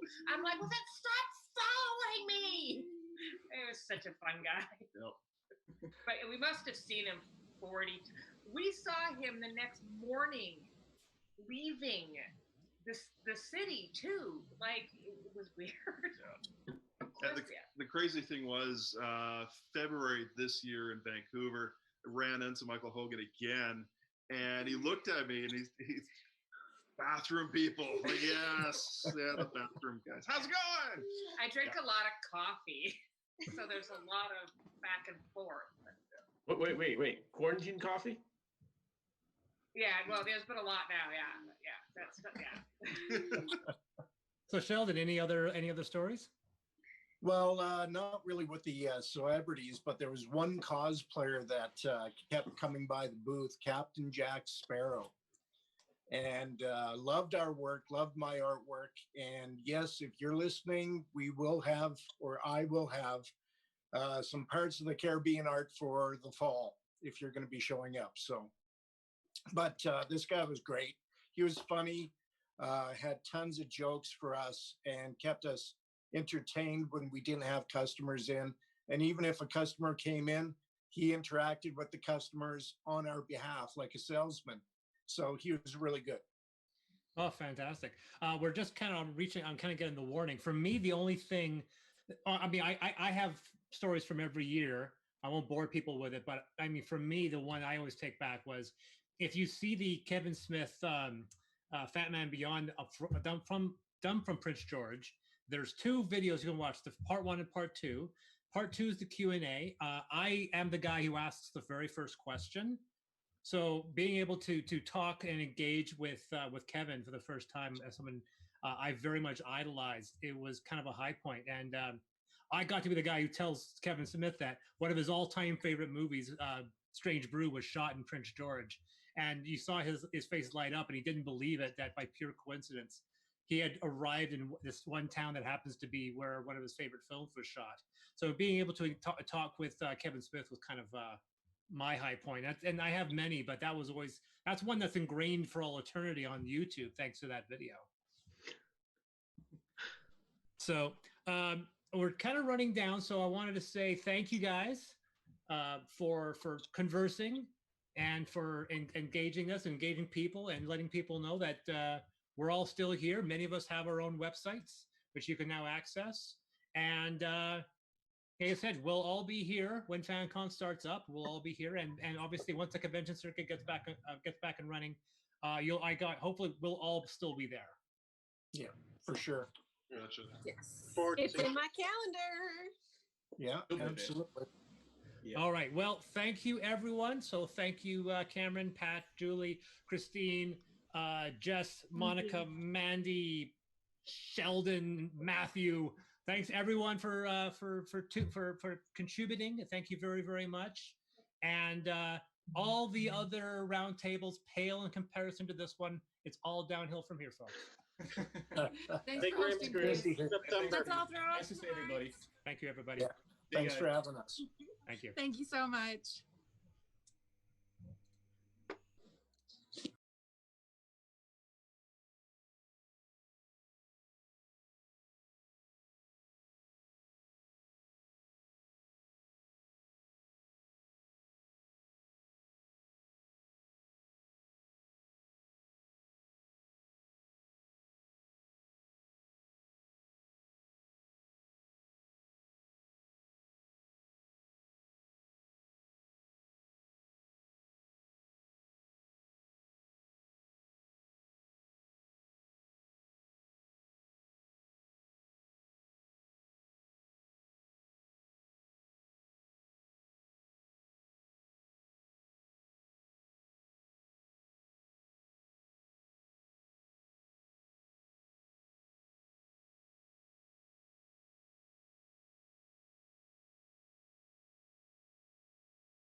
There we. Yeah.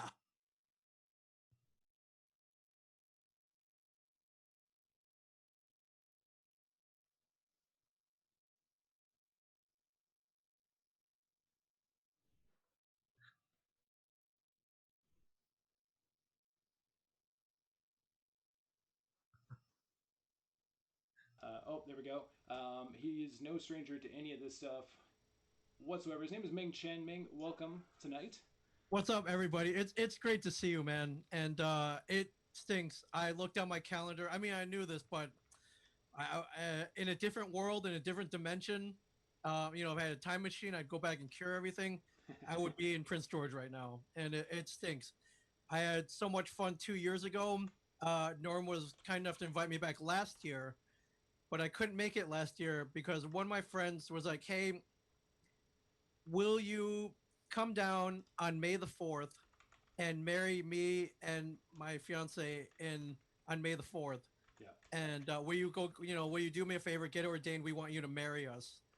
And it was I don't like fulfilling my commitments, but ideally, your friends only get married once, and usually they don't ask you to marry them. So I got ordained at the beautiful Universal Life Church, and performed what I thought was a pretty good wedding. It was May the 4th, so it wasn't specifically a Star Wars wedding, but it had a lot of geek elements to it. So yeah, I remember that when I got the news and I was talking to you and I was just like, "Oh, so you're excited to come back to Prince George?" And you're like, "About that?" I'm like, "No," but yeah, like I really wanted to come down, but hey, things, but Norm was like, come next year. Yeah. Can you come next year? I'm like, absolutely, I'll be there next year, no matter what. Exactly. And then, that again, life happens and you deal with it, and I'll be back. Well, I'm here now. I'll definitely be back in 2021. Any excuse to come to Prince George. I had such a blast though. That's it awesome. was it was crazy, and people were like, "Where is this?" I'm like, "It's like an 8-hour drive north of Vancouver." I'm like, "Okay." That's right. Yeah. All right, and we have Oh. Welcome, Ivy. Hi, how are you guys? Look at I feel so underdressed right now, and Ivy, I didn't put any makeup. I did put moisturizer on for you today, though. Oh, your moisturizer, good. Then all is well in the world. Yeah, I gotta stay young. I gotta keep up with you. Oh man, so good to see your face. It's been so long. So good to see you. You have no idea. I mean, as everybody knows, all these cons got wiped out, and that means I don't get to see Ivy like 4 or 5 or 6 times a year. Yeah, it stinks. Like if I'm at a con with her, I know I'm at the right convention, and 2, we always have a blast. Like it's guaranteed. So it's pretty much guaranteed that we're out for trouble. Oh yeah, we're always getting into some pretty fun trouble. Yeah. But we always make amazing memories. Yeah, for sure. Yeah, I got a whole album full of photos at hidden bars and speakeasies and gin joints. Yeah, Paul, seafood towers. Seafood towers as far as the eye can see. I was also going to say, even walking down the streets of Prince George, and it's like decently cold because it's still May, and going, where should we go? And locals are just like, who are you people? What are you doing? What are you looking for? We always found a place. Yeah. What's up, Liam? Hi, you guys. Hi. I'm impromptu jump in because there's apparently technical difficulties, but I'm so happy to say hi. Leah, you've been killing it all day, so. Oh, thank you so much, Ming. That's lovely to hear. I've been popping on. Got the rock stars. Alicia Witt. And I was with Sky Borgman, and we had a great time, Norm and I, and then doing the panel with Vamp and Mark Muir and James. It was so fun. Yeah, you guys got a killer lineup. It's too bad we cannot be in the same room. But well, I've already suggested an after party of private drinking on Skype or something, where no one gets to see this later on, and Totally down with that. That would be great. Yeah. Yes. For sure. But you know, this, I guess this is the next best thing. I mean, what are you gonna do? So I do miss that, you know, do miss that flight to Vancouver and then taking that little plane from Vancouver to Prince The George. little puddle hopper. Yeah. It was fun. I think me and Ivy, when we were leaving, when we were going back to Vancouver after the con was over, I was like, I'm sitting there and there's a moment where I look around and I'm like, all right, Kyle Reese is on this plane from Terminator.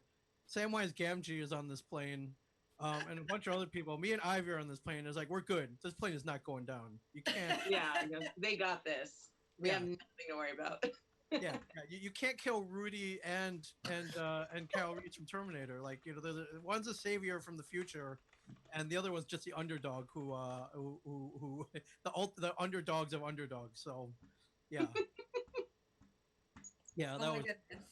It's so lovely that you guys can join us. You guys have both been like staples and made impacts on, like, you know, the FanCon environment, and, you know, we're all from home. So like, how has the pandemic been, you know, treating each of you?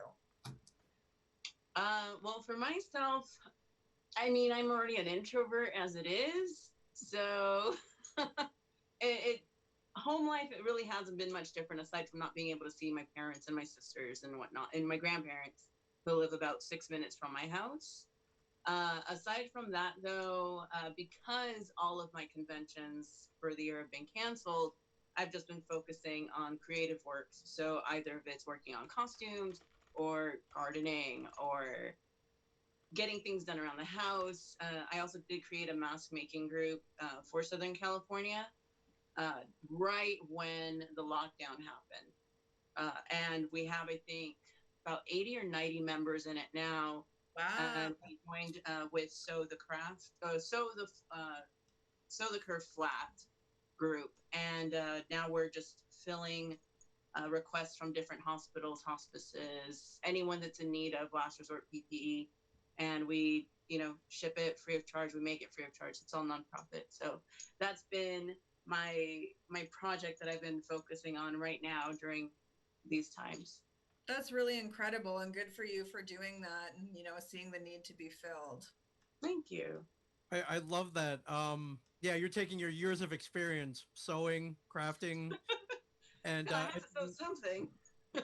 yeah, but I mean, it's all going towards good, and I mean, I would love to see these masks. I know they're expertly like double stitched, and you know, all that attention to detail that goes into your cosplay and your costumes I imagine, are going into these masks. And I mean, I'm sure you've lost count of how many you've sewn and given out so far, but they're sorely needed. Everyone needs one now. So, and I haven't looked. I don't know if you posted any photos of them. I don't know what they look like, but I don't know if you're using any like cool fabrics or anything on these.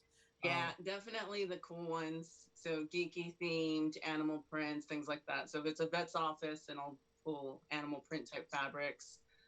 If it's like a hospice or a nursing home where they're specifically saying, hey, there's a lot of guys here, they're into Marvel or DC or this or that, then we use that kind of fabric. So we try to give people fabric or prints that cater to whatever it is that they enjoy and that they like, you know, their fandoms. You know, that way they're also, you know, displaying what it is that they like and what they're passionate for. And then you never know, it could also end up becoming a conversation piece between them and a patient. Yeah, it's definitely a form of expression now that everyone needs one. It's you know, it's like having a T-shirt, like a geeky T-shirt. Oh, yeah. Or it's something that everybody needs to be wearing. So might as well make it a cool one, or one that expresses yourself. And you know, I don't sew, and I leave the cosplay to the experts, such as the one right here. But I have been into fabric stores lately, and the amount of geek fabrics that are out now is amazing. Yeah, just I guess Marvel was like, just do whatever you want. I mean, somebody's got a really great Marvel and Star Wars are the two that I was like, ooh, these are really cool. I need to, I don't know, I need to line a jacket with these or something, or I don't know, I need to find a way to you know, to do something with these. It's definitely made life a lot more fun. So what have you been up to, like, through the pandemic, man? Because like you for a hardworking con guy, like, do you go home? Is this the first time you've been home in years? There's been probably about a 3 or 4 year stretch where I was doing a con almost every weekend. And people are like, "Don't you get sick of traveling? Like, why?" And some people flat out ask me, "It's like, why are you doing this? Like, why do you go to so many conventions?" And obviously it's because I love them. I come from a background. I'm sure Ivy feels the same way. I'm sure all of us do. Where maybe 15, 20, 30 years ago, no one was into this stuff. It wasn't cool. But I loved it. I loved the X-Men. I loved Wolverine. Nobody knew who they were really, and I had no one to talk to about adamantium and vibranium and regeneration and the Force. Like nobody, if you you could get beat up for talking about these things. Like no one, it just wasn't cool. So, and what we as geeks, all we want to do is express our opinion on these things. All we want to do is talk about these things. All we want to do is trade theories and complain about bad storylines, and laud praise on the good ones. And like, man, what if they turn this into a movie and just all kinds of scenarios? Um, as we know now, these superheroes and these story arcs and this mythology is something you can. It's so easy to get obsessed with, just because they're so well done. With that, just without that, without anyone to talk to, you have all it's kind of this pent up energy, and you just want to shout it from the rooftops. It's like the X-Men is awesome. Like, don't you get it? This is you don't nobody gets it. And as time progressed, and now I can talk about Cyclops and the death of Jean Grey, and Hulk 181 and things like that, and how Canadian superheroes are obviously more superior, and people understand me. It's great. And not only that, but going to a con where there's like possibly up to 100,000 people who know what you're talking about, where you can scream these things and people don't give you a blank look, and they get you. It's pretty amazing. Like, why wouldn't I want to go into that every weekend? I say a con is the best party every weekend. It's the best party in the world, and that's why I love going. So, but yeah, this is probably the longest stretch where I haven't traveled anywhere yet, and it stinks. I miss it. I miss not seeing Ivy. Like, if I know, uh, usually I'll know a couple months beforehand if we're both invited to the same convention, and it's exciting. I'm like marking off the little X's on the calendar, and I know that there's a good time in store that weekend. Like, no matter what. Whether Oh, it for be sure.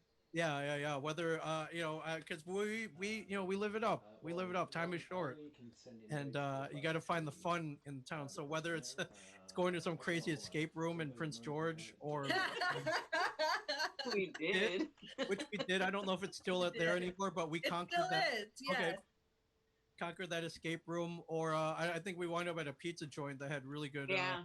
had a good alcohol selection, and That Irish bar too. that Irish pub we wound up The Black several times. Clover. The Black Yes. Clover wound up a couple times there with Mark Bernardin, Yes. former guest at Northern FanCon. That's always our wind down place for sure. And I very much miss going there. And, like, I thought that I remember that because we're all getting corked and it's like the middle of Sunday night after like how many hours of being awake. And you're like, we're going to go do an escape room and we'll be back in a couple of hours. And you actually came back. Yeah.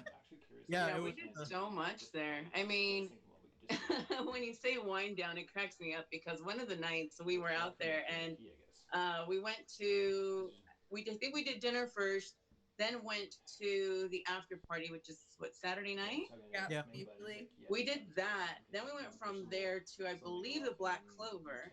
Then when they closed, we went down a couple of blocks to another restaurant that was still serving food and I think drinks too.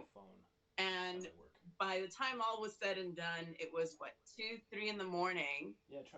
We closed that thing down. It was 2 or 3 in the morning. And then we knew we still had to get up really early for Sunday. But you know what? We were all there bright-eyed, bushy-tailed, ready to go. But I think that's the beauty of going to Northern FanCon is really just the feeling of family. When you go there, you're family. And it's not just family with the your fellow guests. It's also with the volunteers. It's with the employees, the staff, the attendees. It's just such a warm environment that you just feel really comfortable and at ease. You just really let your guard down, and I think that that's a really awesome thing where you just can feel safe around everybody else. And when you do that, you have so much more fun with everybody. And it's like, oh, you want to join it? Come on, let's go have fun. Let's go do this thing. Let's go do that thing. And before you know it, it's morning. So you want to drink? What are you drinking? I got it. I got you. I got first round, but yeah, they are hands down, like Northern FanCon is always hands down the longest days of my year, every single year. But no matter who I'm meeting, it's always those connections that we make, the people that you get to see that come back every single year, that you make those friendships and connections with. And for me, like, that's everything. Like, I've made, oh, here comes Norm. Come on. Oh, crap. Hey. I hear him. All right. I hear him. The great Hello? Lord. We can hear you, but we can't see your face. Okay, hold on here. All right. How do I do face, Paul? Yeah, okay. Paul, My- put it Oh, there we go. Okay, hold on. Oh, wait, there's. Hey. There you go. Oh. Hey. You're back. Good. Well, I'm gonna leave so you guys can like continue with your panel. Thank you so much for coming. You guys are awesome, and have a great night. It's so great seeing you. Bye. What did I miss? We were waxing poetic about the Black Clover.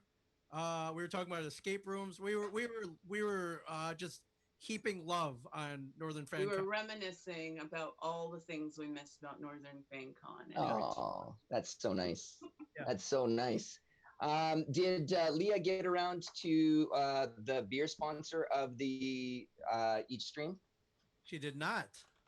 She did not. Okay, so I don't know. I think this will come like it'll be backwards. It is backwards, hey? Is it forward on yours? It's good. Yep, you're good. What does it say? What does it say? It says Wandering Camel IPA. I drank several of those at my table a couple of years ago. Right? Okay, so they are actually sponsoring this particular stream. And by sponsor, we mean they give us product that we could drink all day while we're connecting with you folks. So, brilliant. Big shout out to those guys. So, how have you guys been? What have you been up to? What's going on? Go ahead, Ivy. I think you guys already did this. Keeping busy with either like work stuff at home, online content, creating content online, gardening. I jumped onto the sourdough bandwagon of sourdough hell. So been working with a lot of sourdough for my family and whatnot, tending to my cats. And then also what I had mentioned earlier was also I started a mask making group. So I, which is called Gondor Calls for Aid here in Southern California. And we, it's a nonprofit. We make masks and give them out to, nurses, hospitals, hospices, emergency PPE, essentially. Nice. So yeah, been keeping pretty busy actually, but I am absolutely missing not being at Northern FanCon this weekend. I think everybody is. And I saw Ivy was baking sourdough bread. I'm like, hey, can I get a recipe or something? And I haven't hopped on that yet because I can't find any yeast of all things. So I will send you some. You're a princess. Yeast is like finding the holy grail around here. It's like trying to find pieces of the Triforce. I have 5 pounds of it. I will send you some. Okay, so you can spare some, is what you're telling me. Yes. It's like coast to coast yeast, though, right? Like you're on the East Coast, yeah, Ming. He's on the East Coast. Yeah, the yeast. I don't think I could be any farther from her. I think I'm farther from her than you are right now, possibly. I don't. Well, maybe not, but we'll have to. Whatever. We'll have to. Oh, I think so. She may be equidistant. It's Ivy's saving the world, making masks. I've just been doing this. I've been podcasting up a storm. I've been connecting with people via Zoom or live streaming, and it's definitely keeping me sane. Talking to friends, to dear friends like this, is definitely keeping me in a good mental state for sure. And just knowing that, in a world where we can't be with each other, we actually can. Yeah. Although I Yeah. do miss hugging and shaking hands and all that, like low physical contact, but um, we'll be back there soon enough, so I can spare that, just so nobody gets sick and just for everybody's physical health. I can not hug people for a little bit. For sure. I mean, like that was sort of the whole motivation for actually doing this weekend, right? Is to because I mean I've actually seen some other conventions that are like, you know what, we're not going to be able to do the convention this year, but we'll see you next year. And I'm like, this is such a special time for us here regionally, and we didn't want to have nothing in this time. So I really appreciate you guys joining us, and like as part of it. Yeah, we've been getting like crazy good feedback, and lots of people are really excited, and it's made a good chunk of people really happy so far. So thanks so much. Oh yeah, anytime. Yeah, no, thanks for having us. Yeah, and we're in a place where everyone's just sitting around computers right now, or they got phones, they're stuck inside. I think at the very least we're providing people with entertainment.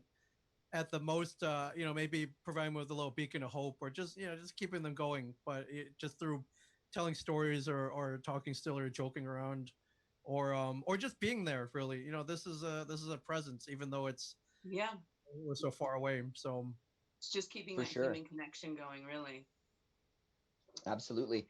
Okay, so because we have sort of an announcement that we want to make tonight, that I'm super excited about with you guys. I wanted to ask you a few questions. Ask away. And once we get through the questions, then we'll make our announcement. Is that okay? Awesome. Sounds great. Okay. So, I mean, both of you, sorry, this is like so awkward because usually I have something. Okay. There we go. Okay. So both of you, how many years you been on the road at conventions, Ivy? Oh Lord, this will be my 8th year. Okay. Or Ming, what would have about been you? my 8th year. I started. I'm right behind you with 7. I started in 2013. Okay, around the same time, you guys have spent on the road going to conventions. What would you say is the craziest convention that you've ever been to? So, Ivy, let's start with you. Craziest, like obscure, I guess. Like something that was like, yeah, a little bit far. I mean, like we're all part of the con world, but I mean something that was a little bit more kind of out there. Oh, so once upon a time ago, I used to be a belly dancer. So there was a convention on the Queen Mary, held by a group called MECDA, and they had a belly dance convention there. So it was performers from all around the world.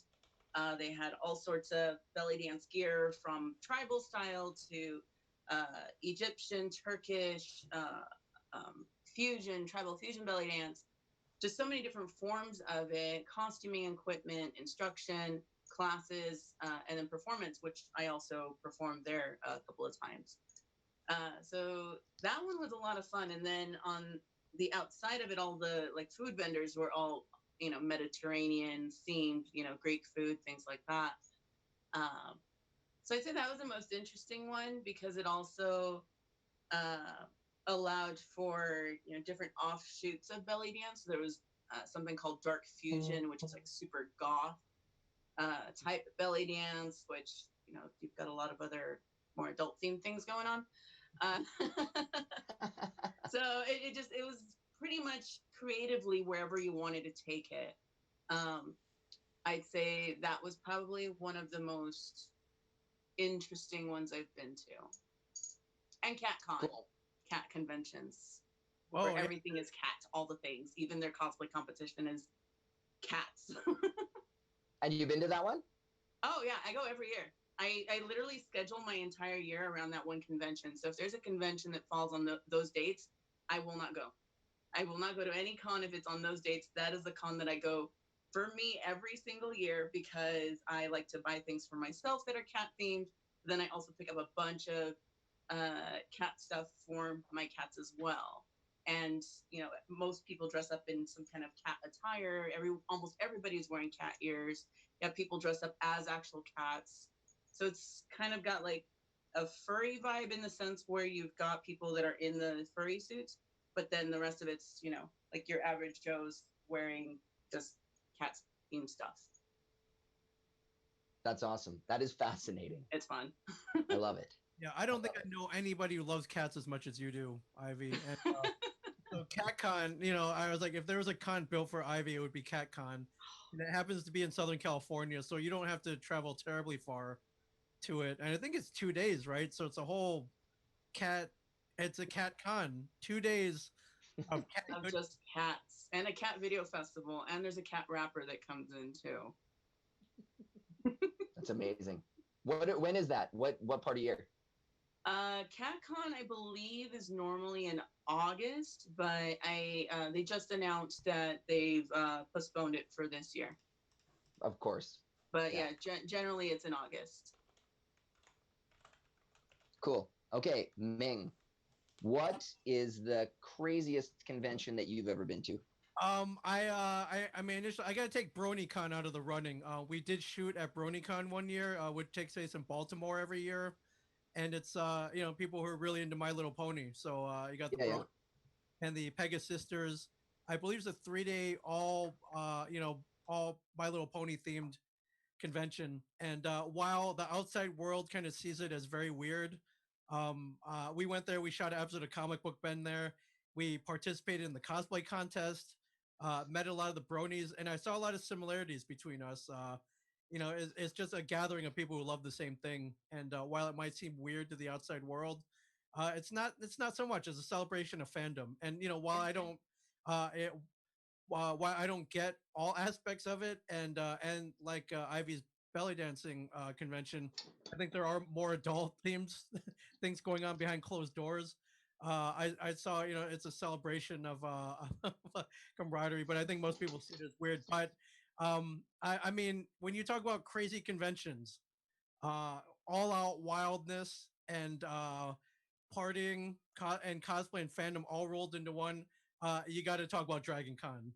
Dragon Con is it's a 5-day cosplay Mardi Gras, and it's I didn't start going until about 3 years ago. I had heard so much about Dragon Con and how awesome it is, how crazy it is, and I got there and I was like, whoa, this is insane. So it's literally like Bourbon Street crammed into downtown Atlanta for 5 days, and I love it. Everyone's in cosplay. Everyone's got a drink in their hand. Everyone's having a great time, and yeah, someone was like, "Hey man, are you going to the rave?" I'm like, I guess. What time's that start? 3 a.m. I'll be there. And I think I just there are photos of me and Ivy at the 3 a.m. rave on one Friday night. And that was great.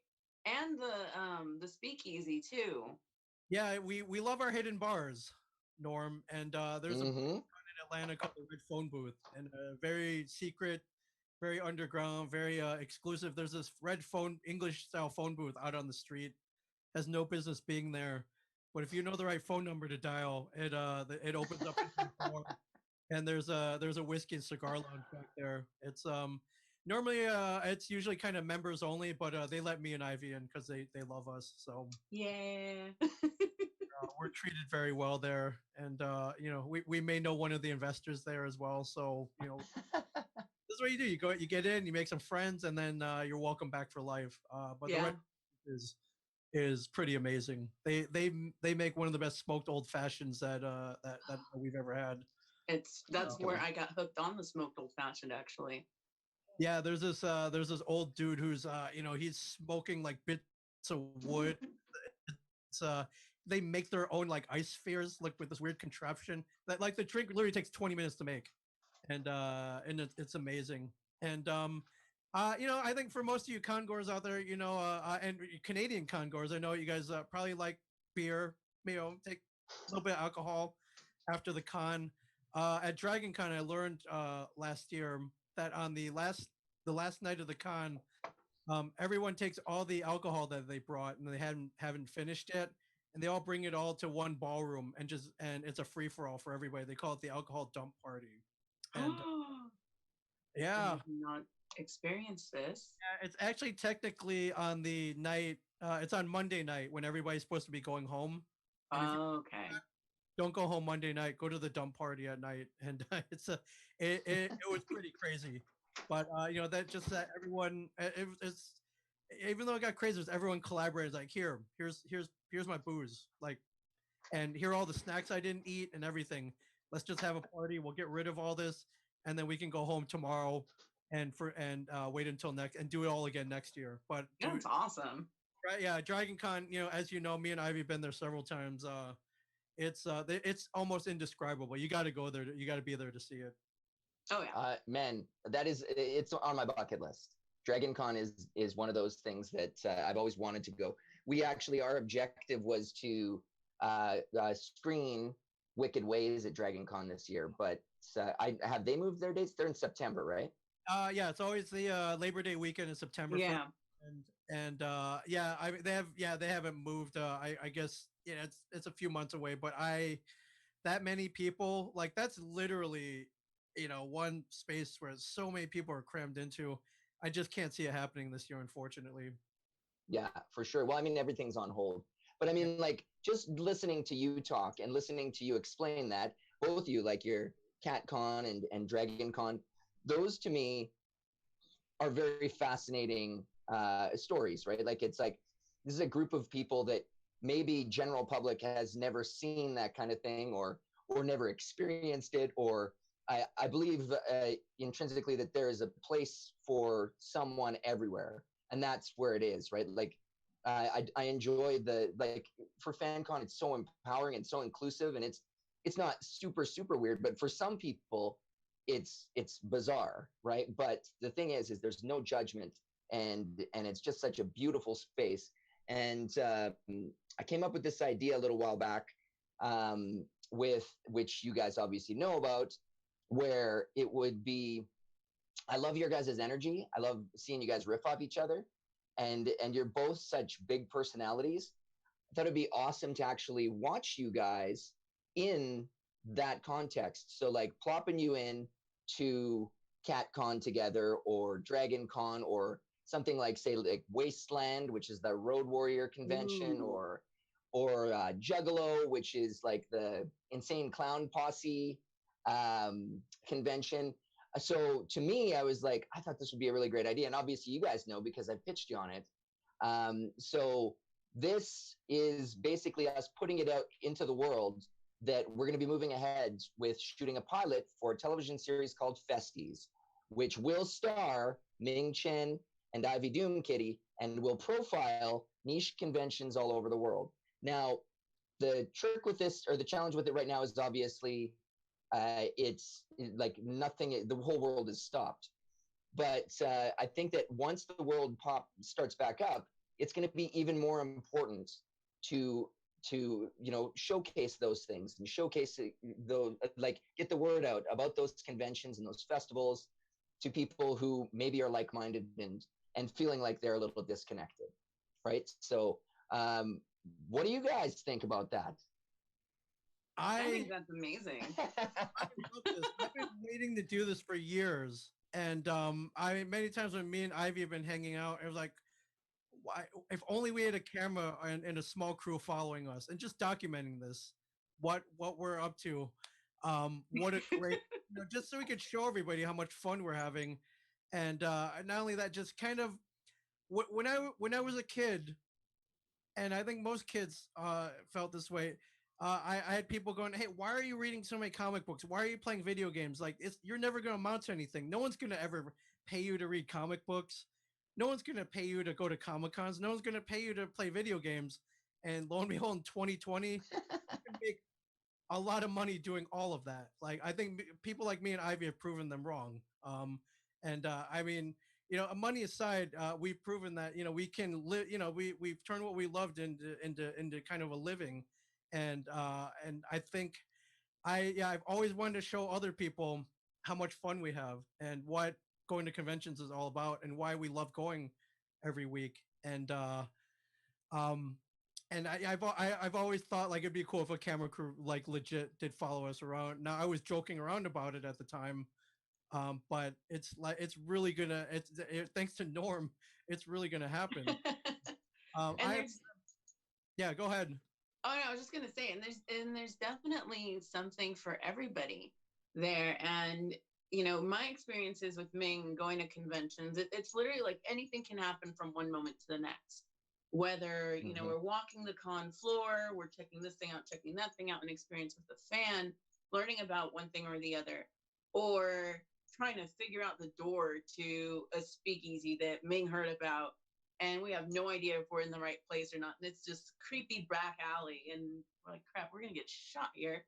And we end up finding it, and it's just those little things that really complete an entire experience. And unless you're physically there, unless your eyes see it, you don't get to experience those moments in life. And I think that that's something that would be amazing and great to be able to show other people that, like, hey, if you haven't checked this thing out, or you haven't gone here, you haven't gone there, and you want to know what this thing is about, then here, like, we can show you through our experiences and how we perceive and see things. And you know what, maybe we showed you something, just a tiny thing that attracts you or that you really like and you can resonate with. And that's absolutely important, like what you were saying, now and even after all of this is going on, because we're going on for such an extended period of time where no one can come into contact with one another, and it's going to continue. And to go from that to all of a sudden, okay, great, now we can do cons, we can do this, we can do that, we can mingle with one another and have those human connections. I think that those human connections are going to be vitally important to us, and we're going to value those on such a profound level that, and appreciate it in a way that we really didn't think we would. Because I think at the end of the day, a lot of us, because it was our norm, we ended up taking those things for granted. And now being ripped from that and going back into it, it's just going to be something that's just vitally important to human nature as a whole, where we really didn't think it was as much. I agree. Know what I mean?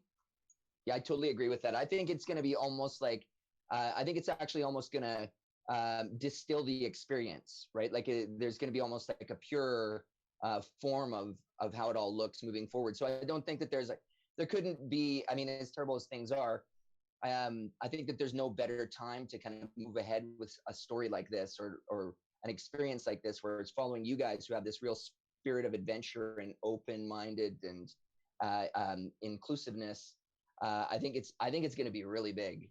And we're just coming off of a good success on Wicked Ways, on the filming, and it looks great. And we were just about to release that, and now kind of things have changed quite a bit. So, but I mean, like, we've got like a sound team behind us now.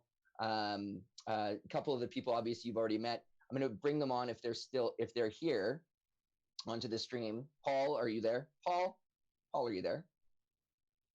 Paul, can you hear us? I know. Paul, can you hear us? I know he's out there. There he is. He's definitely there. Hey, Paul, who's on? Is Christos on?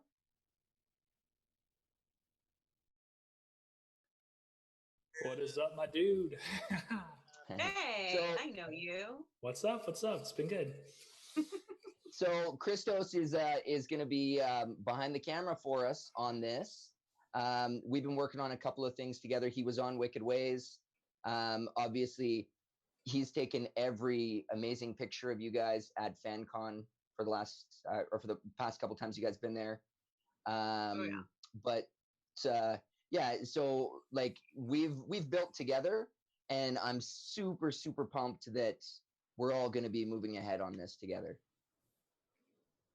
I can't wait. I'm so excited for it. Yeah. I think it's going to be amazing. It's been something I've been waiting and wanting to talk about. And finally, through here, we can actually start talking about it. So I think I'm excited. I can't wait. I think me and Ivy probably get this question all the time. It's like, oh, well, so what's your favorite convention? And I'm like, instead of telling you about it, now we can show you. Yeah. Totally. What's so now, like, that we've actually made sort of the announcement, is there any like weird and wild conventions that you're like, oh man, I would like to go to that you haven't been to? I think Ivy's been around the world more than I have, because I'm not as cool as her. But I think you've been to like Dubai, right? And you've been to crazy countries. Yeah, mostly Comic Cons. I've been mostly to Comic Cons, but I know there's Leaky Con, which is a Harry Potter themed con. There's steampunk conventions. I would love to find another belly dance one because it's kind of like when you are, if you're not in the world of comics or comic book conventions in any way, and you throw yourself right into it, you're like, what is this world? I don't know anything about this. This is kind of interesting. Like, I want to know more. It's very much that kind of a feel because, there's just so many different, I guess, stigmatizations about belly dance. So you really learn a lot when you immerse yourself in that world. And I think it's really cool.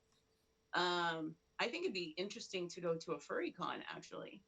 For sure. Like, that'd be really cool to check out and learn more of. Man, there's so many. Dragon Con for sure. Ivan, I'm gonna need your help with that furry costume. I don't know what I'm doing. Like, I could buy a costume, but maybe you could help me customize it a little bit. But I would totally go to a furry convention with you. It would be great. It's not something that was maybe on my list per se, but I'm pretty open to anything. So I would. We can build our furry suits together. How's that? I would love that. I need all the help I can get. And I think you mentioned the gathering of the Juggalos. I actually grew up in Michigan, so while I'm not totally immersed in the world of the Insane Clown Posse, that's another example of like kind of rabid fandom where the Juggalos will do anything to get to this gathering. And I've met some Juggalos. By day they're just regular people, and you only know them from the Hatchet Man tattoos. Like, oh man, are you a Juggalo? Or maybe they're drinking bottles of Faygo. Like, you don't know until you get them in this environment and they start going nuts. I'm like, that's what I want to see. I'm terrified of clowns, but I'm willing to take one for the team. That's amazing. That was Christos's idea, actually, for that one. Leah, what about you? Is there any bizarre festivals that you? Leah will also obviously be on the team. She's basically included in everything we do, and she's going to be building some like really really slick festies branding. We're close on it that she'll be able to share with you guys. I couldn't take the pressure of like, can you have this done in 4 days? And I was like, shit, no. You got 4 more. Actually, I have been like looking at some weird stuff around the world. And have you guys heard of the Milkshake Festival in Amsterdam? No. So this is for like all the lovers of all sexual orientations whatsoever. You should look them up. They're on Instagram, and it's just like all different types of people loving on each other. It doesn't matter who you like or what you like, but it looks fantastic. Anything with drag queens and scantily clad people, yes. I'm so all about that. Ooh, like DragCon actually would be a really cool one. Oh my god, I would die to go to like RuPaul's DragCon. DragCon, I think there's one in each coast now, right? Isn't there one in New York and LA now? I think so. Okay. Yeah, I think so. So Regina started the one here in California. Yes, our friend. Yeah, I think Wasteland and also Burning Man would be really cool. Because I know you mentioned Wasteland as well, but I've never done Burning Man. Yeah. Or actually either or, but those would be cool. I think Burning Man. I mean, like. I wonder too, like for Burning Man, it's like you actually have to apply to get in. Like you have to, it's a lottery though, right? I mean, like if we're covering it, hopefully they would give us some. But I don't know. Like that's a dream going to Burning Man. That is like an epic. Like that's it. Good thing we have some celebrity poll then, right, guys? Yeah, no doubt. Mingo will figure out a way in. I usually just drop Kevin Smith's name, and sometimes it Hey, if it works, it works, right? So amazing. Hey, is Christos still on this call? Yeah, man. What's up? Christos, any more ideas? Wasteland and Juggalo were both Christos's ideas.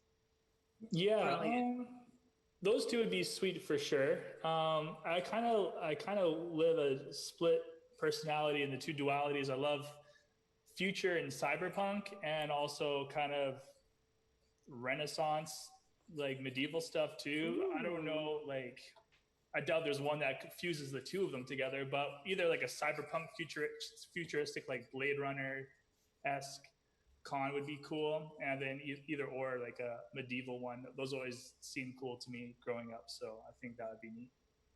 I would There's one- love that. There's one on our That would list, be amazing. and it's actually a full-on reenactment of a medieval battle. It's like the biggest anachronistic festival in the world. I can't remember what it is off the top of my head, and I can't get onto my computer because it's all jimmied from this Zoom fiasco. But yeah, like I think I love those anachronism people. Like they get right into it. Like it's so immersive, right? They have their own. SCA, right? What's that? SCA. Yeah. You know what? I can ask. Actually, my previous belly dance teacher is part of the SCA, and she holds Nice. court. So I will ask her. See, that's the thing is like one of the reasons why I wanted to kind of make this announcement tonight is because now we can move forward with like laying groundwork and make those connections so that when things fire back up, we can just go, right? Like this is something that I've wanted to do for a while, and I wish that like on one part of me is like I wish that we would have moved on it earlier, but at the same time, then we'd be in this spot, right? So where it's going to be a lot more beneficial to people to tell those stories when things fire back up. So I mean things have happened for a reason, and it's super, super exciting. I am like over the moon to have you guys all on board for this.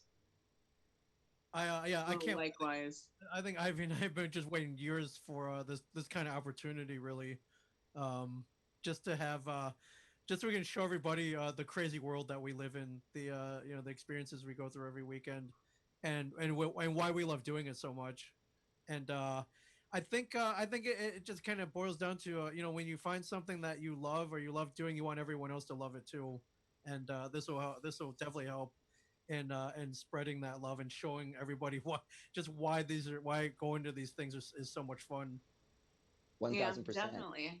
Because I mean, there's something for everybody, and it'll definitely just open all of these different worlds up for people to gain an understanding of how they function, how they work, and hey, you know what? This piqued my interest. I'm gonna go check that out next time around, right? Because like right now we're talking about all these different things, and someone like, well, we think that there might be this con for this thing, or there might be that con for that thing. But so how many other people are wondering if there is a con that fits whatever it is that they're interested in? Well, now with this show, we can search for that, highlight those conventions or events and festivals, and really delve into it so that, the people that are looking for it can actually find that there is a home for them as well. And to add to that, actually, a couple of ones I just saw here in Phoenix, Arizona, there is the International UFO Congress. In Denmark, there is the World Santa Claus Conference. In Cincinnati, Ohio, there's the International Ventriloquist Convention. I mean, there is a convention for everything. Wow. Doesn't New York do SantaCon a specific day of the year? Yeah. There's a Christmas con, right? Yeah. No, like a SantaCon where everybody dresses up as Santas. The entire city does. Oh wow! They're covered with nothing but Santas. How from bar to bar, and they, by the end of the day, they're wasted Santas. But that's like sitting on a. I would pay to see that.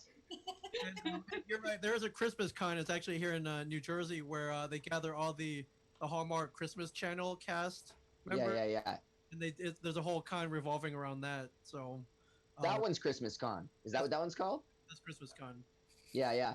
So I think that Christos could pull off a great Santa, actually, like a young, hip Santa. Hipster Santa. Yeah. Man bun Santa. That's awesome. So now bringing it back to sort of full circle for FanCon, one of the things that we've been asking everybody, Leah, did you already do this before I got onto the call? Which? About moments. We were just revisiting like things of the year that like both Ming and Ivy were with us and whatnot, and just the fun that we had, but probably not where you're going. Okay. So for me, like FanCon has been one of the absolute most fulfilling things that I've ever done in my life, because it's so meaningful for so many people. It's like it's hard currency is moments. It's really like that moment when someone who has built their costume and worked on it for a whole year gets to debut it to a group of people that are really going to appreciate the work that they put into it. It's the moment where somebody gets to meet William Shatner for the first time, or the moment where you feel like you're really, truly part of an empowering, inclusive space. And so I've been thinking lots about moments. And one of the things that we're trying to do, like for this convention that's like online right now, I guess, is to kind of keep that spirit of moments going.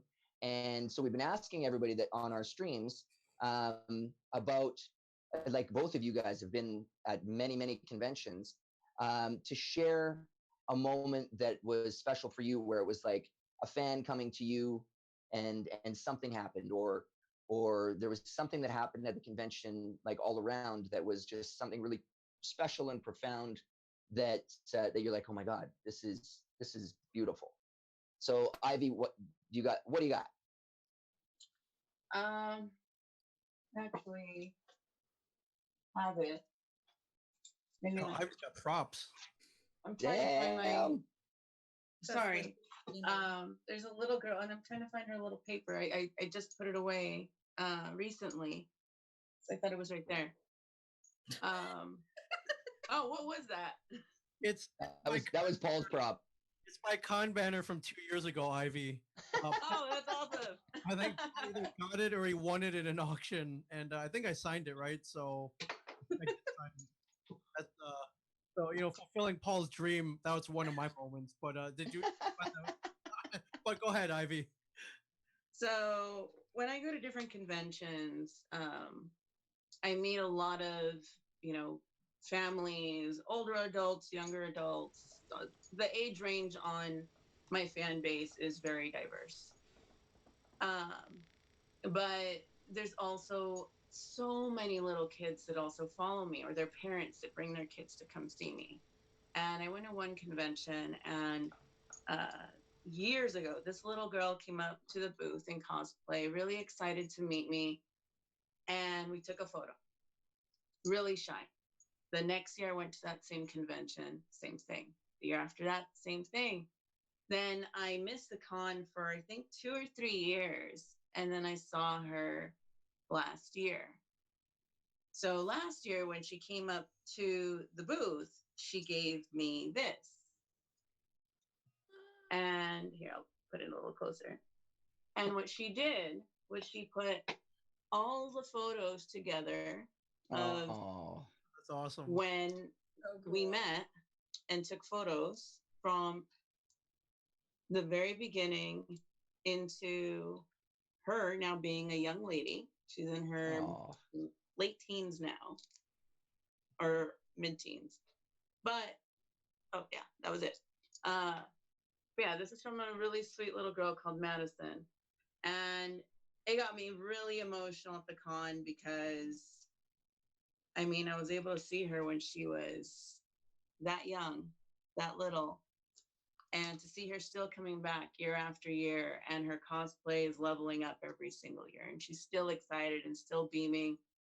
To me, just, it meant a lot that she respected my work, loved my work, and looked up to me. And it meant to me that I must be doing something right for, this little one to now be a young adult and still look at me as a role model to her. And I've had similar experiences like that also with other children,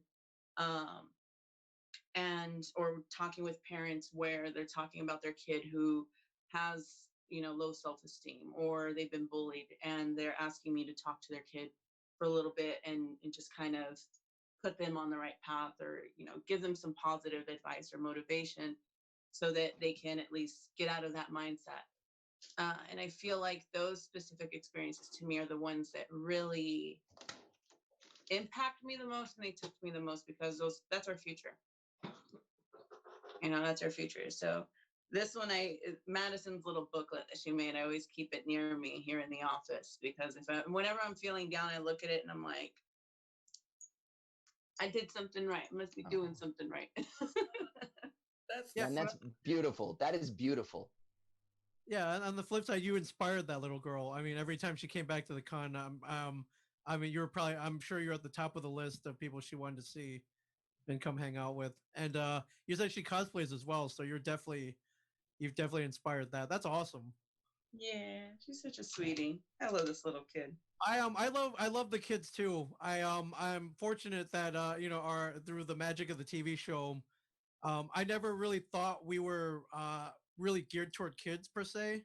Because it's four of us middle-aged knuckleheads like making fun of each other. And I was like, well, what kid's gonna watch this? But I had heard from one kid, he's like, oh yeah, man, I would watch Comic Book Man on like Sunday nights or sometimes on Monday morning, and I would go to school and I would talk to my friends about it. And I'm like, what?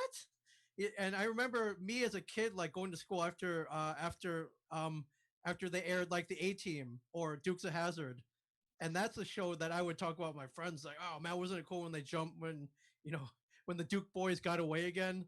And I'm like, so I was like, wait a minute. So you were talking about it like I talked about the Dukes of Hazzard and the A Team. He's like, yeah, man. I was like, that's kind of cool. That's like there's no way we're cooler than the Dukes of Hazzard or the A Team, but this kid in the city thought we were, and his friends thought we were cool. So they would talk about stuff that happened. And like Ivy, sometimes the cons that I return to, I'll see the same families will come back every year, and every year the kid gets taller and taller. Eventually, the kid gets taller than I am because I'm not that tall. There'll be that 1 year where he'll come like, oh man, crap, he's taller than me now. Like one, I feel really old, and two, I just I don't grow. I'm like a hobbit. So and then I think one of my favorite memories, these all involve kids for the most part. But there was an episode of Comic Book Men where I go around with a selfie stick. I'm annoying the guys I work with the selfie stick. And Brian Johnson, the guy with the big beard, he's kind of like the big gruff, I guess the bully, I guess, of the show. He grabs a stick and he breaks it in half on the show. And that kind of ends that. A couple weeks after that episode aired, I get a letter in the mail from a kid going, "Hey, I saw that jerk Brian Johnson broke your selfie stick. Here's some money for you so you can go buy another one." My goodness. This won't surprise you guys right around here. It was a $10. It was a Canadian $10 bill. Of He had course. sent it from like Edmonton or something, and and I was like, oh man, this is like I can't send it back. That would break his heart. So I'll definitely keep it. I have the letters still, and I'm like, what there's still some good out there for sure. This kid. Oh yeah. Yeah, and I think his dad included a little note. He's like, listen, he insisted on sending his own money to you to make you feel better. I'm like, that's awesome. That's great. Yeah, that's pretty great, man. Yeah. Yeah. Cool. Well, we're almost at time here. So, yeah.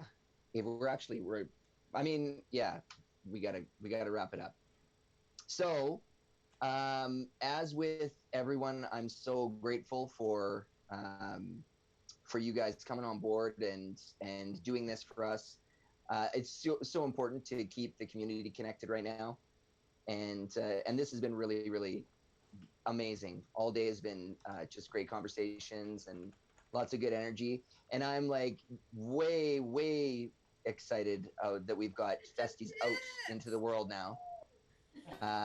So we'll be following up with some sick imaging and some plans on that. So everybody who is listening, please stay tuned. And everybody remember, obviously, these are all free. Everything that we're doing this weekend is completely free. But we do encourage you to donate to the United Way for COVID relief. We have the link on the Facebook page and the buttons on the website. And other than that, any final parting thoughts from Ivy? I just want to say that please, people, stay inside right now. Wear your masks. Don't think about yourself. Think about your fellow man. That's how we're going to get through. Put others first before you, because the moment we become selfish and just go out there for the hell of it, that's when we're going to revert right back to square one. And we want to move forward so that we can have a semblance of normalcy. And check in on your elderly, check in on your neighbors, because you never know who's having a hard time or who's dealing with something difficult. Do wellness checks, and seriously, keep these lines of communication open. Things like this, Zoom, some form of human interaction is absolutely vital and important for mental health. So please, please continue to do that and do that kind of outreach. And thank you so much to you guys for putting together something like this together, because I missed you guys and I really feel like I am part of that community that I'm missing so much out there in Prince George. So thank you. Awesome. Thank you so much.